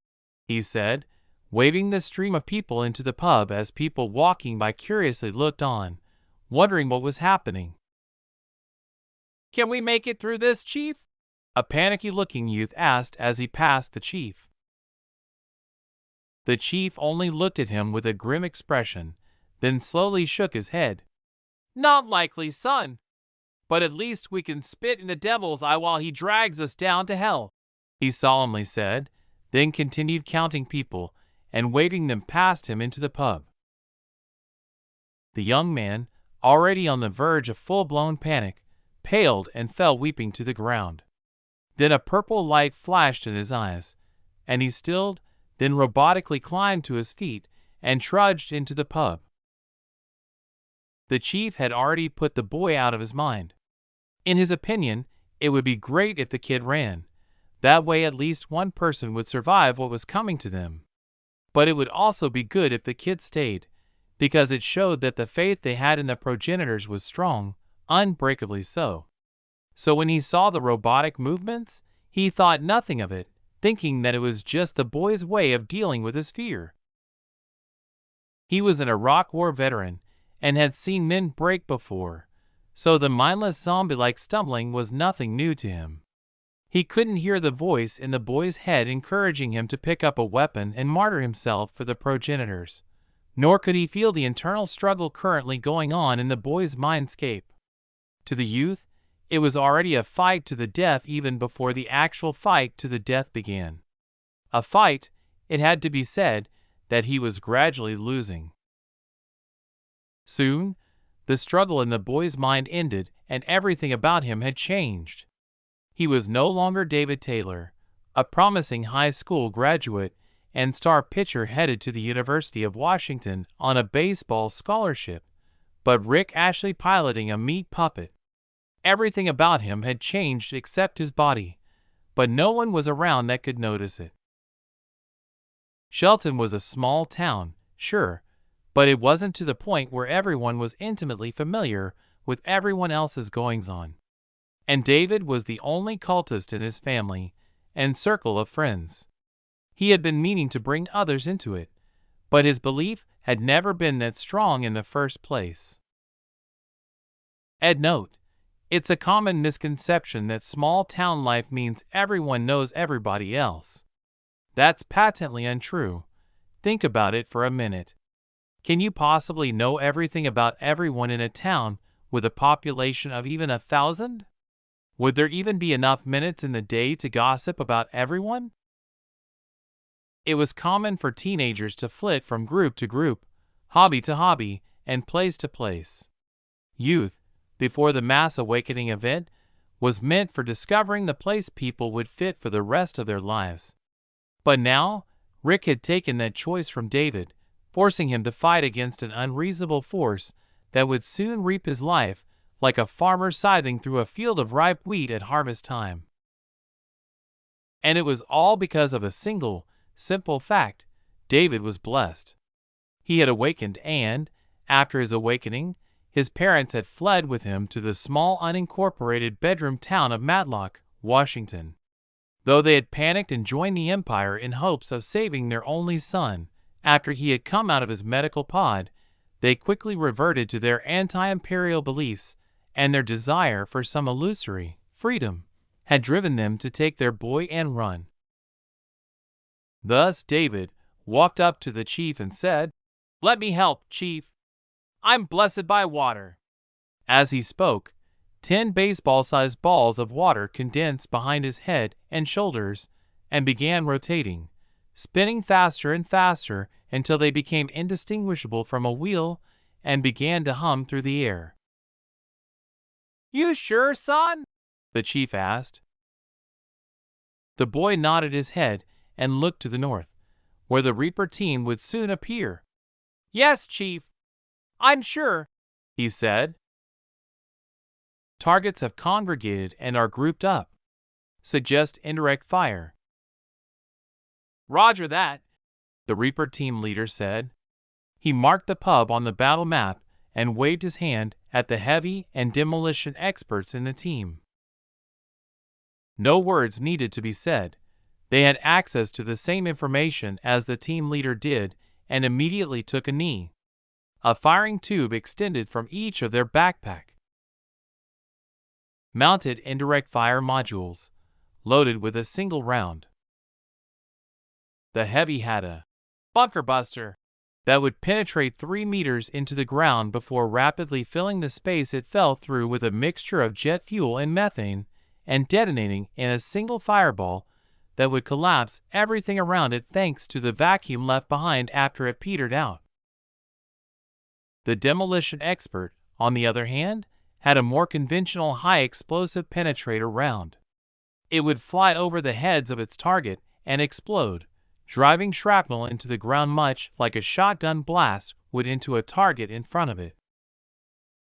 "Ready," the 2 men reported, then waited for the fire order.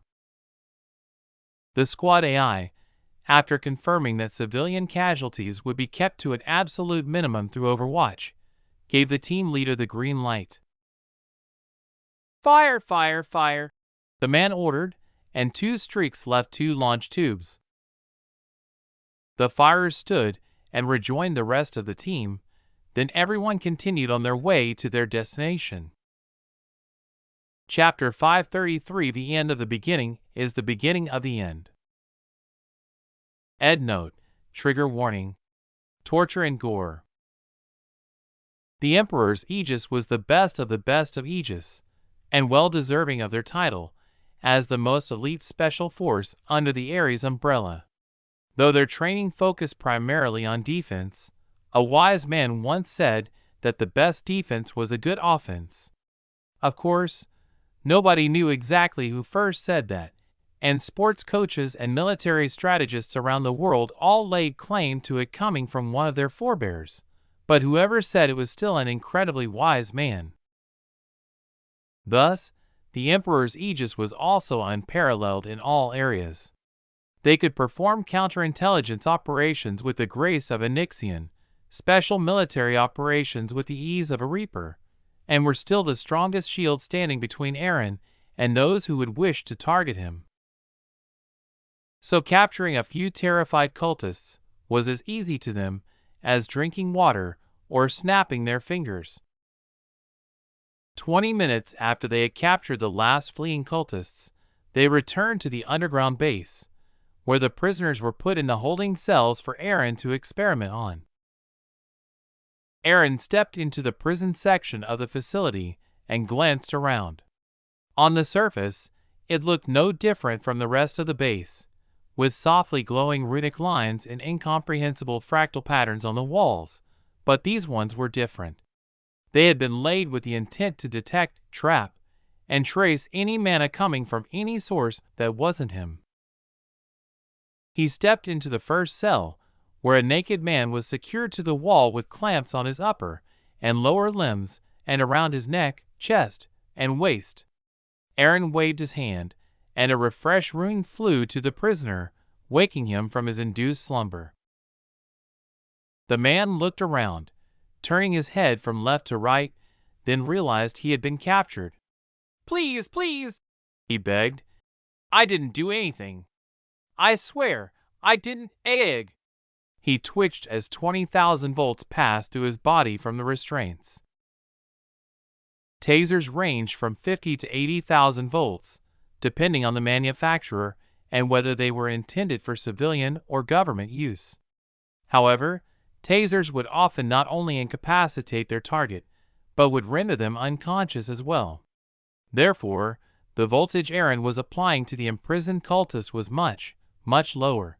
It would inflict pain, while leaving no lasting damage and without rendering him unconscious. "What do you want?" the man screeched, his voice breaking.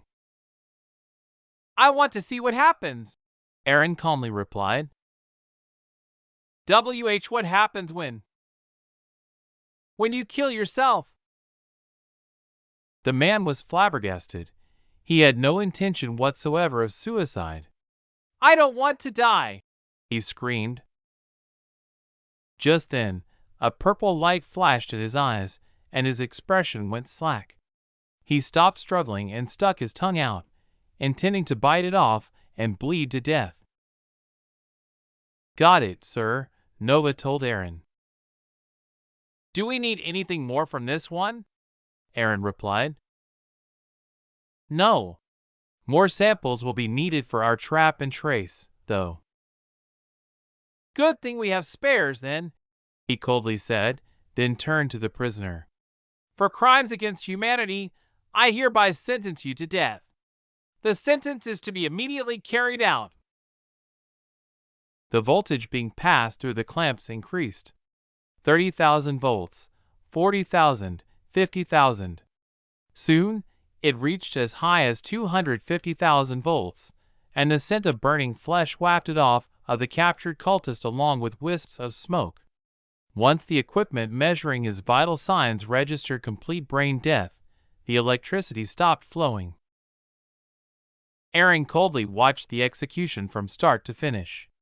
It wasn't that he was unaffected by the brutal execution, but rather that he was enraged by the cult and felt that they all deserved to die in agony for their betrayal of the human species in service to yet unknown extraterrestrial forces. He turned and walked out of the cell, then into the one across the hall.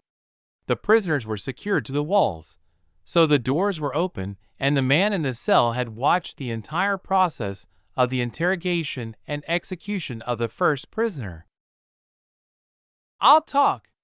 I'll tell you whatever you want to, AAAGH." Eren didn't even bother asking any questions and proceeded to immediately pass judgment. Half of the prisoners were thus executed before Nova managed to capture the signature of the foreign mana, so all that was left was to develop a countermeasure for the suicide signal to prevent high-value targets from dying before their secrets could be extracted. 30 minutes later, Aaron, having completed his experiments and executed the remaining captives, stepped back into the control center. He looked around, meeting the gazes of the people within, then said, "Gear up and move out." 5 words had decided the fate of everyone on Harstein Island that wasn't an Imperial citizen. The LEAs in the woods surrounding the house where Tim and Siobhan Roberts had lived deactivated their optical camouflage and formed up in neat ranks outside the entrance to the base. Shortly afterward, Aaron, followed by a pair of operatives and his Emperor's Aegis, stepped out. They were all wearing suits of mechanized power armor, a step up from the NET suits and designed for frontal combat rather than special operations. Aaron took a knee and pressed his palms to the ground again, silently modifying the shield he had placed around the community earlier. When he had first carved it, it was set to allow entry, but no exit. Now, it would deny both entry and exit, as well as shrink and expand as he willed on the fly. And without a word, they moved out at a bounding run, quickly reaching a speed of 100 miles per hour as they rushed directly toward the clubhouse, where nearly 1,000 enemies, or rather, unwitting targets, awaited their arrival. Due to the need to gather intelligence from the cultists, the LEAs and humans alike were armed with charged rifles, charged pistols, and stun batons. No lethal weaponry had been issued and none would be allowed, as they were almost 100% sure that one of the cult's leaders would be among the people they were set to apprehend. Not even 5 minutes passed before they found the first sentry line, which was manned by 2 middle-aged men in hunting camouflage. 2 shots were fired, one by Catherine and the other by one of the Emperor's Aegis members, and the sentries were neutralized without being given an opportunity to report. ALEA stepped out of formation and shackled the cultists, then sprinted back, leaving 2 unconscious, shackled people behind for the following maintenance bots to collect and bring back to the base. Another 2 minutes passed, and the Imperial assault team reached the main body of the cultists. 263 Imperials collided with over 1,100 cultists in a shockingly swift, one-sided massacre. Less than 3 minutes later, 263 Imperials still stood, surrounded by 1181 unconscious cultists. Aaron ordered a squad of LEAs to circle the community center and take out the remaining sentries, then placed a small black cube on the ground. The cube dissolved into a cloud of nanites and sank into the ground, where it would spread out and scan for any underground hideouts the cultists may have. Meanwhile, the remaining LEAs and the 2 operatives spread out to look for any camouflaged entrances that might lead to a cultist hideaway. 8 minutes later, the Swarm 6 of the Nanite colony reported that they had found a small underground chamber with 6 cultists in it, 1 adult and 5 teenagers, who were suspected to be awakeners.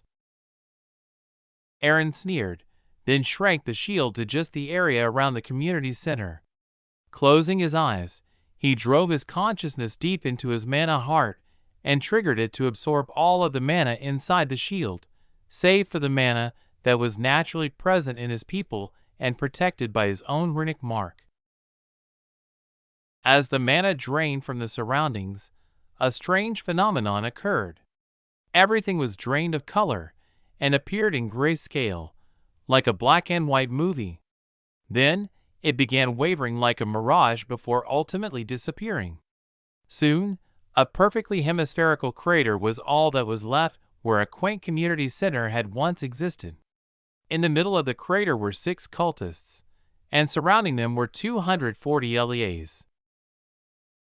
6 charged pistol shots were fired, 6 people were shackled, and the assault on Hartstein Point was over. Chapter 534 Neutron Soup, but not much. Aaron's eyes flashed gold as he looked at the unconscious cultists in the crater. He noticed a purple worm wriggling its way out of the eye of one of the awakeners and attempting to flee. But since his shield blocked all mana from passing through in both directions, the purple worm could only bang against it like a fly on a windowpane. He stepped off the rim of the crater and slid down the steep side. "Why did everything disintegrate when I absorbed all of the mana?" he asked Nova. "Have you heard of the saying that all matter is mostly emptiness, sir?" she replied. "Refresh my memory." Atoms are over 99.9% empty space. If they were blown up to the size of a football stadium, the nucleus would be the size of a marble in the center, and the electrons would be microscopic specks of dust orbiting around the outside of the stadium in the parking lot. So when mana is injected into matter, it fills that empty space up, like turning the entire stadium into a huge swimming pool, or perhaps part of an ocean. Normally, if you pull out a cup of water from it, it'll just flow in from somewhere else, and the total amount of water is rebalanced. But what you did was artificially divide out a certain amount of water, then forcibly extract it. When you did that, everything else collapsed and the electrons met the protons in an annihilation reaction, leaving only the neutrons of the atoms. So somewhere in that crater, there are pure neutrons, though there aren't enough of them to really have an effect on their surroundings, Nova explained. "That's," Aaron began, but trailed off at a loss for words. "So if I were to drain all the mana out of a saturated star, I could collapse it into a neutron star?" "Theoretically, yes, sir." Aaron reached the bottom of the crater on autopilot, lost in the possibilities, and feeling slightly overwhelmed by his phenomenal cosmic powers. Thankfully, though, with the simulation the way it was, he would never be forced into an itty-bitty living space. He shook his head and came out of his reverie. He had more important things to do, so he would consider his power later. Walking up to one of the unconscious cultists on the ground, he squatted down and stared at him, attracting the attention of everyone else in the crater with him. However, their eyeballs didn't disturb him at all, as he was too focused on what he was doing to care about them. His pupils shrank and widened as if they were microscopes being adjusted by focusing dials. Then he raised his head and looked in a certain direction. He stood and turned to his Emperor's aegis, then nodded. "Catch up," he said. Then, with a shocking sonic boom, he shattered the shield he had carved as he passed through it on his way to somewhere else. The Aegis team headed back to the base, where their stealth shuttle was, leaving Jason and Catherine to clean up the mess and transport the unconscious cultists back to the prison cells in their base for processing. The prisoners would soon be sent to the hole, where they would await their public trial and sentencing. "I can't help but wonder, just how strong is he, anyway?" Jason mused. "I'm curious about that, too," Catherine said, looking in the direction that Aaron had flown off in. "What he did in our base was already big enough, but now this." She pointed at the crater that used to be a quaint little community center. "What he did to our base. Didn't he say that was just for appearance's sake?" Jason asked. "Do you think he did something else? I mean, there's a bunch of patterns and lights and all, and they do look really cool, all sci-fi and shit." "He was probably just brushing us off. It's likely something that only he can activate, so there's no real need to tell us the details. After all, if we can't use it without him, it's useless to us, isn't it? And hey, aren't you gonna follow him?" she asked. "No, we have to finish cleaning up here. He's got the Aegis on his tail anyway, and isn't there still a Reaper team in town that'll go after him, too? Besides, the base is ours. I'm sure we'll get orders from higher." He pointed a finger up to the sky. "If we really need to move out." So I'm just gonna stay put and wait for orders. I'll count it as part of the 98%. The 98%? Catherine tilted her head quizzically. What do you mean? Haven't you ever heard the saying that the military is 98% boredom and 2% pants-wetting terror? Well, I have now. Jason turned to the LEAs and pointed at one of them. You, take your squad and bring these cultists back to the cells in the base. I'd say don't be seen, but... He looked around. I don't think there's anyone left to see us. So make it fast. They'll probably be waking up soon, and we need them shackled before that. Don't forget the mouth guards, either. I know biting off tongues won't kill people, but it'll make it hard for them to talk, and there's no sense in wasting resources to heal them in our medical pods if we don't have to. Finished giving orders, the Reaper turned and strode off, heading back to base. Wait for me, Catherine coquettishly said as she jogged up to him and wrapped herself around him like an octopus. If anyone were there to see that other than the LEAs, they might have wondered if the two had actually fallen for each other. But that was something that no one but Jason and Catherine knew, and they certainly weren't going to tell anyone. Shortly after the operatives and LEAs left, a constructor swarm arrived and rebuilt the community center from the ground up exactly as it was before. Imperial technology certainly gave an entirely new meaning to the term, cleaning up. Chapter 535 Contingency Plans. I wonder how skilled this guy is with his affinity, Aaron thought as he broke past Mach 8. He was still tracking the little purple worm as he flew, even though it hadn't stopped accelerating yet. I can't afford to be mind-controlled. The Empire can't afford it. Mind control was a truly problematic ability, one that Aaron's currently structured shield rune wouldn't be able to fully protect him against until he took the time to adjust it and train with the new runic structure. Habit was both good and bad, and in the heat of battle, he really didn't want to be using new runes that he hadn't practiced with. The same could be said for the mind control tech that was on him, as there was a slight possibility that it would fail, and no matter how low the possibility is, it is not a good idea. Besides, he didn't have time to modify it now regardless. The worm he was tracking was still speeding up. Everything would depend on whether or not the mana had taught Aaron's target.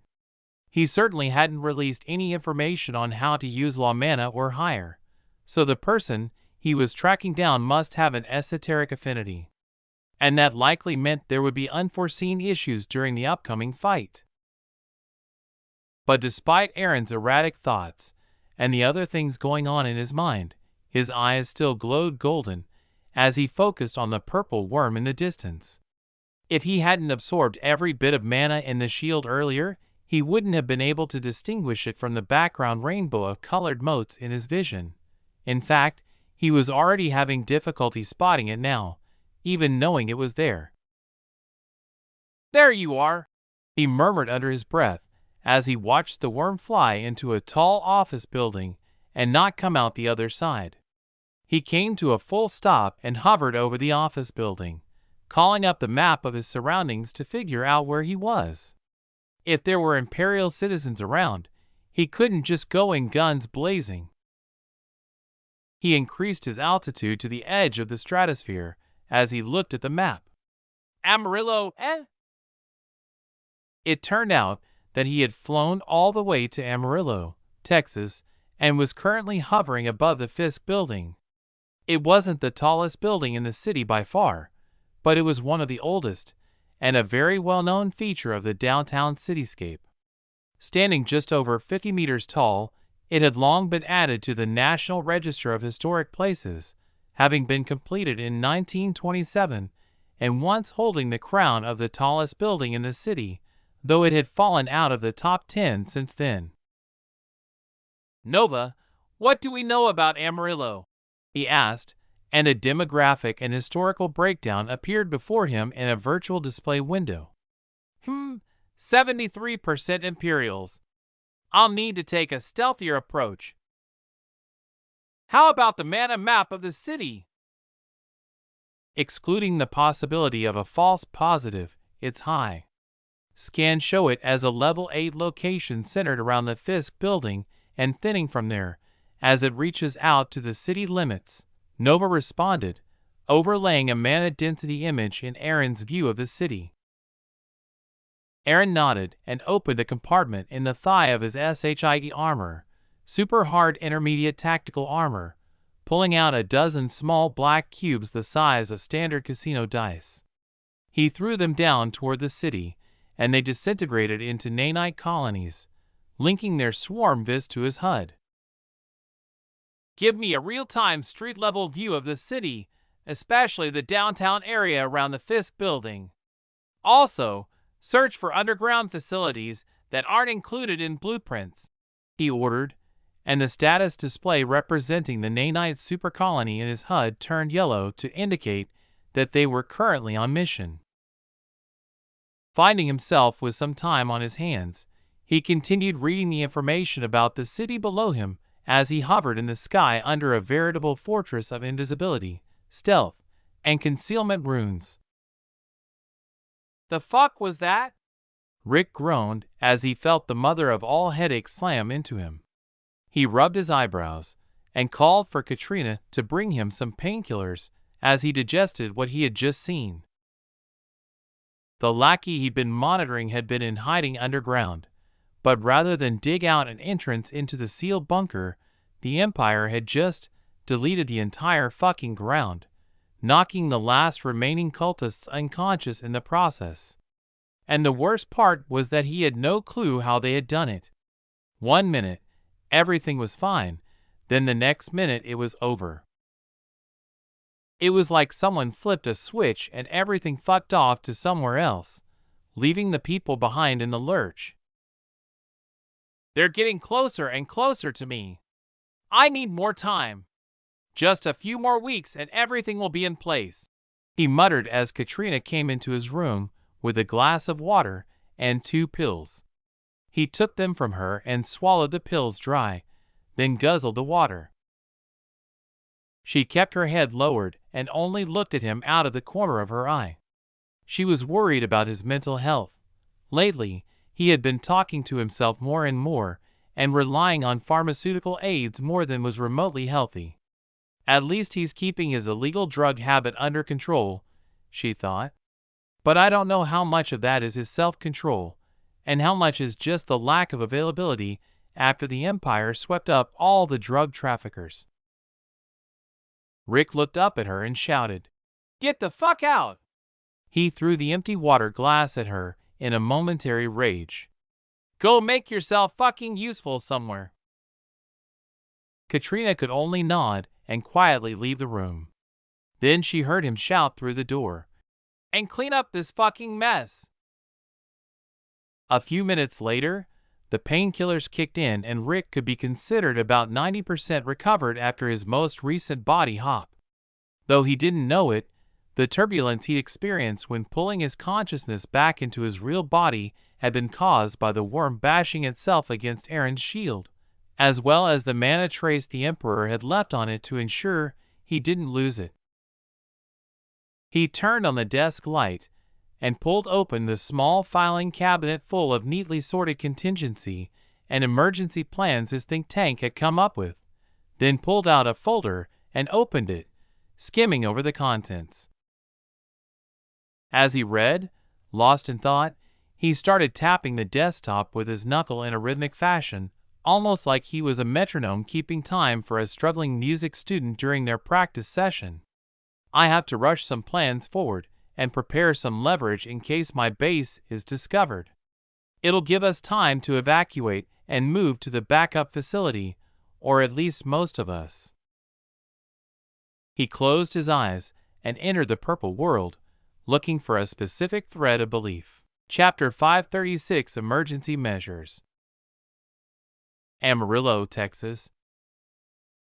In the Oakdale neighborhood of Amarillo was a shabby, dilapidated one-bedroom house. Its windows were boarded up, and the outside was covered in graffiti, and the front lawn had overgrown with weeds until it spilled out over the curb and onto the street.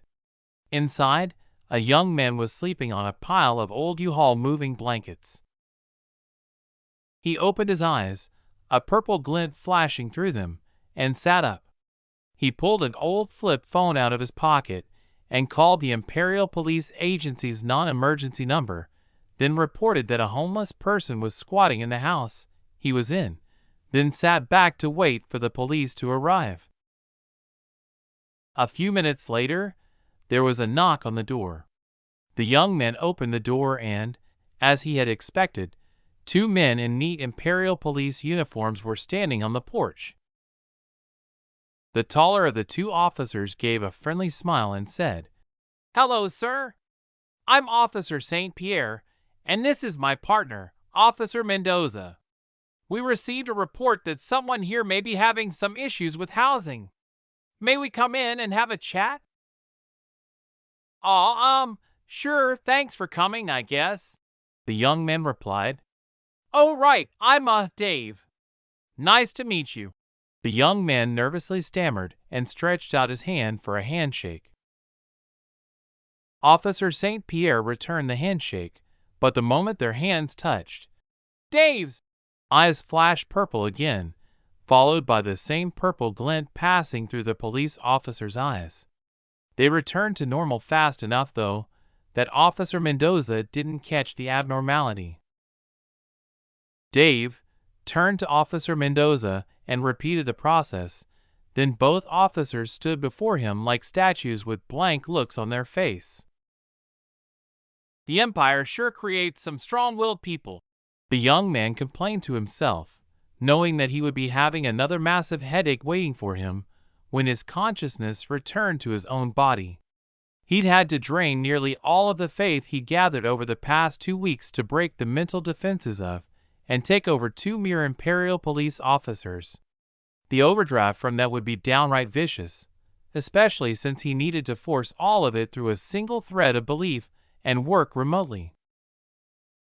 In absolute terms, sure, it wasn't that much. He had over 1 million threads of belief now, and his daily income of faith pulses was in the hundreds of millions, so he still had plenty of faith left. But using so much at once would still give him some problems. "You know what to do, right?" he said, looking at the human statues in front of him. "Yes, sir," they chorused in a monotone, then turned and left. Thousands of awakeners spread all through the city, living like normal people. Almost none of them are registered in the Imperial Awakeners database, nor are they Imperial citizens. "Looks like I've found the right place," Aaron mused to himself. He was so high in the air that the entire city below him was the size of his pinky fingernail. "And although all of it can be solved if I just deal with you." He focused on one particular video feed from his sensor swarm that showed a man sitting in an office with a pair of guards outside the door.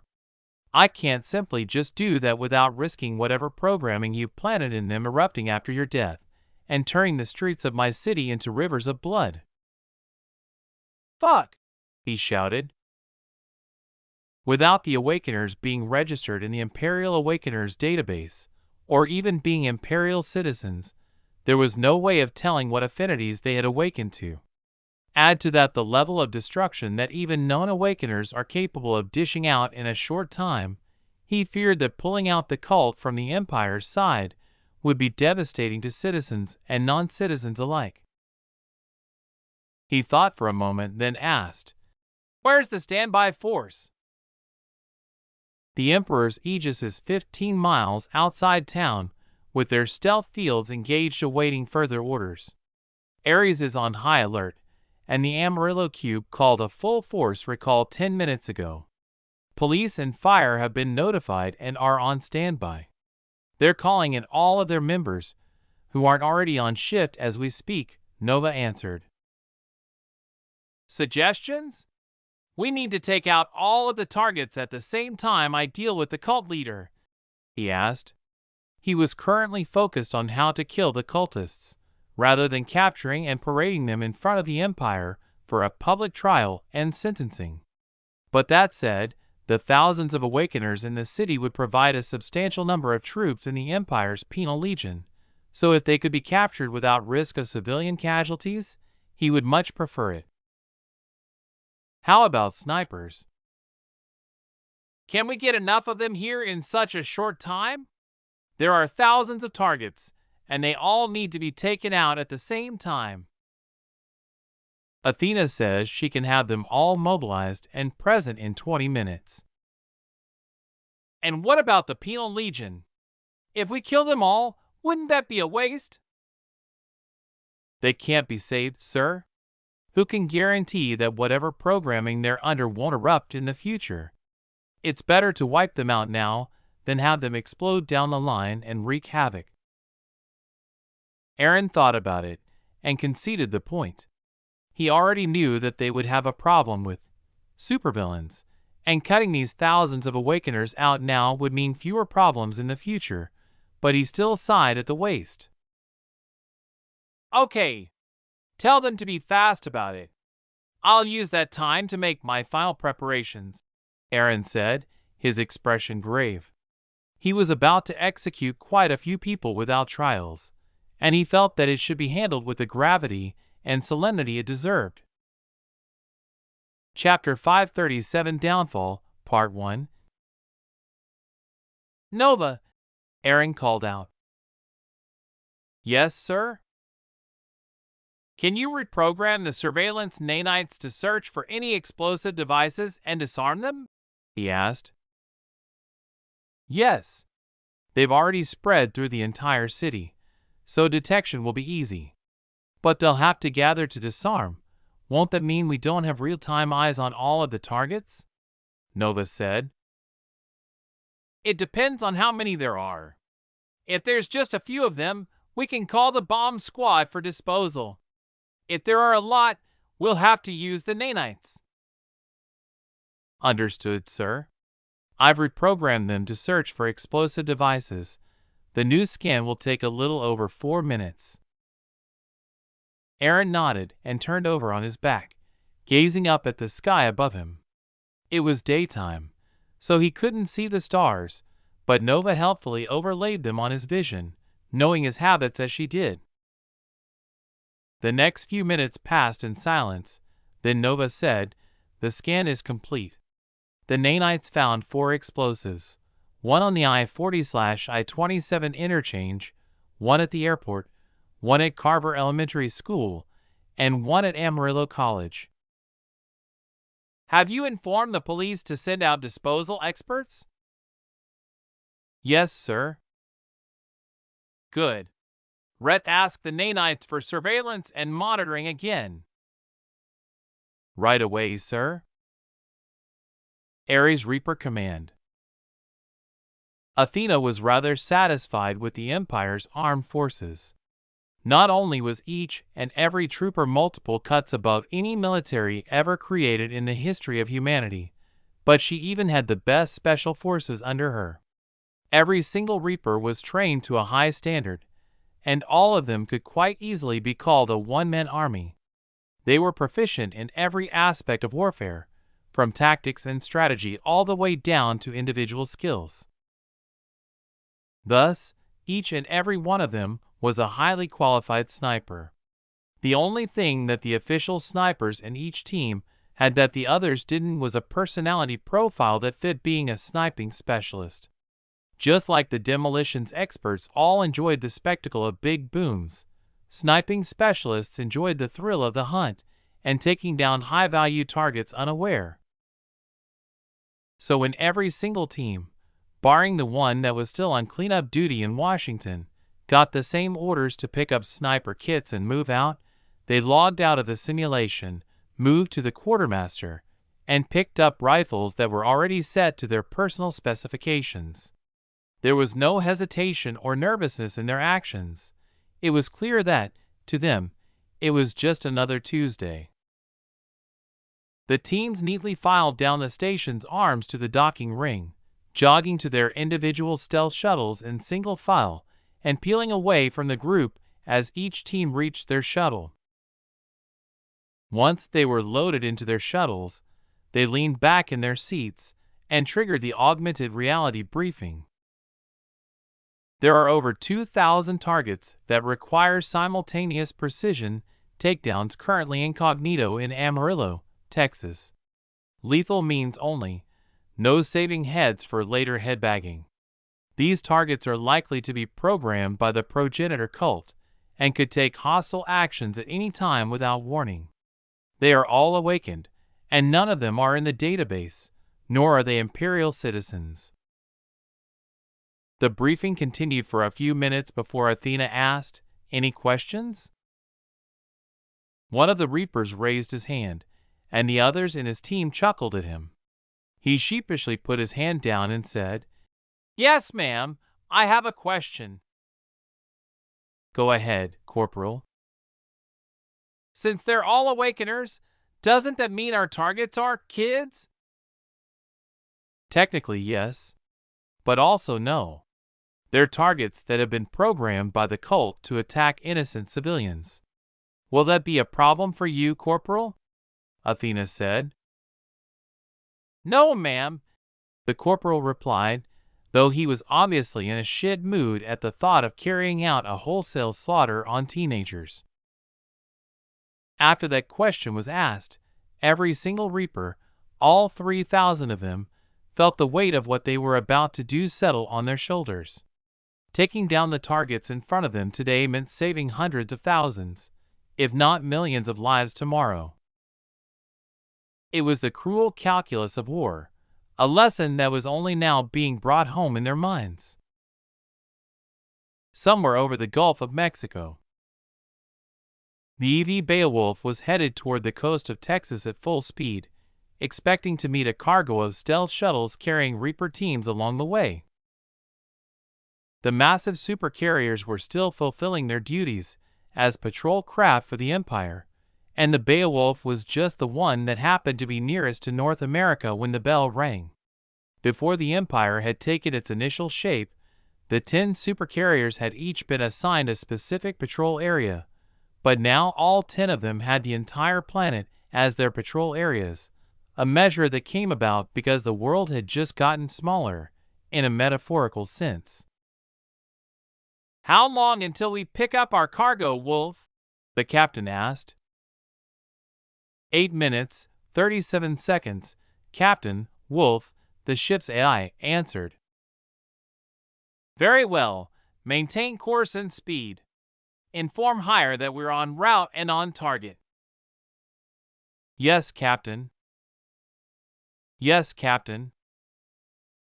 The landing operation a few minutes later went without issue, and soon the Beowulf reached Amarillo and the Reapers spread out over its flight deck. Each was assigned a target marked with tracking nanites. A few hundred of them had obscured, or otherwise unreachable targets, so they switched out their pulse rifles for charged pistols and monomolecular-edged combat knives, then leaped off the deck of the Beowulf, engaging their optical stealth systems as they fell to ground. Their strikes would have to be done in a much more up-close and personal fashion. Within minutes, all of the Reapers were in position and ready to strike. All they needed was the final go/no-go order from Aaron himself. "Everyone is in position, sir. They're just waiting on your orders," Nova informed Aaron. "Then I guess I shouldn't disappoint them," Aaron said, then closed his eyes and fell from the sky. He oriented himself head down and fixed his eyes on the Fisk building, where Rick was currently in his penthouse office. The freefall from the stratosphere took 3 minutes, during which time Aaron split his focus and crafted 2 equally intricate runic circles. One of them he called the phasing rune. When activated, it would allow him, and anything within 3 inches of him, to phase through solid matter. The other he called the disintegration rune. It would disintegrate anything and everything around it that wasn't protected by a mana shield. Aaron reached the window of Rick's office. "Begin the operation," he ordered, then stepped through the sealed window. Over 2,000 gunshots rang out from kilometers away as he walked up behind Rick, whose consciousness was currently absent from his body, and said, "This is a much easier ending than you deserve, you terrorist scum." Then he rested the palm of his hand on the top of Rick's head and triggered the disintegration rune. Rick's body broke down layer by layer from the top of his skull. His hair went first, followed by his skin, then what little fat he had on his body, his eyeballs. Soon, Rick had completely been reduced to nothingness. Aaron nodded in satisfaction, then walked to the center of the building, a disintegration rune around him ensuring that everything vanished when he came into contact with it. Soon, he reached the center of the building and closed his eyes. The disintegration rune around him rapidly grew until it overlapped the edges of the building itself, and Aaron let himself free fall. The Fisk building, and all of the people within, were reduced to complete nothingness in the time it took him to fall from the top floor to the bottommost subbasement. "Sir, we have a problem," Nova told him when he reached the ground. Chapter 538 Downfall Part 2. "What's the problem, Nova?" Aaron asked. "Our Henry's eye sensors detected a very large surge of mana headed west from your location. It stopped in a local store a few miles away," she replied. "Possibility of a false positive?" "Low, sir." "I'll check it out," Aaron said, then rose into the air and rocketed away in the direction of the mana search. Outskirts of Amarillo, Texas. Greg Bauer hummed as he paced up and down the aisles in the Tractor Supply Company in Amarillo. He was a farmer, but today he was buying things that no farmer needed. Or rather, things that no farmer needed in the amount he was buying them in. Every now and then as he came across something, his eyes would flash purple and, without thinking, he would dump it in his cart. He had already filled 3 carts and parked them at the front of the store for later checkout. It was to the point now that the employees had started giving him weird looks when they passed him while doing their routine tasks. Suddenly, he grit his teeth and collapsed over his cart, moaning in agony as his eyes rapidly flashed between purple and their normal green. His body trembled as his jaw locked shut, preventing him from making more noise than a slight whimper. Inside Greg's mind, a war was happening. Rick's consciousness was attempting to fully take over his body and make it his own. Soon, he stopped shaking and stood normally. His face twisted into an enraged expression, and, uncaring of the dirty looks from the cashiers, he stomped out of the store and into the parking lot, where he climbed into his truck and closed his eyes. Greg had lost the battle and become Rick. "God fucking damn it," he cursed, pounding his fists against the steering wheel. "All of that effort, all of my work, all gone." He continued his tirade for a few minutes before calming down and submerging his consciousness in the purple world. As soon as he entered the familiar purple world, a voice said in a menacing murmur, "Section UU, Faania lead, section." "Failed what?" he asked, frantically looking around for threads of belief and finding none. "Section UU, Faania lead, section," the voice repeated. Rick thought for a moment, then shouted, "I didn't fail. You failed me." "Section IID Thiaden, section," the voice replied, a hint of emotion, rage, in it for the first time. "I did everything right," Rick yelled. "I prepared to welcome the progenitors. I spread chaos. What right do you have to take my body from me? Section Iid Thiid Nua Thyin. Section the voice repeated, its rage becoming more evident. No! No, no, no, no, no! I refuse to accept this! Rick shouted, then closed his eyes, and attempted to pull the threads of belief he'd had to his new body. For what seemed to be a long time, he pulled and pulled, but to no avail. He tried visualizing different things, like in the Imperial information he received before, but there was no result. His teeth ground together until his gums started bleeding, and he screamed, "Give it back! Give my belief back!" Section Taik the Theathine. Section the voice replied. Section Thayif you Canon and dot section. Rick struggled for what seemed like hours before, finally, a single thread of belief attached itself to him. He knew who it was the moment it anchored itself to his new body's purple world. It was his faithful secretary and strongest believer, Katrina Markov. Then, another thread attached to him, and another. Soon, threads were attaching themselves to him in the tens, hundreds, even thousands at a time. The impact was intense, and in the real world, his body was writhing in pain, veins visibly popping in his skin like a bodybuilder after a hard workout. Section Uyufuful. Section the voice in the purple world sneered. Section Fail Lermians D Thief. Uyu Owen Library and Yuyu D Klus. Section. Rick screamed as he began bleeding from his eyes and ears. A sonic boom echoed through the parking lot of Tractor Supply Company as Aaron abruptly stopped in the air and looked down. His eyes turned gold as he scanned for mana signatures. Then he looked up in shock. An enormous purple whirlwind of mana had formed above a new model pickup truck in the parking lot. It was filled with the shape of faces, and all of them screaming and wailing in fear, agony, and protest as they were sucked deeper into the whirlwind. Many more face-shaped blobs of purple mana were streaming in from the distance as well. "What the?" Aaron began, then trailed off, as he stared at the thing that was so far out of his experience that he didn't even know where to begin.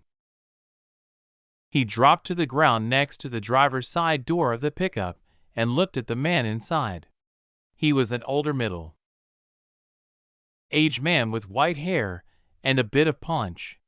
But Aaron recognized him immediately. He was the cult leader. Though he had no idea how the man had accomplished it, he had stolen someone else's body and was undergoing a very, very rapid awakening process.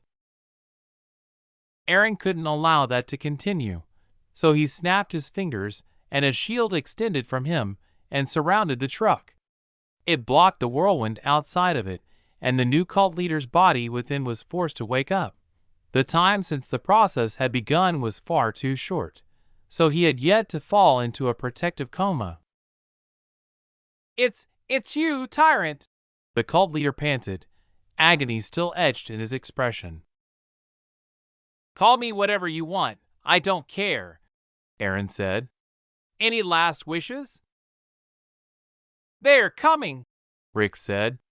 "And you can't. Ha ha ha ha ha." "I can't what?" Aaron asked. Rick said nothing, only continued maniacally laughing as blood spewed from his mouth. He soon calmed himself, however, and tilted his head back to look up at the sky, then screamed, "I regret." He continued screaming his fury and hate to the heavens, even as his body began to crack and flake off in the breeze. He screamed until his vocal cords bled, until his lips, teeth, and tongue turned to dust.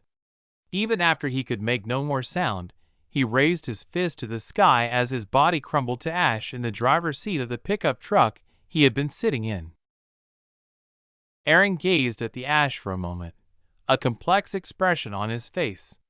Then he turned his gaze upward, where the purple whirlwind still remained outside his shield.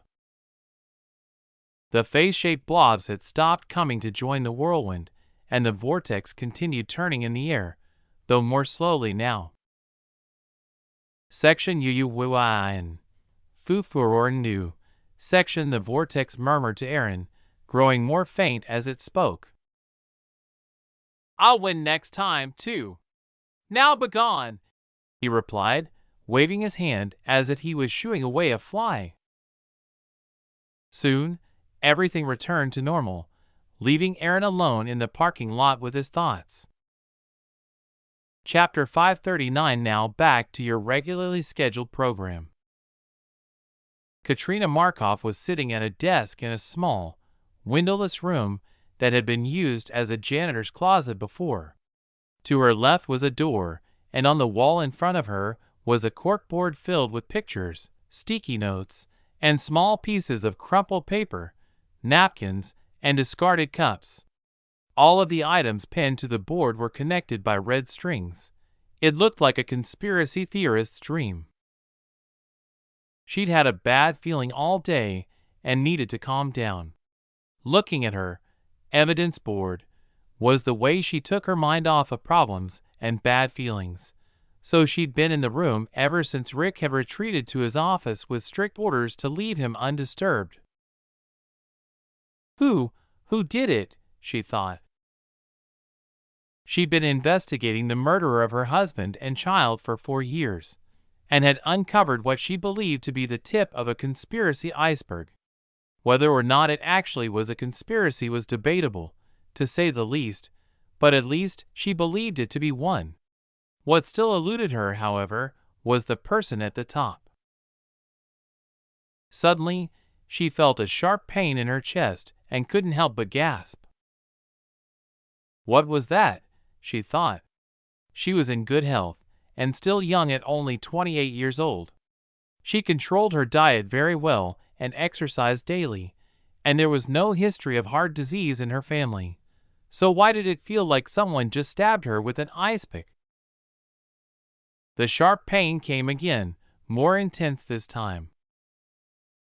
She grabbed her chest and bent over in her chair, panting. No, I have to get to the doctor, she thought. But before she could stand, the pain came a third time. This time, rather than a piercing sensation, it was as if something important had been violently ripped out of her chest.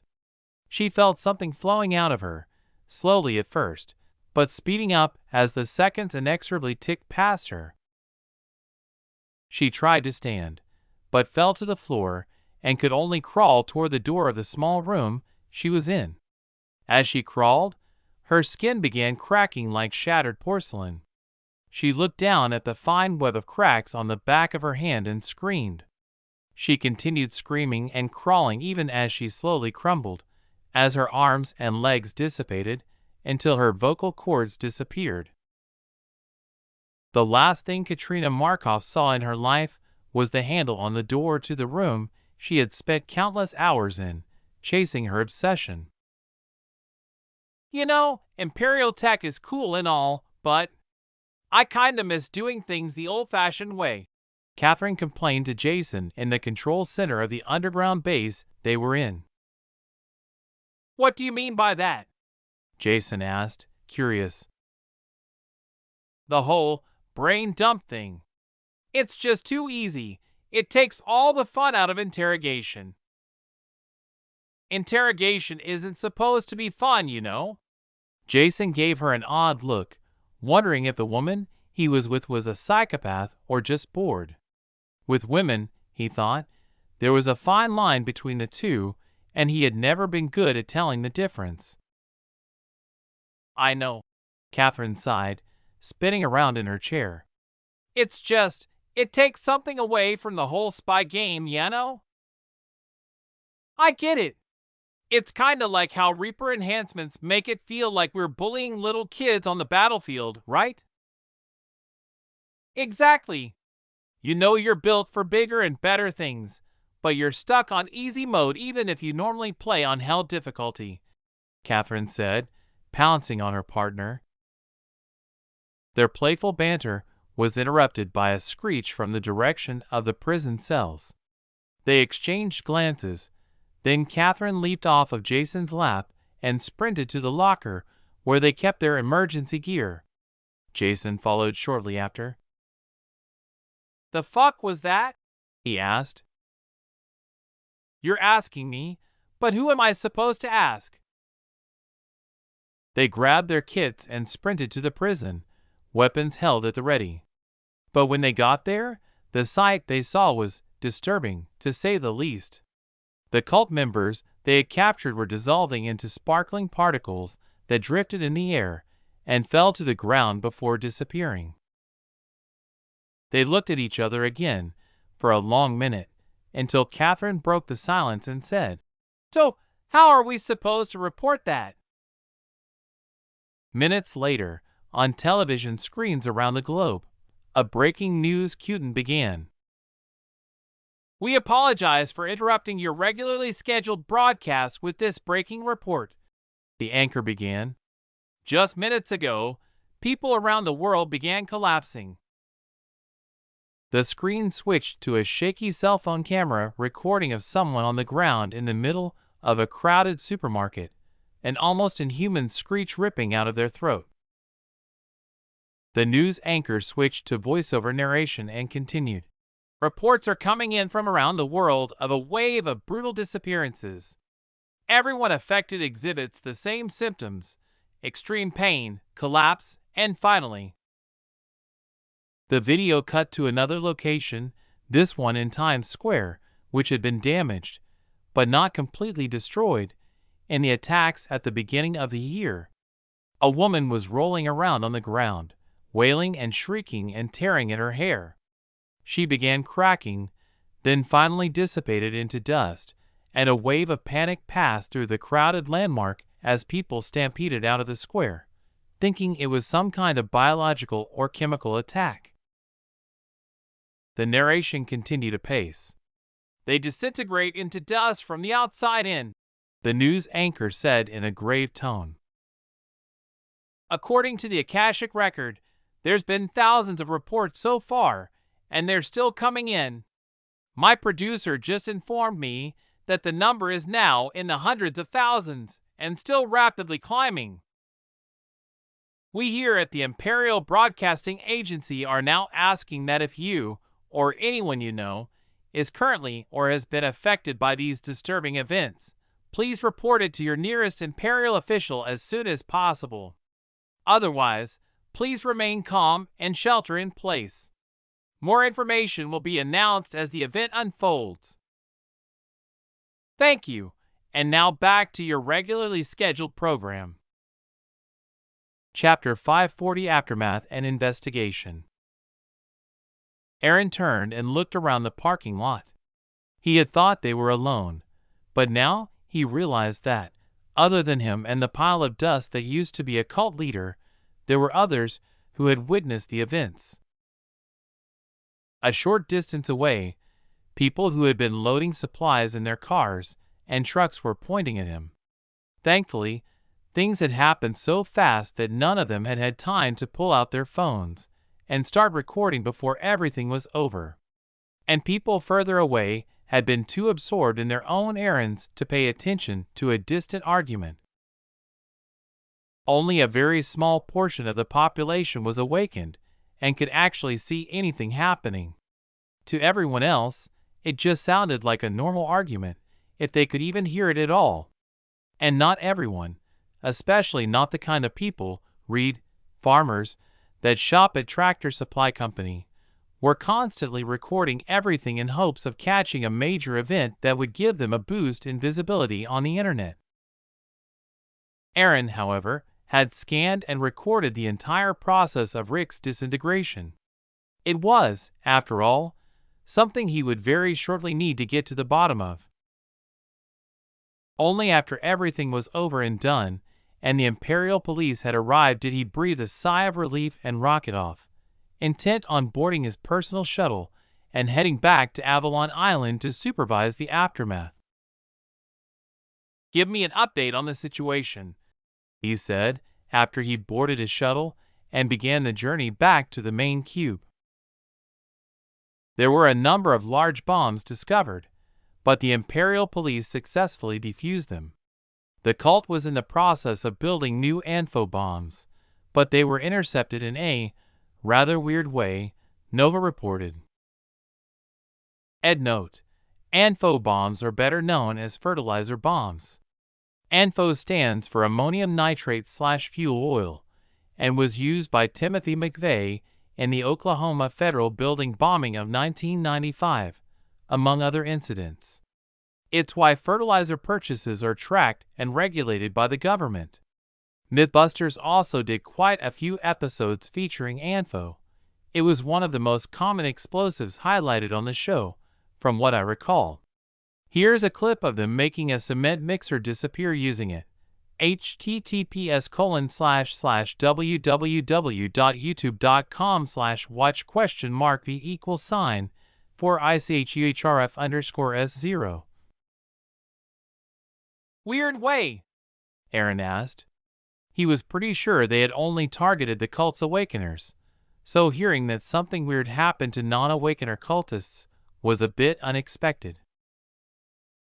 The awakeners were successfully assassinated.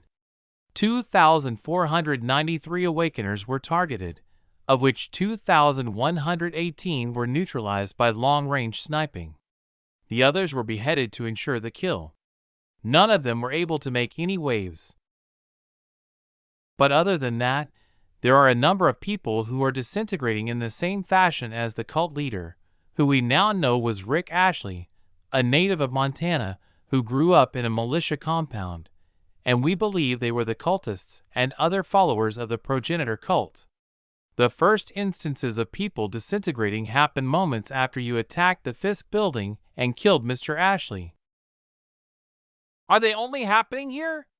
While it did seem to be connected to the cult leader at first glance, correlation is not causation, so Aaron had to rule out some environmental factor or planned attack by an unknown cult awakener that had slipped the net.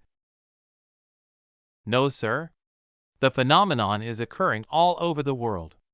We're still getting reports of it happening, and the number is now in the hundreds of thousands and still increasing.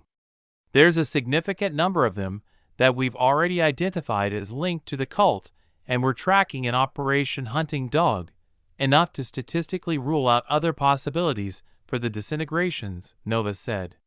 She was paying attention to the reports and updating the numbers in real time as they came in. She waved her hand, and a virtual screen appeared with a map of the world on it, littered with dots of different colors. Red dots were confirmed cultists that had disintegrated, yellow dots were for suspected cultists that were also disintegrating, and orange dots were for people unrelated to the cult, but were also disintegrating. Disturbingly, there were also blue dots here and there that represented Imperial citizens that had also died the same way. We don't yet know the mechanics of it, or why exactly it's happening, but from all the available evidence, it appears that the cult is dying with its leader. Aaron went silent after hearing Nova's report as he thought of why something like the disintegration phenomenon was happening. A few minutes before his shuttle reached Avalon Island, he came up with a working theory. It'll require further investigation, but I think what happened is likely to be related to Rick taking over another body after I killed him in his office. The death of his followers might be the price he had to pay, or perhaps, given the nature of the disintegrations, his followers are just being drained of enough mana to artificially awaken the new body. He recalled the mana vortex that had formed when he caught up to Rick in his new body and became more sure of his theory, but still said, "We'll look into it after everything's settled. But for now, I'll be resting." Aaron closed his eyes and leaned back in his seat, trying to rebalance his mental state. It was the first time he had personally taken action, and the experience was much different than simply ordering others to kill on his, or the Empire's, behalf. He hadn't expected that he would be affected at all, but reality had slapped him in the face. Nova went quiet, but that didn't mean she stopped working. She was still busy coordinating the cleanup of the various sites where cultists had disintegrated, including the personal effects they had on them, when the phenomenon began. She, like Aaron, thought that his hypothesis was correct, but also like Aaron, she would fully investigate, looking for evidence for and against the hypothesis before coming to a final conclusion. Chapter 541: A Basket of Panic. As could easily be expected, people panicked and immediately started coming up with explanations of just what the hell was happening. Crazy theories were thrown out like they were free, and people were blaming it on the aftereffects of using medical pods, a targeted mass assassination by the Empire, which was an especially popular theory, as most of the deaths occurred among non-imperial citizens, a blessing gone rogue, and the side effects of the increase in strange particle density causing people to fail to adapt to it.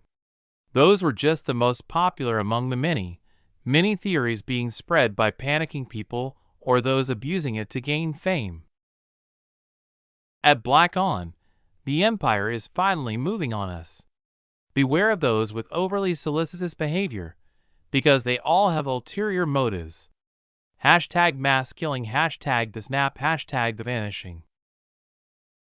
At Cervantes, I don't think it's the Empire doing this at Black On.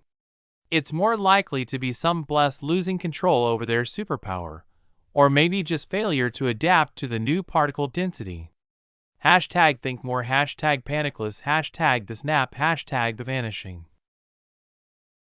At Curtis 1122, at Cervantes, at Black On, at GIA Tech and Imperial Press Corps tagging the Empire. Can you please explain this for us? What the hell is going on? #the snap, #the vanishing.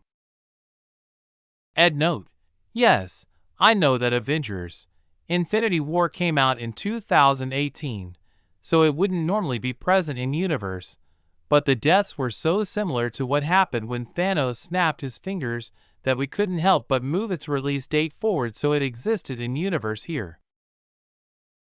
Soon after seeing the trends on social media, the Imperial Press Agency released an emergency notification about the situation.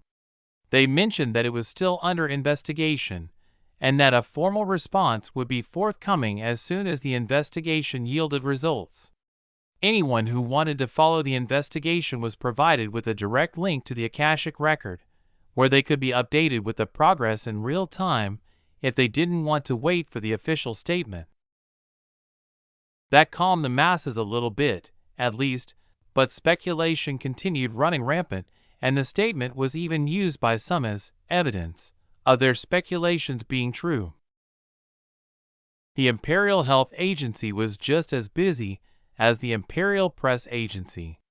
Though almost everyone affected by what Aaron believed to be Rick's death had died in an extremely spectacular fashion, some people, mostly Imperial citizens who were affected by the phenomenon, had survived on the precipice of death and were hanging by a thread. Those people were placed in newly printed stasis pods until the researchers had time to figure out what was going on and how to prevent it, or stop it in its tracks. At least stasis seemed to work, as it prevented their creeping decay from worsening. That said, however, they still looked like they had aged by at least 50 years. And it was hard aging at that, the kind that only underprivileged people would experience before the Empire was founded and the initial medical pod restoration was carried out. But for non-citizens, things were quite a bit more dire. Imperial citizens collapsed like balloons that had a small hole poked in them, allowing the air inside to slowly leak out. But non-citizens collapsed more like balloons that had been violently popped and simply disintegrated in a matter of seconds, or minutes at the longest. Thus far, they had only discovered a handful of non-citizens that had survived over an hour, during which time they were in excruciating agony as their bodies slowly collapsed and turned to dust before vanishing entirely. It was more evidence that people pointed to that proved the Empire was behind the attack. Nobody had yet linked the deaths to the cult, and if the anti-Empire sentiment continued growing, the chances of the truth being believed would be almost non-existent. Aaron was in the Emperor's council chamber, meeting with his inner council. After the greetings were finished, his expression turned grave, and he said, "So just what the fuck is going on?" It's become more and more clear that everyone linked to the cult is dead, or dying, as a result of Rick Ashley's death. We don't yet understand the mechanics of it, but we're studying the citizens in stasis and expect to have results soon. We're at least sure that most of the Imperials that were affected are in no way linked to the cult, Gaia reported. Aaron heaved a sigh of relief. It seemed the Empire's cultist problem had resolved itself with the death of their leader, and he became even more certain of his earlier theory. It seemed that the mana drain effect had been applied to those who believed in the cult's propaganda enough to be connected to the leader in some way. Through that connection, he had, either consciously or subconsciously, stripped them of all their mana in an attempt to force the body he'd just taken over into awakening. On the bright side, there would be no survivors to form splinter factions and wreak their own brand of havoc, like similar terrorist organizations had in the past. "How did you link them? And why are some Imperial citizens affected?" he asked. Operation Hunting Dog had a lot of them already linked to the cult, either through financial contributions or material aid. There were also those linked to cells that we've already rolled up. There's hard evidence and paper trails of people contributing. The others are simply statistically likely to have been involved in cult activities through their social connections to confirmed cultists. It's circumstantial at best, but it holds water, Nick said. Aaron contemplated for a while, then nodded. "I'm no idealist, so circumstantial evidence is enough for me, as long as there's enough of it. Did our operatives get any useful intel out of the cultists from Hardstein Point before they, I presume, vanished as well?" "Yes," Yusef replied. "They managed a full brain data download before the phenomenon began. We had a lucky break there, as one of the cultists captured was a member of Mr. Ashley's inner circle who was privy to almost all of their planning.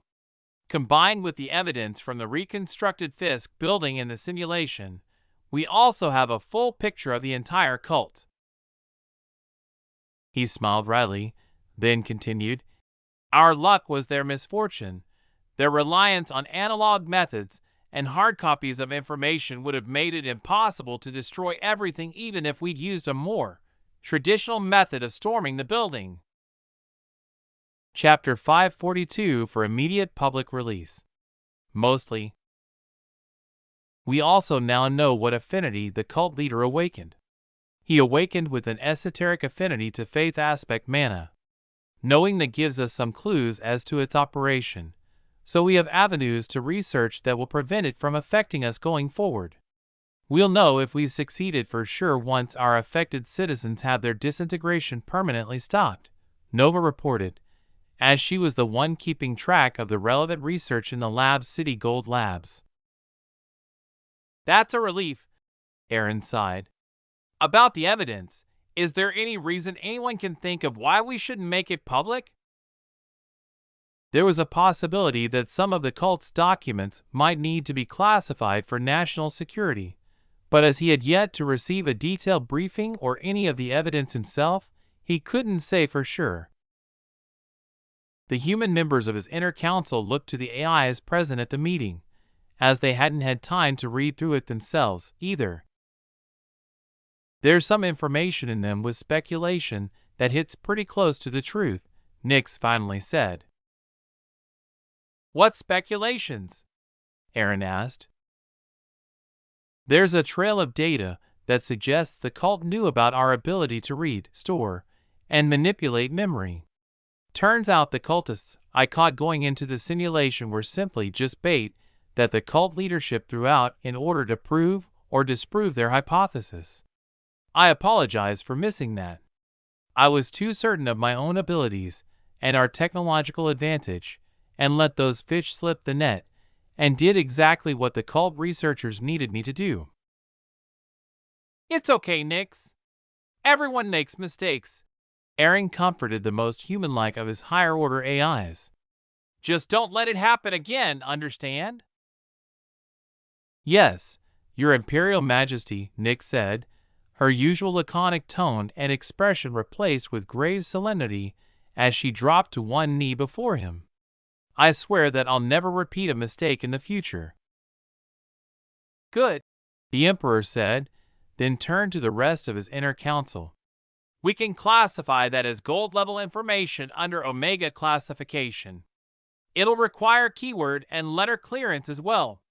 Let's see, the keyword should be dump, and it'll be classified under the letter S dot.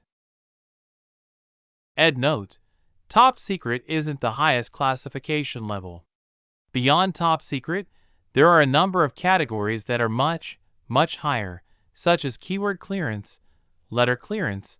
For instance, nuclear secrets are classified under letters and nuclear programs are classified under keyword clearance, need to know, and so on. There's a lot of them, and most aren't even publicly available even to hint at. Is there anything else that shouldn't be released? He continued. Nobody responded, showing that there was nothing else that should be excluded other than the aforementioned research data. Okay then. Gaia, release the information to Mnemosyne for classification, second eye passes, and release to the Akashic Record. Nova, continue tracking the research in the Gold Lab and inform me as soon as there's an update on the situation of our affected citizens. Let them know it's likely mana drain, as the same thing happened during the assault on the cult compound in Washington. Nix, Athena, and General Smith, send out our hunting dogs to search the cult cells gathering points for any further information that might not have been present in the Fisk building. Jeremy and Yusef, you'll be joining me later. We have an explanation to give and a victory speech to deliver to all of humanity, not just the citizens of the Empire, Aaron ordered. If there's no further business or additions. He looked around at those present in the council chamber, then continued, and I see that there isn't, so meeting adjourned. With that, everyone in the council chamber disappeared to prepare for the follow-up of the cult's destruction, leaving Aaron alone in his council chamber. Soon he, too, logged out of the simulation and returned to reality. Though he had a speech to prepare, he needed to first heal his heart with his loved ones. Taking action himself was still affecting him. Even though his mental state had stabilized, his emotions were still running amok, and he needed to ground himself. And though Nova was an excellent counselor and therapist, the only thing that could heal a soldier's heart was love. Love was one thing that he would never have with Nova. Or at least, not the kind of love he needed at that particular moment in time. 10 minutes later, on the roof of the cube at Avalon Island. Aaron and Rena were back in their spot on the roof of the enormous Imperial government edifice, lying cuddled together and gazing up at the sky. Do you think life is sacred? He asked. Rena pondered the question for a long moment, then sighed and shook her head. No. Life is a cosmic accident, not something sacred or precious. If you create or remove a single life from the equation, the world doesn't stop turning, the sky doesn't weep blood, rivers keep flowing, and the tides keep, well, tiding, I guess. She shrugged. She paused for a moment before adding, but it also depends on what and who you're talking about. If it's your life, it's sacred to me, just like I hope mine is to you. It's all about perspective. But the point is, in the grand scheme of things, life is just life. It's chaos from beginning to end, and chaos cannot, by definition, be sacred. At least not in an absolute, objective sense of the word, anyway. The pair of lovers lapsed into a companionable silence for a time. Then Aaron finally broke the silence by saying, Something weird happened when I was confronting Rick earlier. Oh, Rena prompted. Yeah, I heard a voice. I'm pretty sure it was the esoteric mana that he awakened to. What did it say?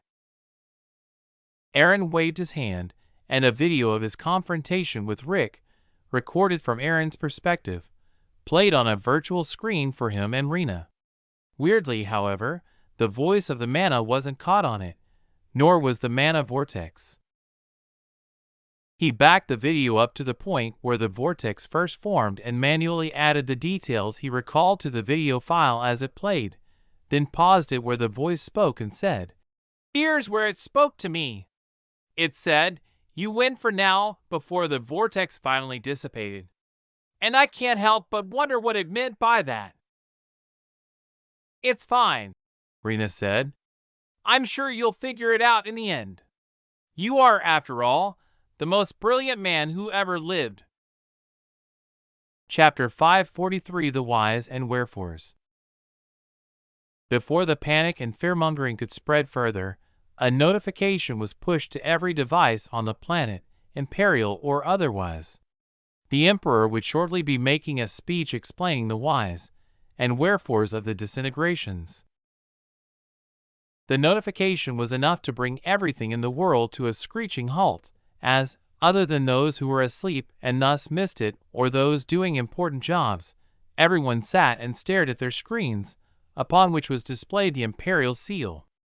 Everyone was worried that the disintegration would be affecting them, their families, or their close friends, and they wanted to know what exactly was going on. And whether they were imperial citizens or not, Aaron had an excellent reputation, so his words bore the most authority. As usual, Aaron appeared behind a podium against a neutral blue backdrop, the seal of the Empire proudly displayed on the front of the podium. "Greetings to everyone around the world," he began in a neutral tone. "Earlier this year, the world suffered an unprecedented wave of terror attacks that took the lives of millions of people. And at that time, we swore a solemn vow to all of you. And today, we come before you to announce that we have kept our promise, and the cult of the progenitors has been eliminated to the very last man." He paused to let the news sink in as the screen behind him played a clip from his previous speech where he swore to end the terrorist threat immediately after the attacks took place. "In addition to that, we have information on the wave of disintegrations and premature aging sweeping through the world. It's the last gasp of the cult in its dying throes," he said, dropping another bomb as if he was AB-52 during World War II. "Everyone who turned to dust or aged by decades was connected to the cult in some way. Those who were disintegrated were directly involved in the cult's activities, whether by active participation or even something as simple as donating funds or equipment to their cause. And those suffering from premature aging were forced to cooperate with the cultists against their will. Yes, there were indeed imperial citizens among them, and no, our empire doesn't have the technology to invisibly disintegrate someone. Even if we did, wouldn't it be a wasteful, unfair, and easy end to use it on people who deserve to receive punishment for their crimes and repent through service?" Most of those watching understood the concept of crimes being punished by community service. Almost every country on the planet, prior to the founding of the empire, had that option available for criminals. After all, not every crime was deserving of jail time, let alone capital punishment. Aaron's speech went on as people continued pondering the punishment issue. "That said, it doesn't mean that we don't have an explanation of what happened and what caused it. The cult leader, who we now know to have been one Rick Ashley, was born and raised in a militia compound in Montana in the United States. He was one of the 3%ers, and his blessing was the power to instill belief in him, harvest it, and control others through his powers. We understand your doubts. Mr. Ashley was well over the age of people who underwent the blessing process, But we have to remind you of something. The day of the terrorist attacks was also the day that the first person began receiving their blessing. And that first person is none other than the late cult leader, Rick Ashley. The thousands of terrorists that believed in him strongly enough to sacrifice themselves in the suicidal attacks was what triggered the blessings to descend. After a thorough investigation, our investigators discovered that the first of those to be blessed was the cult leader himself.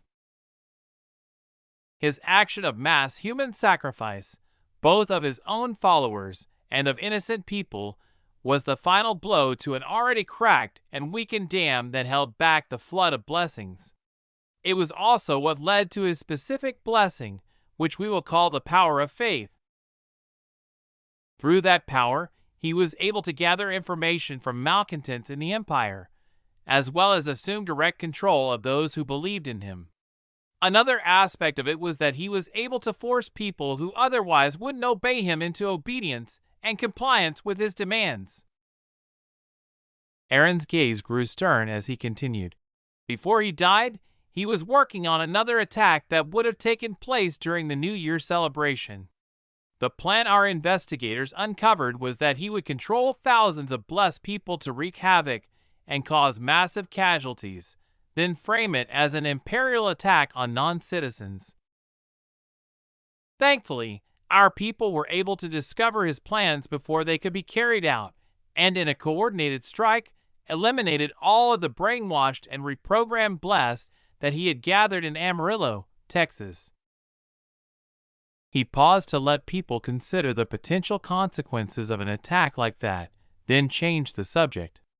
During the operation to eliminate the clear and present danger to humanity, Mr. Ashley was also eliminated. And as a result of his elimination, those who were voluntarily connected to him suffered the same fate as him, disintegration. But that wasn't all. Only those who were willing believers in the cult's anti-human rhetoric were turned to dust. Those who were forced to believe are also slowly dying, and our researchers are currently searching for a cure to the phenomenon. Right now, our Imperial doctors are able to place the victims in suspended animation, putting a temporary halt to the disintegration process, but that is only a temporary solution. And it's one that we are willing to extend to non-citizens as a courtesy and to alleviate the suffering of the innocent victims who were pulled into the cult leader's schemes. So if you or anyone you know has been affected by the fallout of the cult's demise, please contact your nearest Imperial Embassy or consulate and ask to speak with the outreach specialist. Aaron grabbed the sides of the podium as he brought his speech to a close.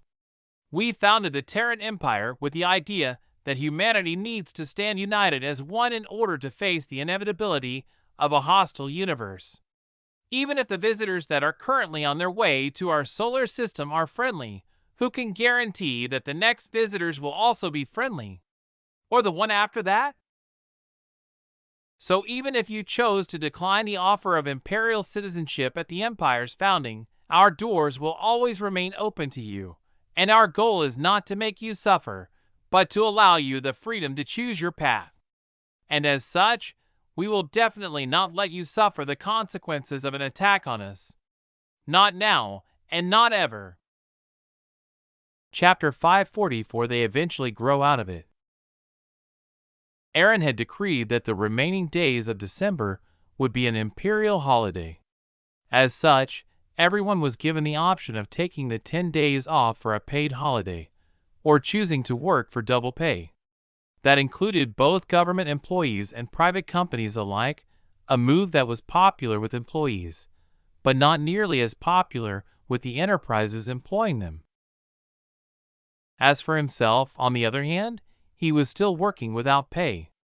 After all, he had never taken a salary from the imperial treasury to begin with, save a ceremonial 1 END per year. Even as the emperor, he was still a government employee, so he had to be paid. But since the money was irrelevant to him, he only accepted a token pittance. He was currently in his office dealing with state affairs. With this, He sighed in relief. The case of the progenitor cult can be considered closed. He flicked his eyes to the scanner and linked the final document to his retinal pattern and other biometric data, a measure that would ensure the information in the case file would be classified as deeply as it could. The information contained in the investigation file was the very definition of highly dangerous, and as such it would be for the best if it were to never see the light of day again at all. We got lucky, Nova. If the cult had known how to train their own awakeners, instead of blindly fumbling about and failing as often as they succeeded, they could have been a much, much bigger problem, he said, wiping a drop of non-existent sweat from his brow. Indeed, sir, and that would have made it far more difficult to stop as well. If he'd scattered the cult's awakeners around the world ahead of time instead of gathering them all in Amarillo for training, we wouldn't have been able to identify and remove them before their programming activated and they started a slaughter. Our luck, I think, was that we happened to catch one of the inner circle in Washington, and you happened to trace his mana back to him. If you hadn't drained all the mana in the surrounding area, it would have been lost in the background noise, Nova said. Another part of our luck is that Mr. Ashley himself didn't understand how to use his affinity. Beg pardon, sir? Nova tilted her head, something she had seen humans do when they were confused and seeking clarification on a point in conversation. If I were him, I would have kept even lower, made a show of disbanding the cult entirely and gone deep, deep underground. So deep that nobody would ever notice my existence. And he had the tools to do just that without ever being discovered. How so? He could take people over and force compliance, right? Yes, he could. But with our brain data updating every time they used a piece of DR gear, wouldn't that have been discovered? That was his mistake. He didn't just take people over, he programmed them to act on his behalf. If he'd just taken them over and ordered them to forget they were taken over and act completely normal, the consequences to the Empire would have been devastating once all of those individuals were activated. I see. If nothing out of the ordinary was detected on our regular updates of their brain data, then he would have been able to continue taking over more and more people, up to and including our awakeners. Exactly. And that's what frightens me. Mana is a huge evolutionary step for the human species, but it's equally devastating. It's the equivalent to stepping into the nuclear power age in the 1940s and 50s, except instead of a few governments in control, it's everyone having their own nuclear arsenal. And even worse. He sighed and trailed off, massaging his temples. Even worse, sir? Nova prompted. Even worse, it didn't start with rational humans. The evolution began with irrational people during the time when we're the least in control of ourselves, puberty. I see your point. That is frightening. And it's completely human nature, too. Do you know what most protest movements, anarchist groups, and eco-terrorist organizations of the 18th and 19th century have in common? They recruit their members at a young age, sir? Exactly. Anti-capitalist movements like the 99%, anarchist groups like Anonymous and other hacktivist collectives, and even eco-terrorist groups like the Earth Liberation Front consisted almost entirely of people between the ages of 18 and 25. It's something people eventually grow out of, but unfortunately, now that same age range almost entirely overlaps with the age range of people who unexpectedly gain real power. So how do we prevent something like that from happening in the future? Aaron asked. I suggest a treaty, sir. You offer imperial training of non-imperial awakeners, but they'll be required to follow imperial law. There are enough of them blowing themselves up or going brain dead from mana backlash that I think the suggestion would be received fairly well. That could work. We could make it a part of Operation Boiling Frog. Operation Boiling Frog, sir? Nova asked, puzzled. There's a saying about boiling frogs. If you don't want them to jump out of the pot, you put them in cold water and slowly bring it to a boil so they don't realize the temperature is rising and jump out, Aaron said. But that would never work, sir. I know. It's just a saying. Aaron stood and brought up a screen, then started filling it with plans for the next 4 years. By the year 5 AE, I want there to be no one on Earth who isn't an Imperial citizen, he said, continuing to flesh out his plans. I see, sir. And the way we're going to do that is the same way as frogs get boiled. And we can start with Awakeners. As long as they accept our trade of training for patrollers and enforcement, everything else will fall into place like a line of dominoes. I'll inform the Minister of the Exterior, Nova said, then flickered for a moment. Message sent, sir. Now, don't you have a wedding to plan? Shit! I almost forgot. Aaron waved his hand to dismiss the screen in front of him and initiated his emergency logout procedure. Chapter 545, The Wedding Planners. Felix looked at Aaron with a face full of disbelief. Man, I know you're the Emperor and above us mere plebeians, but really? He asked in surprise as he swiped his hand across in front of him, closing the file he had been reading. What's the problem this time? Aaron shot back, rolling his eyes. You have less than 10 friends. 10! Doesn't that make you the least social royal in the history of the world? And half of those are the people you dragged in to be the CEOs of your companies using magical contracts. Felix scoffed. He jokingly continued, Can you even consider that friendship? And besides me and Sarah, don't you have any friends from your time in school? You seem to have forgotten how everything started. You and Sarah are the only 2 people that stuck with me when Tim Morgan threw his little hissy fit and had me expelled under false pretenses after I proved him wrong in public. So however many I have now, it's still more than 2. Aaron playfully punched Felix's arm, causing him to wince and rub it. That means it's a net gain, regardless. Shouldn't you be congratulating me on my awe-inspiring social skills? He struck an arrogant pose and looked down on his friend. Oh, really? Have you ever spent time with any of them without them being required to be there?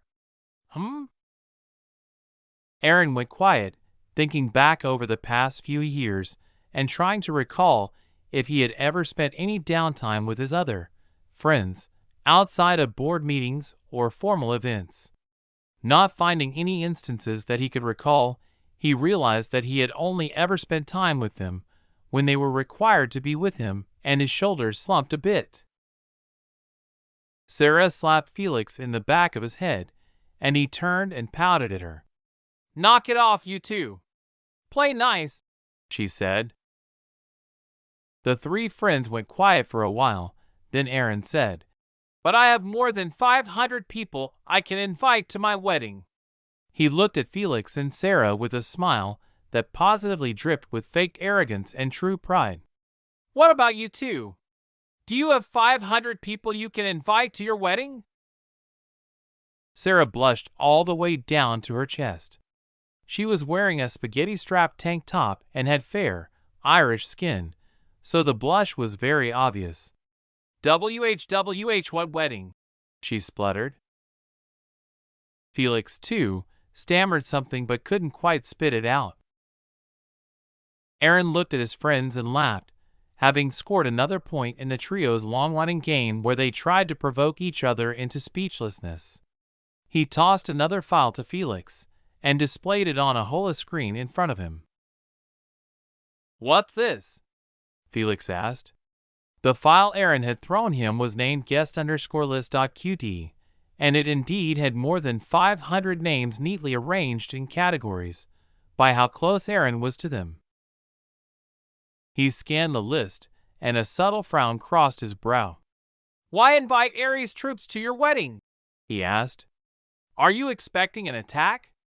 I mean, I can understand inviting John, since he's a minister, and of course you'll be inviting government officials of sufficient rank. But what about the rest of them?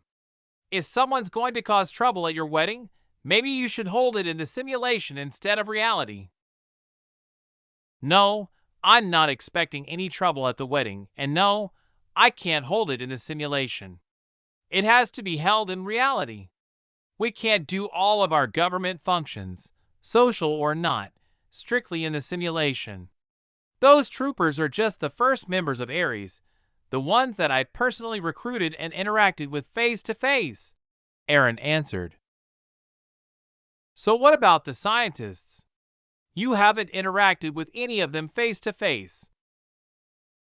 "I may not know them personally, perhaps, but I've been working with them in Lab City for centuries, since stealing their brain data. So they deserve at least that much as the beginning of their compensation," Aaron replied. Lab City was no secret from his inner circle. The only thing that was kept from them was the existence of the system. After all, as the saying goes, use the ones you trust, and don't use the ones you don't trust. And Aaron definitely trusted his oldest friends. "I suppose that makes sense. But aren't you worried about them possibly discovering something fishy about the situation?" Felix followed up.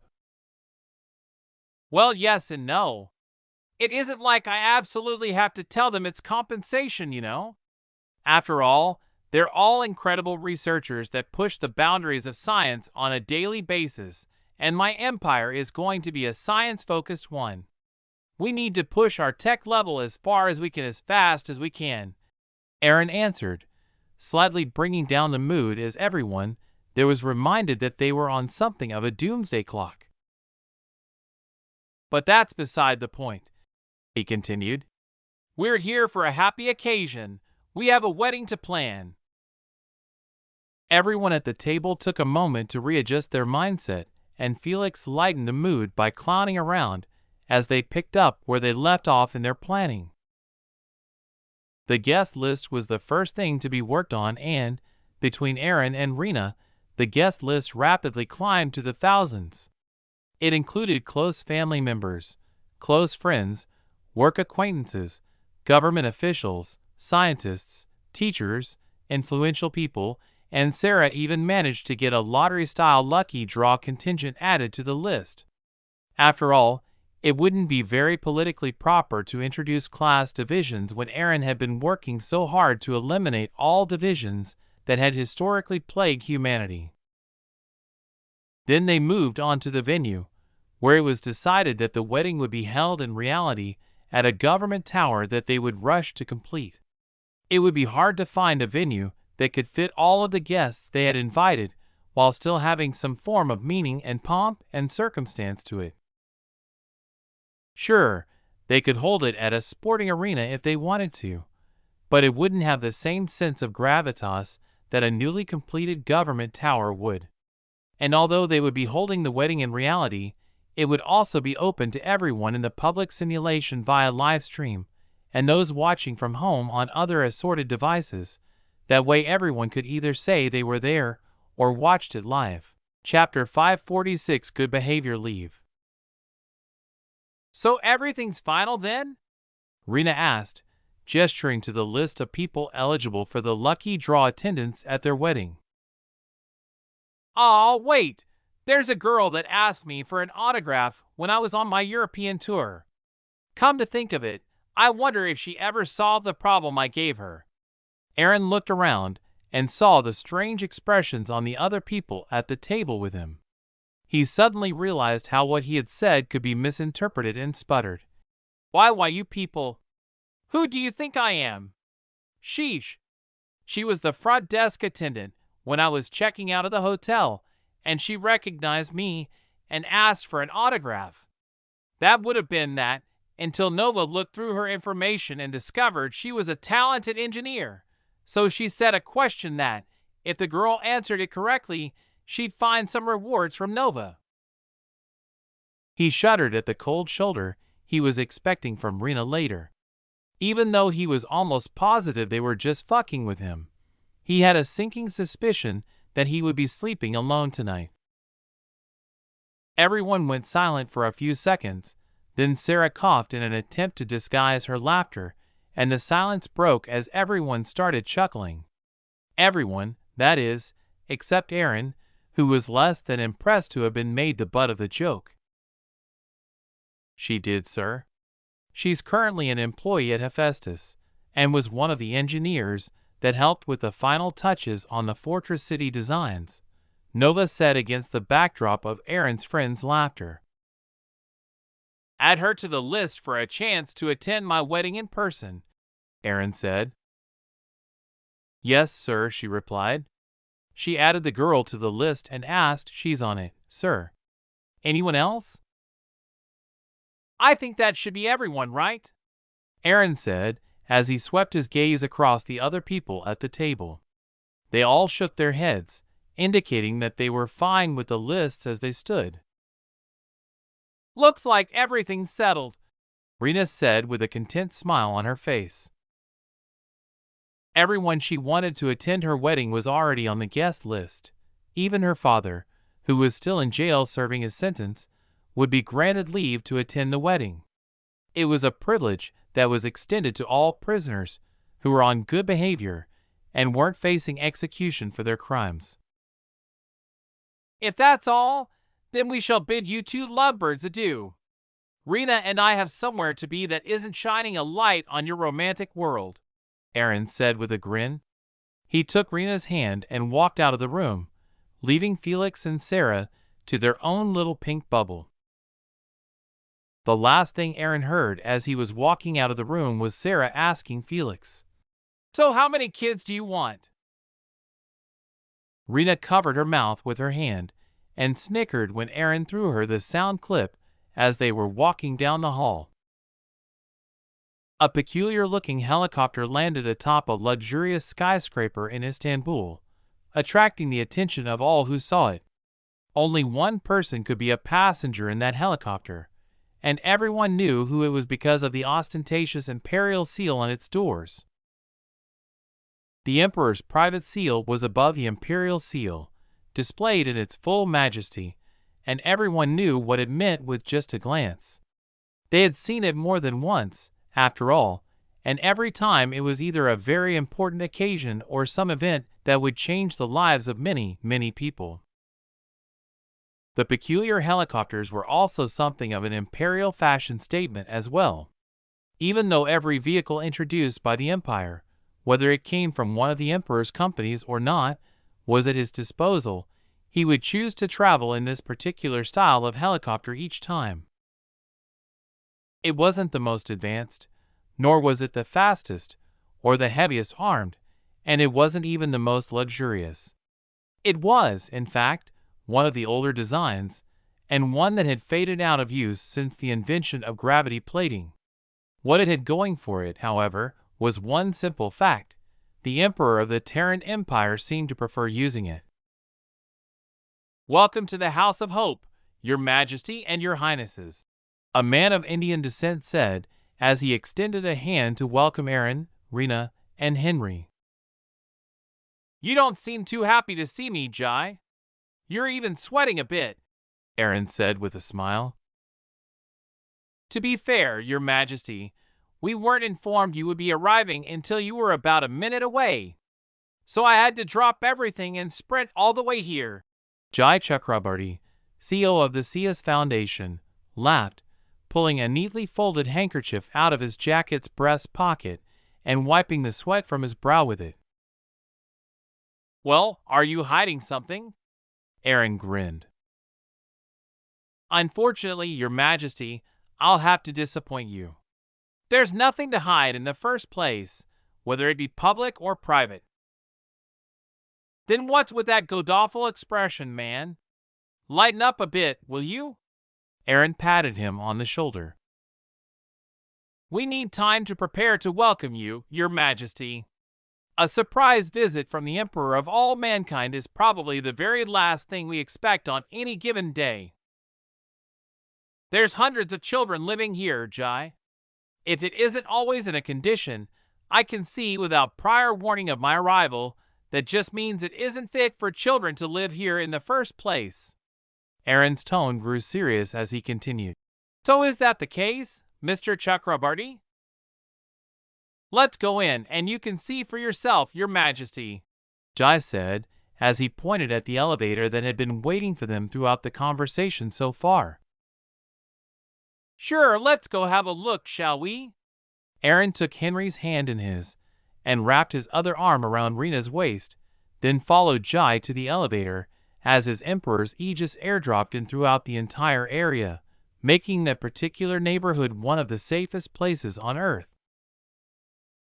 Chapter 547 Child Rearing for Fun and Profit.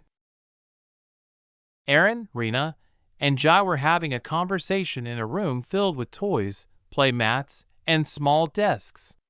3 of its walls were decorated with children's art in bright primary colors and shapes, and a digital display adorned one wall. The sound of children at play drifted in from the windows. We've established a presence in every city in the world after finishing the last round of renovations. We're still negotiating with non-citizens to purchase land from them so we can build our own schools, but that's taking more time than we initially expected. We may actually have to continue using the renovated buildings until the completion of the fortress cities, since we are now responsible for a little under 100 million orphan children around the world and the locals are putting up stumbling blocks in our acquisition negotiations, Jai said, his tone a mixture of satisfaction and frustration. The total number of children being looked after by the CS Foundation made them the world's largest privately owned orphanage, which was something Jai was definitely proud of. In his care was more than 95% of the world's orphans under the age of 18. And over the past years the foundation had been operating, the number was even higher, and the Hope alumni had already begun contributing their share to the good work being done. How much are we spending every year for the entire House of Hope program? Aaron asked. Due to the stringent requirements for quality that you specifically demand, everything comes to around 100 billion END monthly, or 1.2 trillion END yearly, give or take. Sometimes less, sometimes more.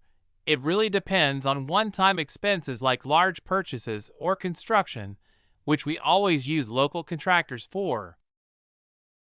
The 1.2 trillion figure only accounts for regular costs, like building maintenance and groundskeeping, the salaries of matrons, teachers, and healthcare professionals, ensuring the security of our campuses, and food, among other things. At first, Jai had been somewhat overwhelmed by the large numbers he was working with as a part of the CS Foundation. After all, he may have been born wealthy, but he had never handled this much money before. He had soon worked through his mental block, however, which was a good thing. After all, that 1.2 trillion was merely one of the projects his foundation was responsible for. If it's just that much, there's no problem with your spend. Don't skimp on things in order to remain below your budget. You only need to report for the House of Hope program if your spending crosses the 2 trillion threshold. Over that, I'll need an audit report on the books, but under that, Aaron waved his hand. Consider it petty cash. I'll keep that in mind, Jai said, surprised. He'd been worried that Aaron might be upset over the spending, and had been prepared to put up a fight to keep the funding available. So the actual nonchalance in the Emperor's response left him feeling like all of his preparation time would have been better spent feeding dogs. So let's begin the tour, Jai said as he stood and respectfully gestured to the door of the classroom the group was in. Rena's face was full of excitement as she couldn't wait any longer to go spend time with the children. And as for Henry, he hadn't been there to begin with. His was one of the laughing voices drifting through the window from the playground outside. 5 hours later. "Until we meet again, Your Majesty," Jai said, as he and a few of the workers bid Aaron farewell. Henry had exhausted himself and was asleep, piggybacking on Aaron and drooling on his shoulder, after 4 hours straight of playing with his new friends. "I enjoyed the visit, and it seems like Prince Henry did as well. So we'll most likely be visiting again in the future, or at least Prince Henry will," Aaron replied as he shifted Henry's position to limit the drool somewhat. Rena seemed to have also greatly enjoyed her time at the House of Hope as well, given the brilliant smile on her face every time Aaron had laid eyes on her. "You're welcome any time, Your Majesty," Jai said with sincerity in his voice, then turned to Rena. "Your Highnesses are welcome as well. The children really enjoyed having you here."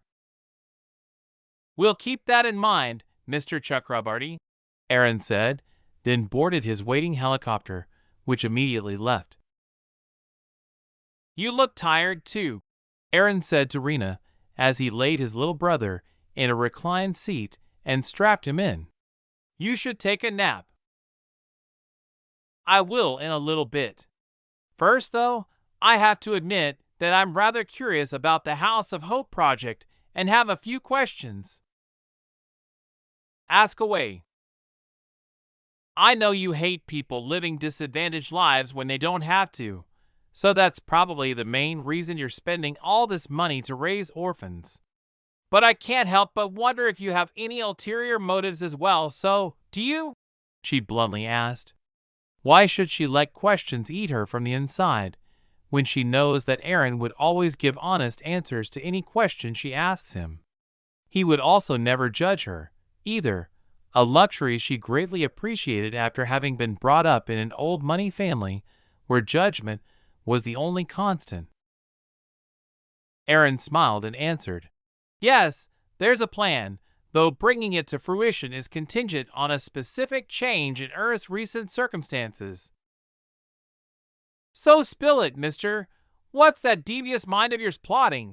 she asked, curiosity having fully replaced fatigue in her mind. Instead of answering her outright, Aaron simply asked, "What's the age limit of the people in the program?" "From birth to 18, just like any other orphanage." Rena's eyes bulged as she realized Aaron's plan from the question he posed to her. "Are you planning what I think you're planning?" Aaron simply smiled and pulled her head over to rest on his shoulder. Chapter 548 First, Change the Children. Aaron nodded. "It's exactly what you think," he said. "The awakening phenomenon isn't over, and when people reach the early stages of puberty, the clock will start ticking down to their eventual awakenings as well. Thankfully, though, the process will be much smoother as it won't be as abrupt as the first awakening was.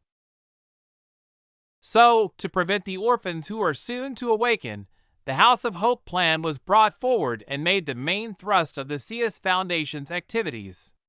We will guide the newly awakened through their growth phase and seamlessly shift them into hero academies as they reach the age of awakening. That serves a dual purpose. First, it'll prevent them from their desperation driving them to a life of crime, and second, it'll guide them into working for the Empire instead of becoming part of private forces in the hands of non-citizens. Prior to the mass awakening of the 3%, we'd already made plans for the House of Hope project, but at that time, it was meant to raise generations of people who would be staunch Imperial loyalists. We would raise them, teach them, and train them to work in whatever sector we needed them, but that became infeasible after the mana density reached critical mass. Aaron stopped speaking and waited for his fiancée's mind to catch up. She was a very intelligent and quick-witted woman, but exhaustion makes fools of the best. He sneakily carved a refresh rune in the air and pressed it to her, clearing the fog from her mind, then waited for her response. The silence stretched for a moment as Rena's face scrunched up in thought. Then she finally asked, "You said there were other reasons. What are they?" At the time, unemployment, especially among the uneducated, was on the rise. If we hadn't done something to combat it, it would have led to an unrecoverable tailspin into another economic depression. So we overstaffed all of our programs that were run through the CS Foundation as part of that. With a staff-to-child ratio of 1 to 5, that provided 20 million jobs to people who were of good character, firm convictions, and strong morals through the House of Hope program alone. Most of them work as caregivers and have been put through a crash course in early childhood education, but we also hired a lot of people that were made redundant in the fields of healthcare, as well as former orphanage staff members from around the world. We even went so far as to ensure that each House of Hope we built or renovated was multicultural to help break the cycle of ignorance that leads to issues like racism and sexism. We also focused on recruiting staff members that had lost their own children, either to miscarriages or other, more violent incidents. The goal is to raise the children to be morally upright and righteous in their convictions, and firm in their determination to do good to the benefit of humanity, after all. Aaron and Jai were investing in the future, raising these children to be dominoes in a long chain, whose good behavior and willingness to fight against injustice would build a better environment for humanity as a whole from the very ground up. It would be a generational change, and as such it would be more solid than anything the Empire could enforce on people from the top down. If you want to change the world, you must first change the children. That said, we won't be forcing anything on the children. Instead, we'll guide them and winnow the wheat from the chaff through multiple evaluations. None of us are so immature that we'll believe in the inherent goodness of man or some bullshit like that. Some children, despite their guardians' best efforts, are simply irredeemable. So those children we'll subtly separate from the rest and provide them an upbringing that encourages them to find a place they can express their nature without being punished for doing so. Like Ares? Rena interjected. After all, in most situations, arson, murder, and bombings would get one thrown in prison. But in the military, those same actions would get those same people rewarded with medals and glory. Indeed, Aaron smiled. We'll subtly manipulate them into joining our military, where their talents will also be put to use. Over the years they're being raised in the House of Hope, they will never, not once, be unmonitored, and all of their actions and talents will determine their futures. And even if only a minority of them join the imperial government, it's still worth it. Besides, the alternative is for them to end up on the streets or as victims of forced prostitution, sweatshops, organ farms. The list of potential bad ends for orphans goes on, especially those who have been picked up by shady, underfunded orphanages relying on unreliable donations or criminal consortiums backing them. The House of Hope program is a closed orphanage system that will not allow for adoption or outside fostering of the children we raise in it. If anything, it's more like a boarding school for all ages, where the caregivers care for the children care for the younger children, and all of them are given the best of the best when it comes to providing them with the tools to lead a successful, happy life once they age out and become Hope alumni. Now I'm really curious to see how the so-called Hope alumni influence the Empire in the future, Rena said with a smile. Currently, the Empire was being held together by spit, chewing gum, and baling wire, through Aaron's overwhelming military might and technological prowess. No one was foolish enough to think that all Imperial citizens had been completely willing when they joined the Empire. They were merely in it either in pursuit of the benefits offered to Imperial citizens, or in fear of the dystopian nightmare that they felt non-citizens would be suffering through once the fortress cities were complete and the two societies finally completely separated. Thus, raising his own Imperial adherents was a masterstroke of planning from Aaron's side, and displayed his forward thinking. It was becoming more obvious as time passed that the Terran Empire would long outlive its founder and first emperor, and Rena, whose curiosity was finally sated, closed her eyes and drifted off to sleep. Chapter 549, Outpost 134. Somewhere in the solar system, an asteroid the size of one of Mars' moons floated alone in orbit around the Sun in all its majesty. Formerly a cosmic dust-covered rock, it had been completely worked over and half of it had been cut off, leaving a flat surface from which grew an enormous docking tower.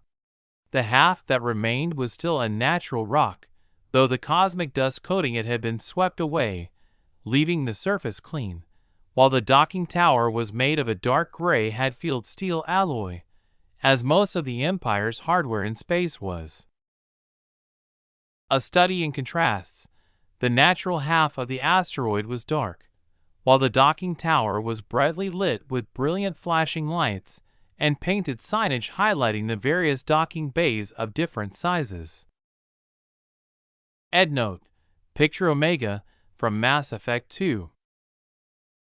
Outpost 134, this is ISA EV343398 on leading approach, requesting approach lane and docking assignment, the captain of a kilometer-long vessel reported. Outpost 134 copies requesting approach lane and docking assignment. Come to zero thrust and prepare for inspection. 343398, the tower replied. Roger, coming to zero thrust and rolling out the welcome mat. 134. 343398 out. A bright yellow light shone from the tip of the docking tower on the Imperial outpost and flashed over the exploration vessel. It turned green, and the comms crackled to life again. Welcome to Outpost 134, 343398. You're assigned to Docking Ring 7, Dock 71 Alpha. Please be advised that you and your crew will be subject to Ares authority while docked, and that most of the outpost is restricted to civilian personnel. Trespassers will be dealt with expediently. With that out of the way, enjoy your shore leave, and Happy New Year. Outpost 134 out. Inside ISA EV343398. Despite spending more than 6 months in deep space, the beauty hasn't faded, Captain Kim Miller thought. She had never imagined she would be able to even ride to orbit, much less deep space in the solar system, and had given up on her childhood dreams when she turned 30. Who would have imagined that, 11 years later, she would be at the helm of an enormous spaceship overseeing the docking procedure with a space station that could only have come from the fever dream of one of the authors she grew up reading? Definitely not her, that was certain. Helm, line us up for the catch and reverse thrust to minus 1500 FPS relative, she ordered. "Aye, ma'am, lining her up and preparing for catch maneuver," the helmsman replied. The ship's executive officer, Dennis Campbell, tugged the imaginary wrinkles out of his uniform as he stood beside the captain and gazed at the display on the fore bulkhead of the bridge. "I'll never get used to this, I think," he said. "I mean, it'd be one thing if all of the outposts were built to a standard template, but we've visited an average of one outpost every 2 weeks, and they've all got their own character. Isn't that amazing, Captain?" "Status report, Mr. Campbell.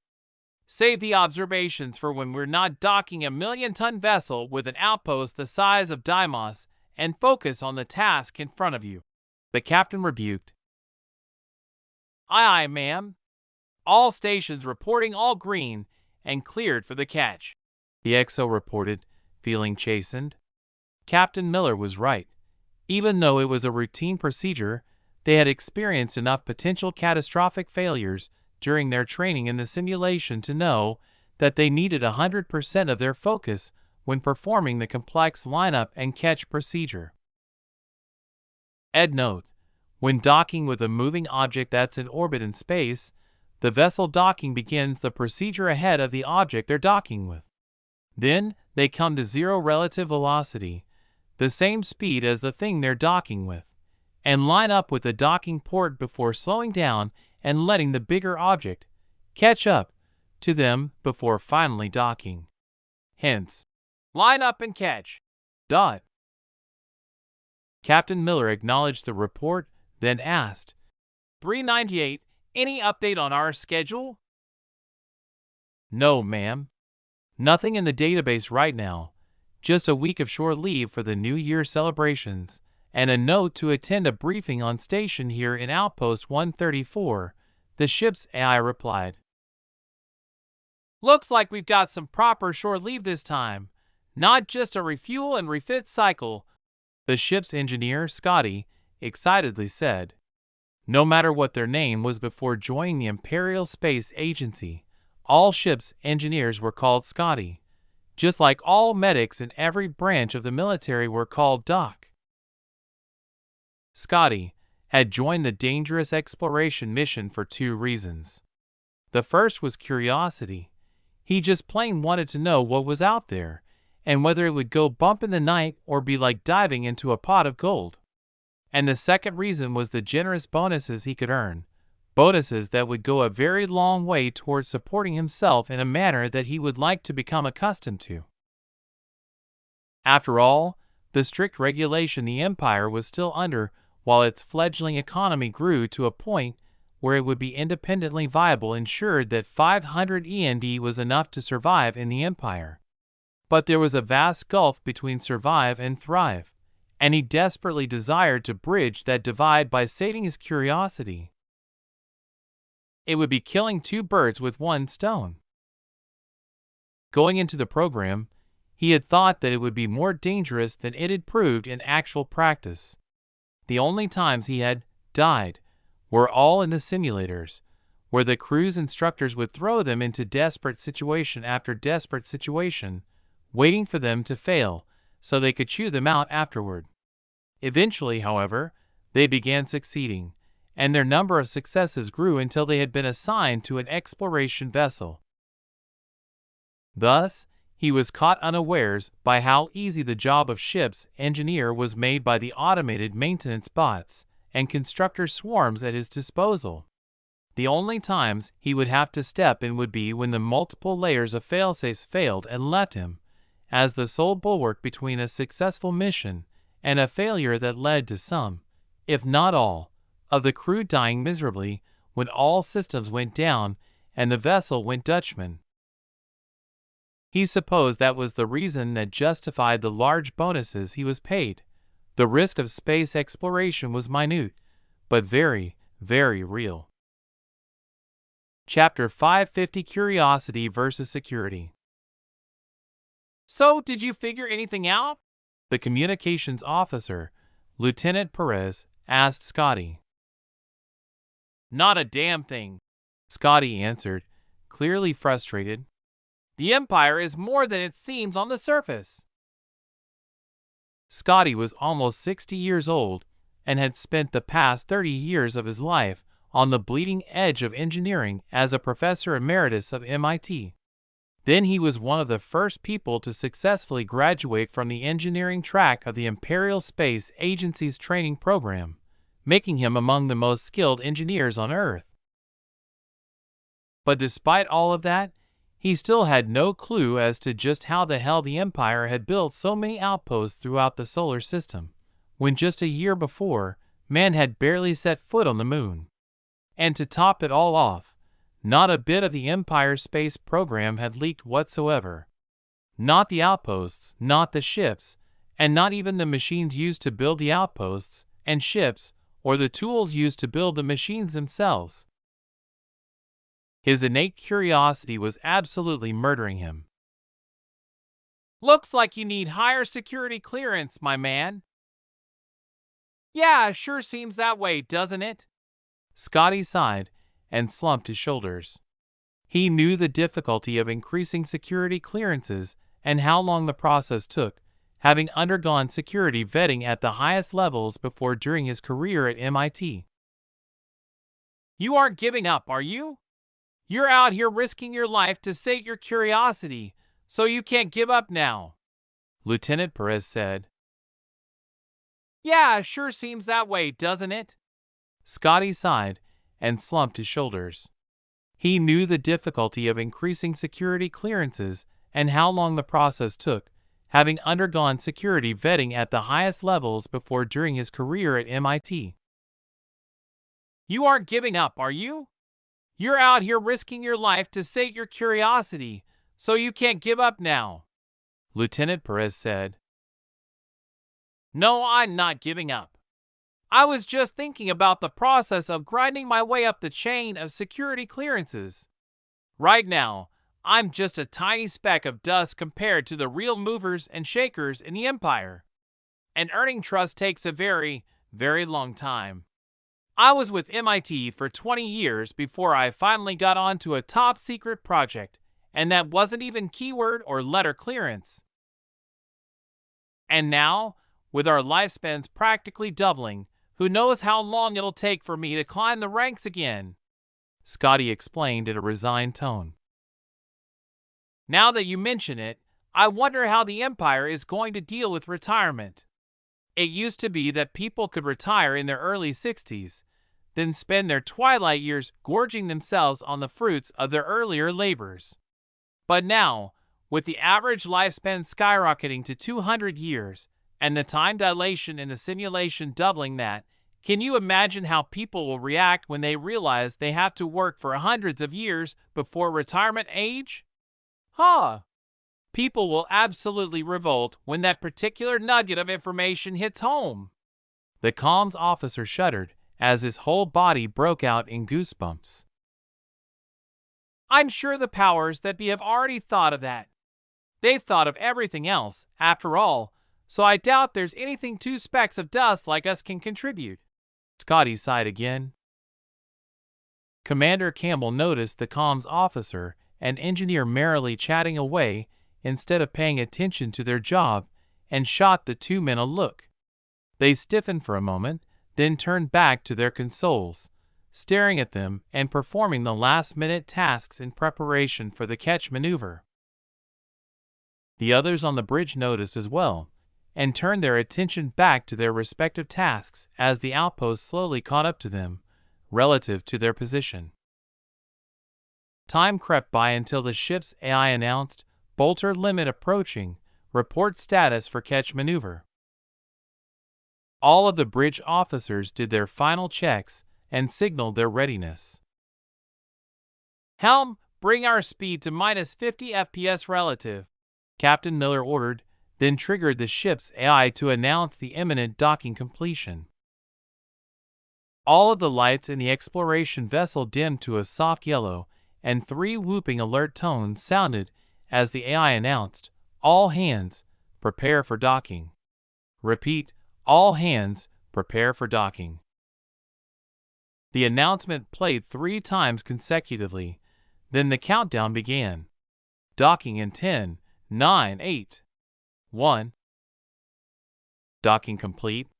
Welcome to Outpost 134. Damn! I wonder what the fuck they're hiding here. Blocking access to more than 90% of the base? And one of the biggest of the ones we've seen, too, a crew member said in annoyance as he carried his duffel bag down the boarding ramp of the ship. He was looking through the map for the meat space, R&R facilities that were sure to be anywhere people were. He had to admit that the Empire truly had a gift when it came to designing spaces that made people feel comfortable, with the general aesthetic being a blend of high-tech minimalist design and nature. Most people would assume that all spacers would want to immediately hit a bar, get shit-faced, and find a date before holing up with liquor bottles when on shore leave, but ordinary crewman Sanchez would beg to differ. What spacers wanted the most when they were freed from their various tin cans was the feeling of not being on a fucking tin can. Drinking and fucking came second and third. Or maybe it was flipped and came third and second, but first place, by a very long shot, was definitely just normal open space that smelled like anything. The Empire had very good technology, sure, but there was just something about the smell of home that they missed the most in ships where the air was recycled to perfection, and there was no smell at all. It was like those psychology studies that talked about sticking people in anechoic chambers eventually going crazy because they couldn't hear the sound of their own voice reverberating off the walls around them. But what spacers missed wasn't the sound. Sound, they had aplenty. But smells? Yeah, they missed smells. O.C. Sanchez's bunkmate heaved a sigh of annoyance at the repetition of his bunkie's complaint. Every single time they docked at an outpost, it was always the same damn complaint. The only thing different was just how much of the outpost was deemed as off-limits for the crew. It's a fucking military base, for Fortress sakes. Do you expect a goddamn red carpet? He complained. Fuck off, Flores. Just let me bitch in peace, asshole. O.C. Sanchez snapped.